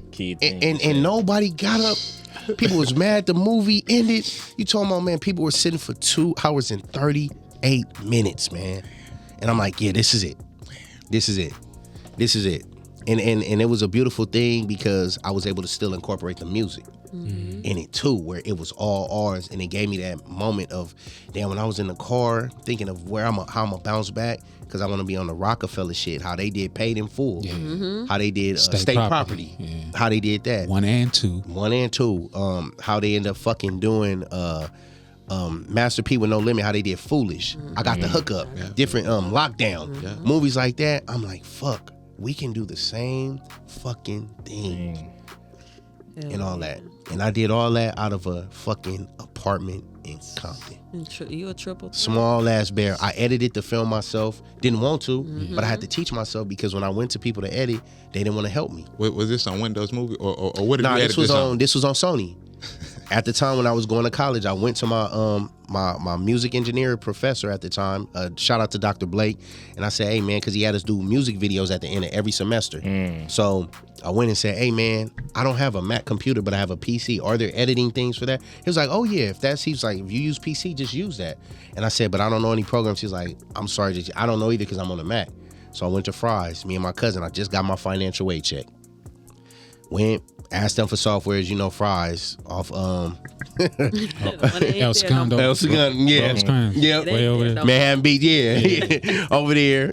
Back they were helpful then. They got lazy over the years. It ain't that no more. Yeah. R.I.P. to the Fries, man. Fries got fries. They built my studio computer, man. That was real shit. But I went and asked the guy, he's showing me the different ones, and I'm like, man, I want to edit a movie, man. He like, oh, well, you got to get this. It's $200, man. I'm like, come on, grab that shit. Me and O went to the register, got it, and I started learning how to edit from there. But I just took the scenes with the audio, and when I started syncing and chopping it, I didn't know, so I started watching movies again, taking myself to school to see, damn, what's the timing? Do you stay on this person long? And I started realizing everybody got their own style directing wise, and I'm like, what's my style? And I'm like, let me watch John Singleton. This is more like Menace to Society, Boys in the Hood. Let me see their cuts of emotions and all that. And I did all that shit and had the shit done in like a week because I was on that shit for 24 hours a day, effortlessly. I had instances where the computer almost crashed. I had moments like that, all that shit, but I put it together. I put that shit together, and we did the soundtrack, the music, and shit. Ryda for Life Records. Ryda for Life Records and Ryda for Life Films. And you also Films. acted in it. Yes. Shot it, acted. Man, little do y'all know, it's funny because the character I played, Nipsey was supposed to play. Rest in peace. Wow. Real talk. Nipsey was supposed to play. I didn't cast him, but who he was tied to at the time, they was like, oh, let me read the script. They came to a table reading. It blew him away about the table reading. And it was like, well, you got any roles for him? I'm like, well, he could play Scrappy. That's more of his get up or whatever. But it never did come to fruition. But yeah, so I ended up jumping in and playing the shit. Scrap load. Yeah. Shout out to DBA. Yeah, shout out to DBA and everybody. Man, part of Ryda it. for Life record. That's the first baby Come on now. right there Yeah, at the top.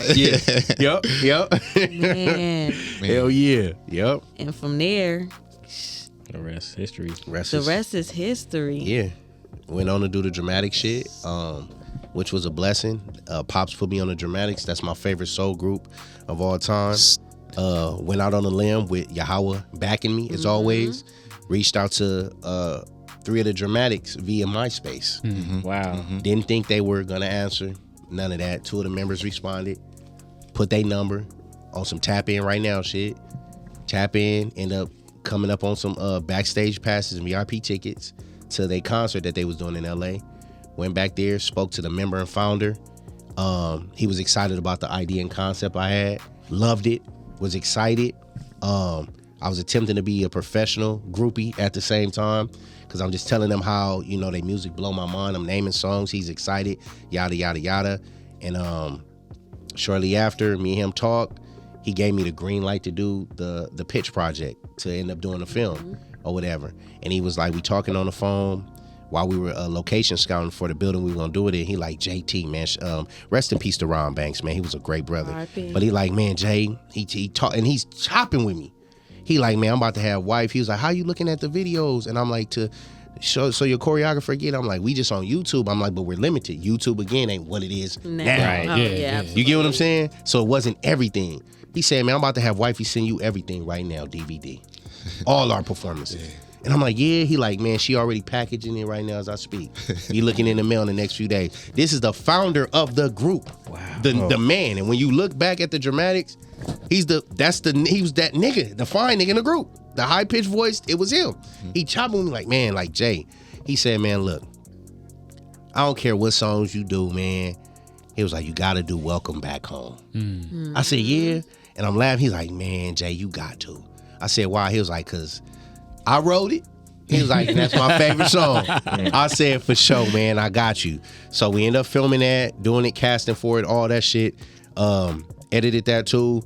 Right before I finished my last day of editing, he passed away. He passed away.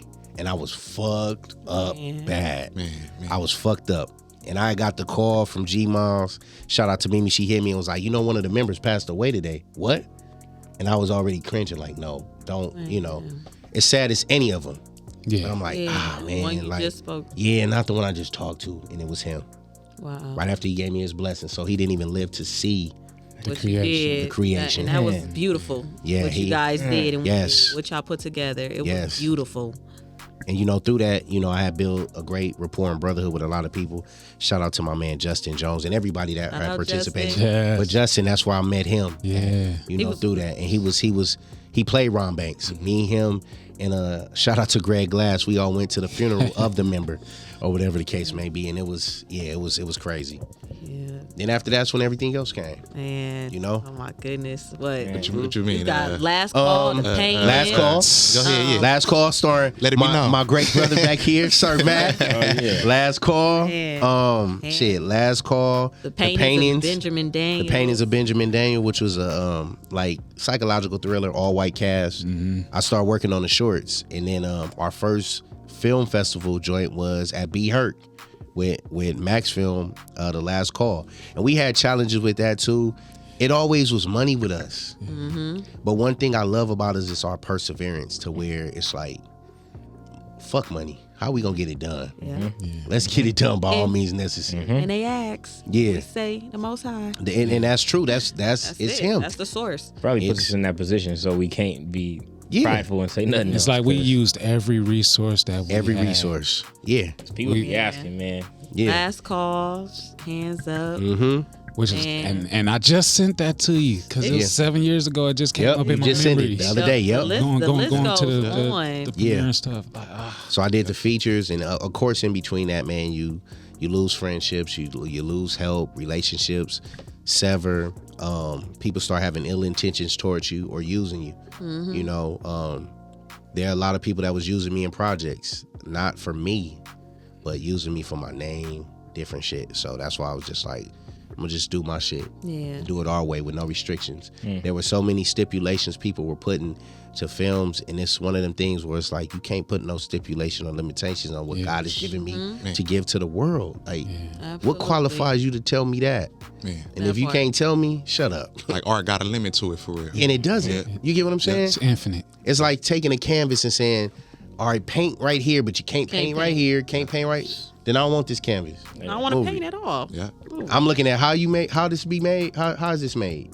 Oh, well, okay, I can't answer you a hater. Let me go find out how the canvas made so we can get it made and all that. Listening to you speak, if don't nobody know now, you a rebellious spirit. Man, so you gonna kick down the door gonna if stop. ain't making one for you. Not gonna stop. I'm a rebel, but man, I man. attempted Ryda to go through the front. Yes, sir. I waited in line, humbly, Yeah. respectably, to get through the front. I showed my ID. I had the money, and kept getting turned away.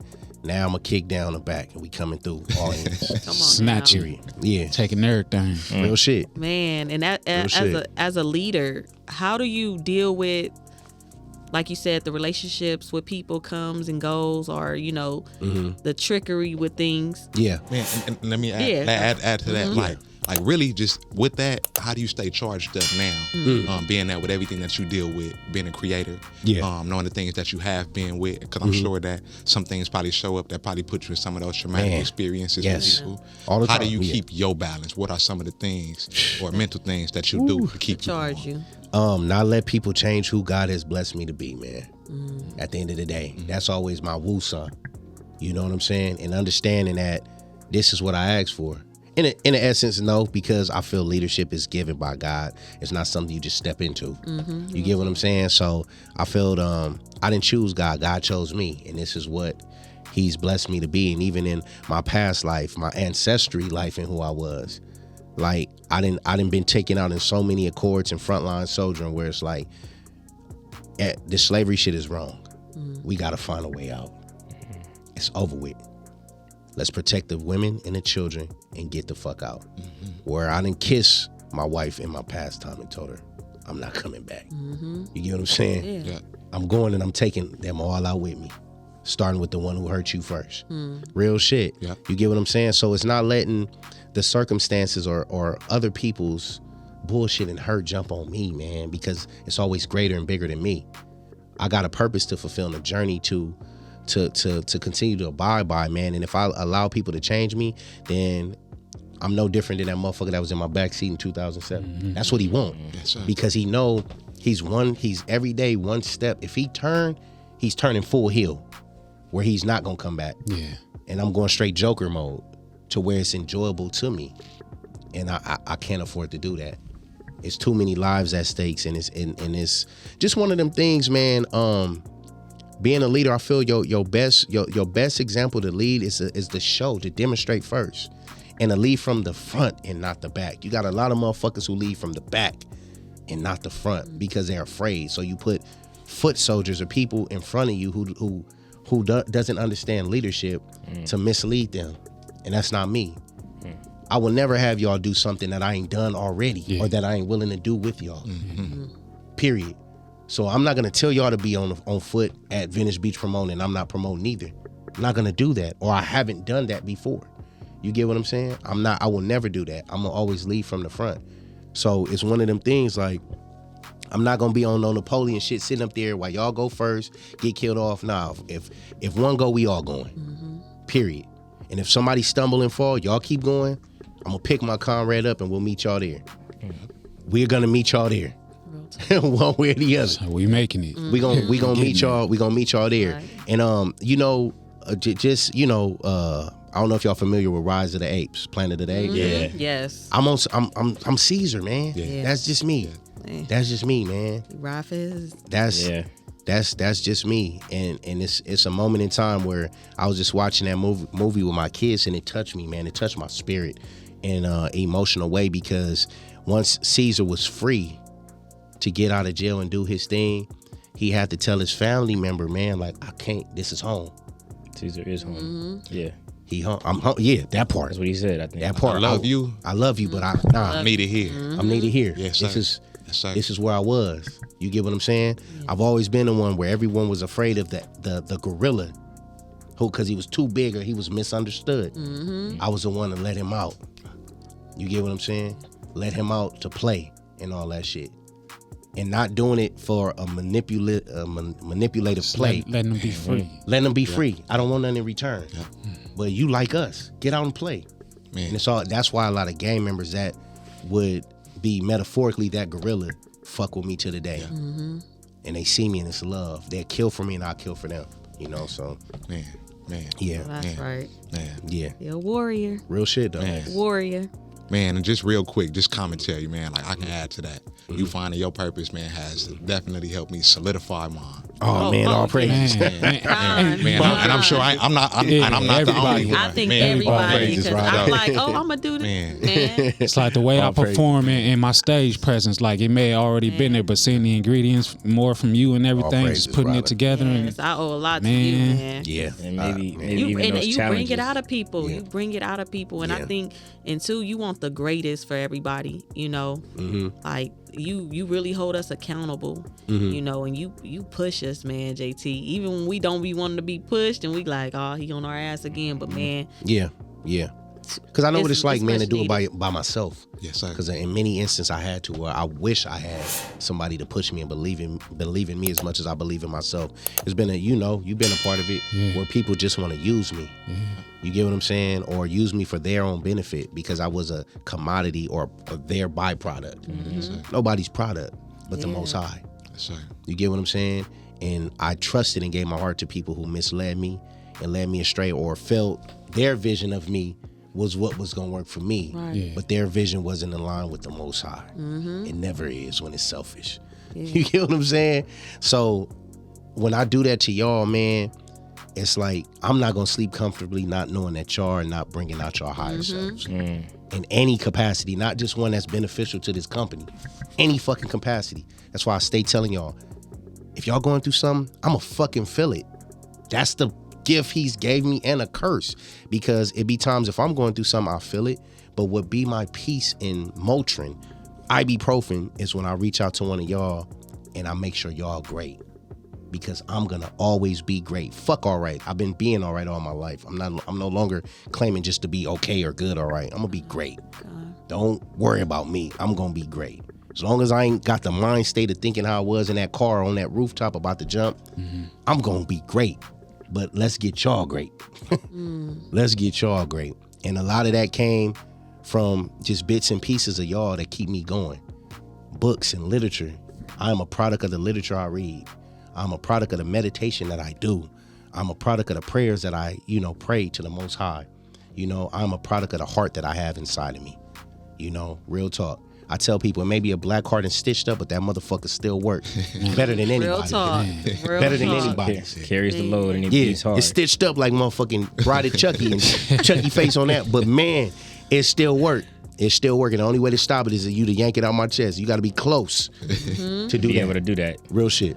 Yeah. That's right. I just want to say too, Five. I mean, I think just not even just with the influence you've had on all of us, but looking at your journey up to this point, I mean, we've all probably had our individual combos with you, but I've never got it broken down to this point. I could put a timeline to it and almost watch it like a movie in my head. Oh man. And yeah. And it's still so much that got left it's out. still a Trust lot. and believe. Just glimpses. We for sure gonna have to do a part 2. I'm always Part talking 3. about too, just how people's journeys. I'm looking at you like a character in a story, man, and that's that moment of truth at the end of Act 2 when you sitting in that car, man, and that's literally like that. Even though you might have saw that dark figure there, God's watching the whole situation. Oh yeah, for sure. Because it's like, okay, well, he can overcome this. I can trust him with the lives of others. Because one thing I always marvel at, I always tell Kay about, I'm like, man, look at the way our team came together organically. Shit, how we all came to know you. This wasn't some shit we signed up for. Oh, there's Ryda for Life on Facebook. I want to go see what that's about. I definitely didn't sign It was all I just didn't. organic. It just happened. us knowing somebody in common. I remember Course of the Just years back, and then Pastor Fisher. Yep. I'm like, how you know my frat brother? And then, but I'm also only saying that to say, like, for you to have all of us in your midst, man, and the way you do push us, when we at the beach, when we on sets, and it's been 14 something hours, man, and I'm like, Like, it's big on me for real. And the first time on the council, man, I'm like, for real, JayTee is somebody you can call stays up on. for 2 weeks straight. Like, I need How? to talk. How? I'm like, 5, I need rest, man. He's like, I'm gonna push y'all. Yeah. And he says it real nicely in the meetings before we get on sets and before we get out there in the fields. Then we in the fields and it's like Saving Private Ryan. It's like, fuck, you didn't tell us it was gonna be this. But to be able to do that is because, you know, you are led and you are trusted. And back what I said earlier in the show about how you recognizing that you have that power that you could abuse, you know, So many not people abuse. do though. You could use it towards the dark side. You could They use it for abuse their authority, manipulation. too. Man, so many people do. Abuse their authority. And recognizing that it's like it's right there and you got it and you look at it every day and I still choose to do good. Oh yeah, because I believe in Yahweh's karma. We you know, appreciate so. you, man, so much. Okay, I believe in Yahweh's karma. quick thing, real quick. Your 5 top directors. Directors? Yes. Okay. In any order? It can be Any in order. any Okay, order, but Christopher top- Nolan, Mel Brooks, Martin Scorsese, John Singleton. Rest in peace. Yes. See, I can't be biased because they made my favorite movie. Damn. Hey, what's your favorite movie I know, for a I know reason? it's more. Yeah, I know yeah, it's yeah. more, but I I'm would just telling say- you to give us the 5. But if it's more, you could go ahead. I would say Fred Decker, who did Monster Squad. Monster Squad is dope. I would say that. I would say him. Yeah. Okay. Now, is that because of you like the movies or do you watch those and see how the movie's directed? How the movie's directed, for sure. Okay. You get what I'm saying? How the movie and the emotions that they directive style capture. Or whatever. Martin Scorsese, he's a lone rebel in his fucking directing. That's true. He's super Phenomenal. big. He's big time New York. I love that about him. I admire he's all about his city, and he's unapologetic with the message he brings. You know, same as like John Singleton and all of them. You know, Absolutely. Christopher Nolan. Nolan too. Yep. That Yep. psychotic type of Yep. out of Nolan. I am enamored.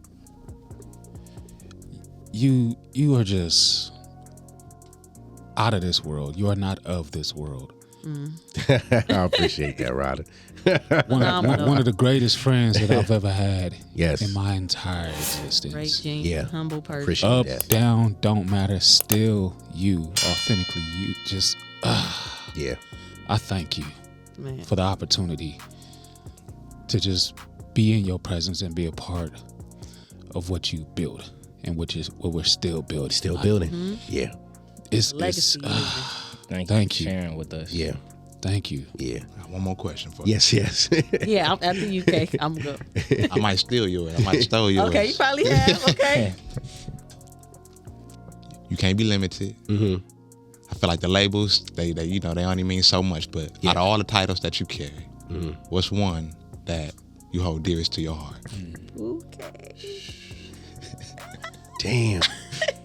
Out of all the titles. Yeah, I'm saying music, director, You got a lot of them. humanitarian. You got a lot of them. Man, it's like Apostle, what would everything. you give one? Be like, okay, this one I do this. If I can only choose one, this is what I'll be doing. Fuck. Damn, man. Got his ass. Shit. I would say MCing, man. First love type shit. Yeah, music and MCing, lyricism is wifey to me. Therapy. Why? Just it's always it's unwavering, and it doesn't present certain limitations that directing do. Yeah. I can always pick up a piece of paper and write to shit, and me, I'm gonna stop calling myself MC. I'm an instrument. I'm an instrument, and the instrument is titled Right. J5. You can put me to any music, any beat, any genre, and I'm gonna make that motherfucker magical. You gonna gas on that shit, And for real. it's therapy, man. It's just everything to me. What you can, if you can change lives in a matter of 16 lives, that says 16 lines, that says a lot about you and your gift with words. You get what I'm saying? There's power in words, as it is in visuals, but there's power in words to be able to capture people in 2 to 3 minutes. You get what I'm saying? And that comes effortlessly to me. Effortlessly to me. you can direct the music. So yeah, I'm directing the crowd. You feel me? Man. Yeah, and it takes me back to that moment, like I said with DMX, man. Just seeing how it broke him. He's a street cat, man. To see him, he breaks down like us, and it's that you have an appreciation for it. To see, man, this is his lifeline. This is his everything. His fresh breath of air, and to hear people rapping your shit, man, and chanting. That's a level of appreciation. It's that is the moment when you hear in a movie theater where people crying, all that. That's that moment. Yeah. You get what I'm saying? And I still desire to get that, and I will. Oh, so, absolutely. You get what I'm saying? So, okay. Yeah. Now you got to give us your 5 top actors. Actors. Well, hold on. Before we do that, we got to take. So, I'm gonna let you think about that. Yeah, all right. Ponder on that. Okay, all right. So we going. Yeah. We taking a break, y'all. The Patio PolitiCz. Pay these bills real quick. Right back. Shout out to the Legato Collection, y'all. Yes. Integrity for the price of sanity. I rather try to make change and they laugh at me. Uncle Tom ass Sambo nigga, Lambo nigga, reality TV for the fame ho nigga. Serving out your own kind nigga for some prime time. A nigga sell his whole soul for a little shine time. We ain't the same, Never. These niggas is lame playing the game. I guess they want you to say, Jay, you can't say. Shh, be quiet, stay out of masses' way. We gon' fit in and settle for what he paid. We's not no slave, the master is okay. Okay. Fuck the reparation, fuck police brutality, fuck the segregation, fuck the show roots and birth of a new nation. All is forgiven for what this country gave us. Fuck that, I'm Nat Turner with combat. You can't even imagine what we taking back. You either falling in line or you falling. You are now rocking with the Patio PolitiCz. Rocking. We back. Good morning, on good Patio afternoon, good evening, PolitiCz, y'all. Yeah. So before we took a break, I asked a question. Well, it wasn't a question. It was just you telling me and telling everybody your 5 top actors. Because you act too. You dope. You phenomenal in that. So please give us like your 5 top actors. In any order. Okay. It can be in any order. Watching all the movies, you got a hell of an opinion. You got 500 DVDs. 500 DVDs. He said 1,000. Oh, you got 5,000 DVDs. Oh my God. Who's a good judge of Can I say You one let for nobody borrow. Steven Stallone. Oh, Steven Seagal. Yeah. there you Nah. go. He's not in the top 5. You gotta break it down to karate. Yeah. Karate actors, Okay, all right. Go ahead. But just in skill, Denzel Washington, the great Anthony Hopkins, Robert De Niro. Man. It's a tie between Eddie Murphy and Richard Pryor. And Robin Williams. Man. Man. Okay. Look, Yes, sir. Wasn't Flubber amazing? Man. And it's diverse too. Yeah, on it top was. of that, that's Good. credible. You ain't got to be He ashamed to said admit Anthony it. Hopkins. It was good. too. It was amazing. The greatest shit Robert ever. De Niro, man. Anthony Hopkins is just. Come that's on a now. league of his Denzel own. Washington. That's Denzel legendary. Washington. They need a statue of him. Nah, for real. Man. For real. And then with Richard Pryor. Rob De Niro, man, he was with us. He was married to a sister, so shout out Oh, to Rob. for sure. Italiano's cousins. You feel me? But All right, Rob. Damn, man, I forgot Forrest Whitaker too. But Forrest Whitaker. it's being able to, and this is why I prefer to do serious movies. It's easier to cross over to comedy without being funny and being on Kevin Hart or Cat Williams shit. When you do serious movies, it's just much more easier to make that transition where you can still be serious around a funny character or counterpart. Yeah, I don't. Because that's your base. Being serious? Yeah. Yes. Well, not at heart. I'm really funny in my own writing, You love goofy as comedy. fuck. No, but I'm saying just acting. I just mean just from the aspect of acting. Yeah. Nah, don't cast me for no comedy, bro. I ain't gonna do it. I'm gonna say no, like, nah, I'm good. He funny though, y'all. I'm He be good. clowning. I'm good. So yeah, them. Those some dope. Those are some dope picks. Yeah. As a director, now, your opinion matters as well. Yes. Any advice that you would give to anybody that's looking to step into the business, rather that be directing or acting? Man. Our music. Yeah. Never let anyone stop your flow. If it's dearest in your heart and you can't eat, I mean, you can't live and sleep without it, and it's an everyday feeling that you feel an urge. Do it. Do it unwavering, unapologetically, and just uncensored, man. Live your truth, because that is something that God has given you gift-wise to share to the world. And often we're surrounded by people that pigeonhole that gift because because of their failures, they dump their failures off on you. And be surrounded by people who advocate your blessings and your gifts, that feed that shit. Do it, and don't let nobody, and do it without thinking. Don't come to the table with it with limitations, because that's when you start overthinking and all that shit. Just do it. You want to be a writer? Get that pen and that pad and just write forever. Just write to your heart's content. Don't worry about structure. Don't worry about format. Fuck all that shit. Just write. You want to be a rapper? Write the first things that come to your mind that speak dearest to your heart and soul and spirit. It doesn't have to rhyme or anything. Just write it. And practice on harnessing your gifts. You know, that's what I would say. Harness that gift. You know what I'm saying? Even when you don't got the support, you're your greatest supporter. You are your first number one fan, period. You know, and I say that because I wasn't a fan of myself for many years when it came down to music, because of other people's thoughts and process on my shit. People didn't like my voice. Okay, people didn't. They thought other artists were better than me. So now I'm comparing my lyrics to theirs. Nah, fuck There's that. no Nah, comparison. be you. And if they can't accept it, fuck them. You're in your own lane Yep. when it comes to music. Exactly. And too, in your music too, you don't really cuss. Well, that was old me. You I do know. cuss now. Well, I know now, talking but I'm shit. saying It was you a talking shock shit to the now. system. Experience. Look, you Yeah, like, shock to the you system. like I'm woke, but I'm even Might be woker. the older. Yeah, you Experience will change all that. do. Man, Yeah, That's Experience will fire. change all The that. content. I wanted to ask you, looking at the entire journey that we just talked about. Yes. When you first got on to Ryda for Life Films, you said it was Ryda for Life Records at first, right? Yes. So, looking at where we are now, what did you originally picture your team being? Did you see it being this, or did you think, I'm gonna be corporate hiring people? Like, Not at all. I seen it being, again, primarily music based, with the same artist that I attempted to sign back in 2008, and still flourishing to this day. Yes, making movies and shows eventually, but still flourishing music wise. Now you talking about what? That's over 10 years, man. per se. Yeah, that's over 10 years.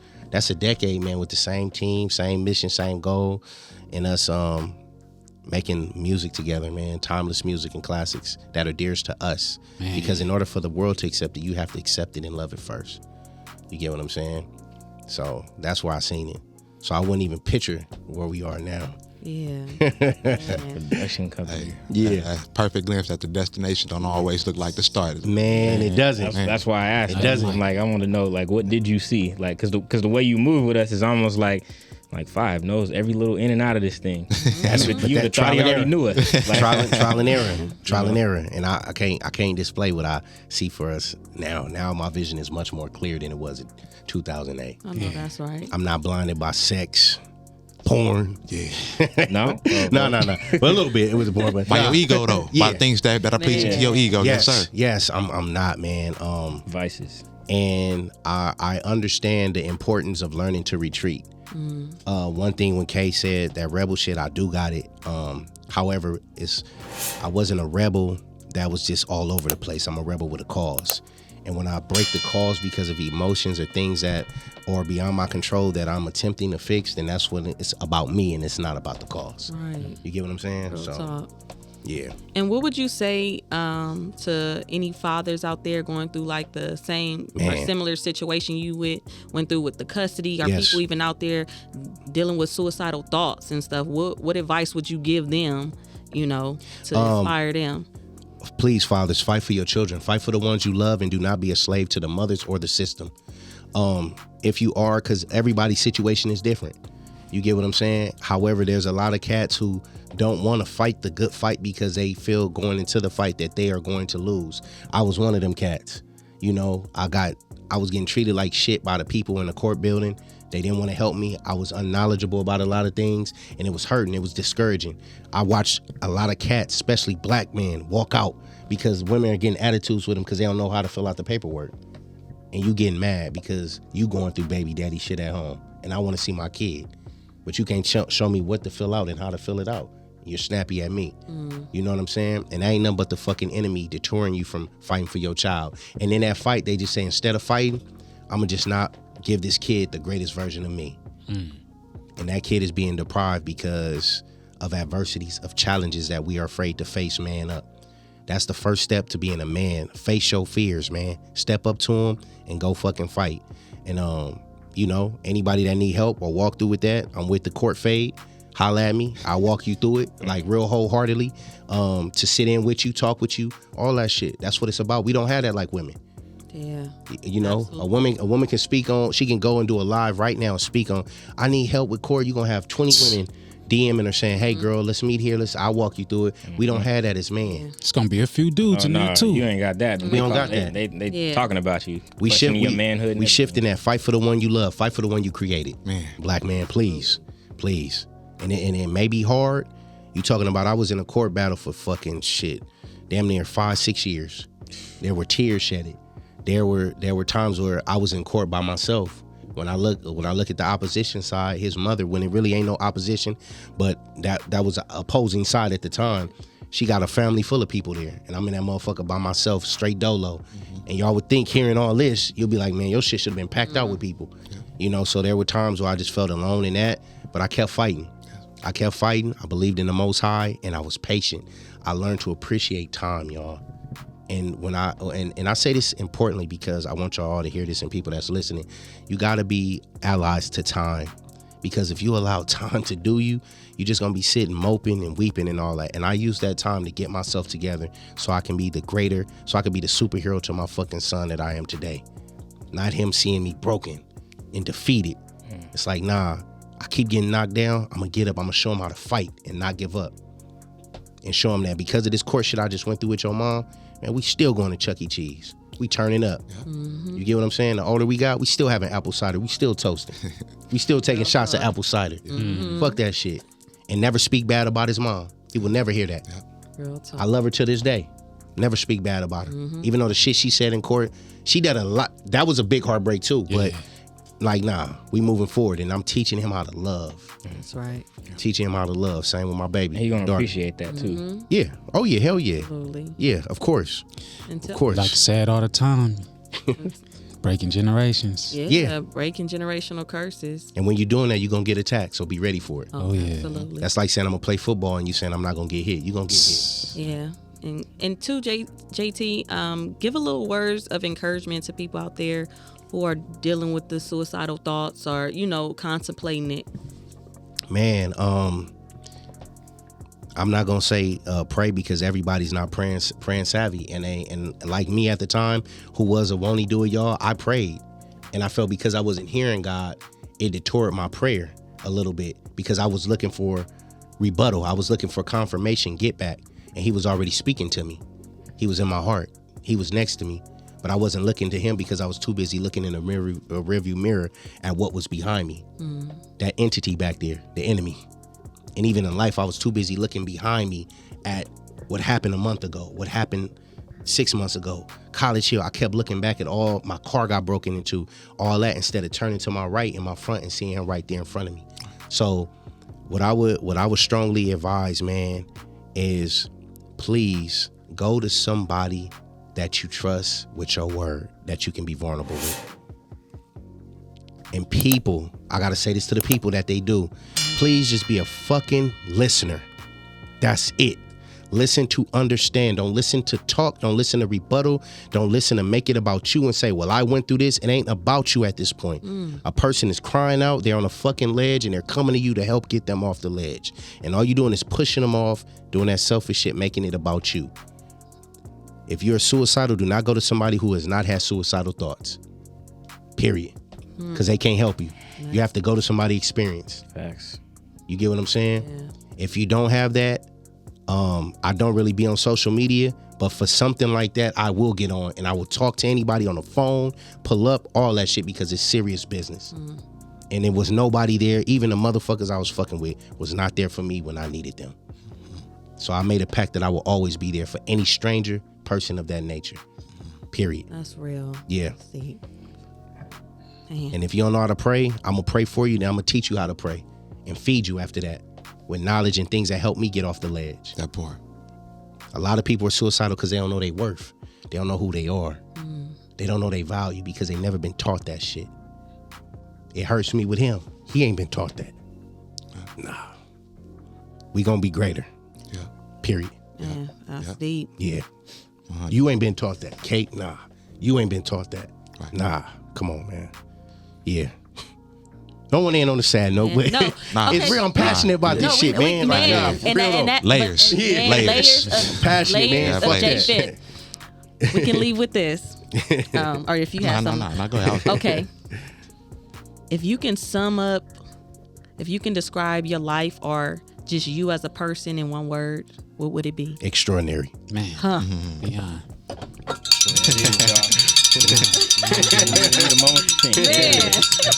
Extraordinary, man. Wow. And as well, let these motherfuckers know where they can find you at. Yeah. and tell them about your new music coming out Please. and where they can find Don't you. be modest. the Don't say no. Don't do that, platforms and his number This is your later spotlight. Turn is green. Turn green. 323. Yeah. Turn green. Go for it. Hey, well, like my comrade and brother K said, man, you got to catch me in the wind because not only social media ain't what it used to be. It's polluted. It's diluted with bullshit and falsities that I don't want to be associated with. So unless it's for those reasons, if you DMing me, it's just gonna sit in that motherfucker unless it's about something serious and otherwise than that, catch me in traffic. But the Instagram is I am J5th. New music coming out. I'm not gonna say the Nigger Project was my debut album, but the Spook, What a project. The Spook That Sat by the Door will be dropping June 5th. Soon. By the time this drop, it should be coming out with visuals for the first time music videos. I've always been putting myself to the back burner and not putting faith in myself and belief in myself, and because I've been afraid for years. I've been doing for so much people, I forgot to do for myself. So now the Spook That Sat by the Door is that it's a passion project that I'm putting out, man, that means the life to me. So I'm not putting it out for the world, I'm putting it out for myself and my children. You get what I'm saying? And whatever God does with it, I'm praying he does favor with it and it blesses somebody in the process of them listening to it. But this is, I'm putting it out for myself, man, because I need it. I need it. That's what I'm talking about. Not to show the world, but to show myself who I am. The Spook That Sat by the Door. And I may have another project following later this year, Good Trouble, Bad Peace, or whatever. With the music. It's coming. I'm tired of being humble when it comes to that. I am an MC and I'm coming. He an MC, y'all. And ladies, his number is 323. You know, give Catch at least him in a one win. more number. Just catch him in a win. 9. DM me. Yes. Thank you My for riders, man. allowing us to interview you. It's an honor. It's a privilege. JayTee, Nah, the honor's mine. You Thank you. inspire so many people, and we look up to you, man. Thank you. I look up to you. You y'all, are too. our leader, and we giving you your flowers, your roses, your everything right now. And this is Thank just you. only the beginning of the interview because Thank you. he's gonna be on here again, y'all. Well, I gotta say I appreciate y'all. This was life changing for me, man. More ways than one. Last night I really was gonna call it off at 12 because of fear. Seriously, I felt that. y'all. I was that. close. Yeah. See, I was close. Every text message I got, I was waiting I'm like, for nah. it. Yeah. I'm like, Man, I was Don't close. you do that, Saying, man. I wasn't gonna wait for it. I'm like, nah. he Because gonna how do many it. times has he called it off? I think, yeah. You know what I'm saying? I was waiting for it. Yeah. Like, don't do it. It's always been because of fear, you guys, and y'all encouragement. Thank y'all for doing that. I've been reading a book, the Mastery Manual, and it spoke to my heart. And you guys have been my accountability partners. Real shit. I love y'all. I wouldn't be here and the man that I am today if it wasn't for each and every one of y'all in every aspect. So I know y'all felt it because it was coming. Yeah. And I prayed about it. It was coming. And then in the book, it spoke about facing your fears and running to that you have been resisting. And I said, I gotta do it. Yes. I gotta do You it. Talk deserve about the it. layers of I fifth. gotta do it. Yes. And Y'all think y'all ain't a layer? Real talk. Think y'all ain't a layer? Man, Like, talk. for real. if we messing with him, he keep pulling layers that we didn't even know we had. literally. We introduced last See, day. He this didn't type think of he shit that he had do. to. Man. Yeah, look, see that? He just put the mirror right back up. Come on now. My riders, That's a man. leader for y'all, man. On the real y'all. though. On the real, man. King Tune brother. in for Yes. more. My For riders. Jay Fifth, JayTee Thompson, the director, creator, man, apostle, MC. warrior, MC, Yes. freedom fighter. Thank you. Man, Mr. Everything. Mr. All man. praises. Mr. Everything. Yes. So like this, y'all, we out on the Patio PolitiCz. Tune in Tuesday at 6 p.m. Yeah, like, share, Man, subscribe. like, share, All that subscribe. Man. Man, we appreciate Man, y'all. share. Serrata for Thank life. you again. It's a Story, Ryda y'all. for life thing. This has been And we out. Trouble TT Mills. Got Yeah. King Kendon. Yes. Kim K. Got Jasmine Jasmine right Denise, here. You know what I'm yes. saying? Denise, hey. My guy, my guy. J5TH. Come on now. SIR. Yeah. You already know Ryda for life. We getting down and we getting out like Yeah. We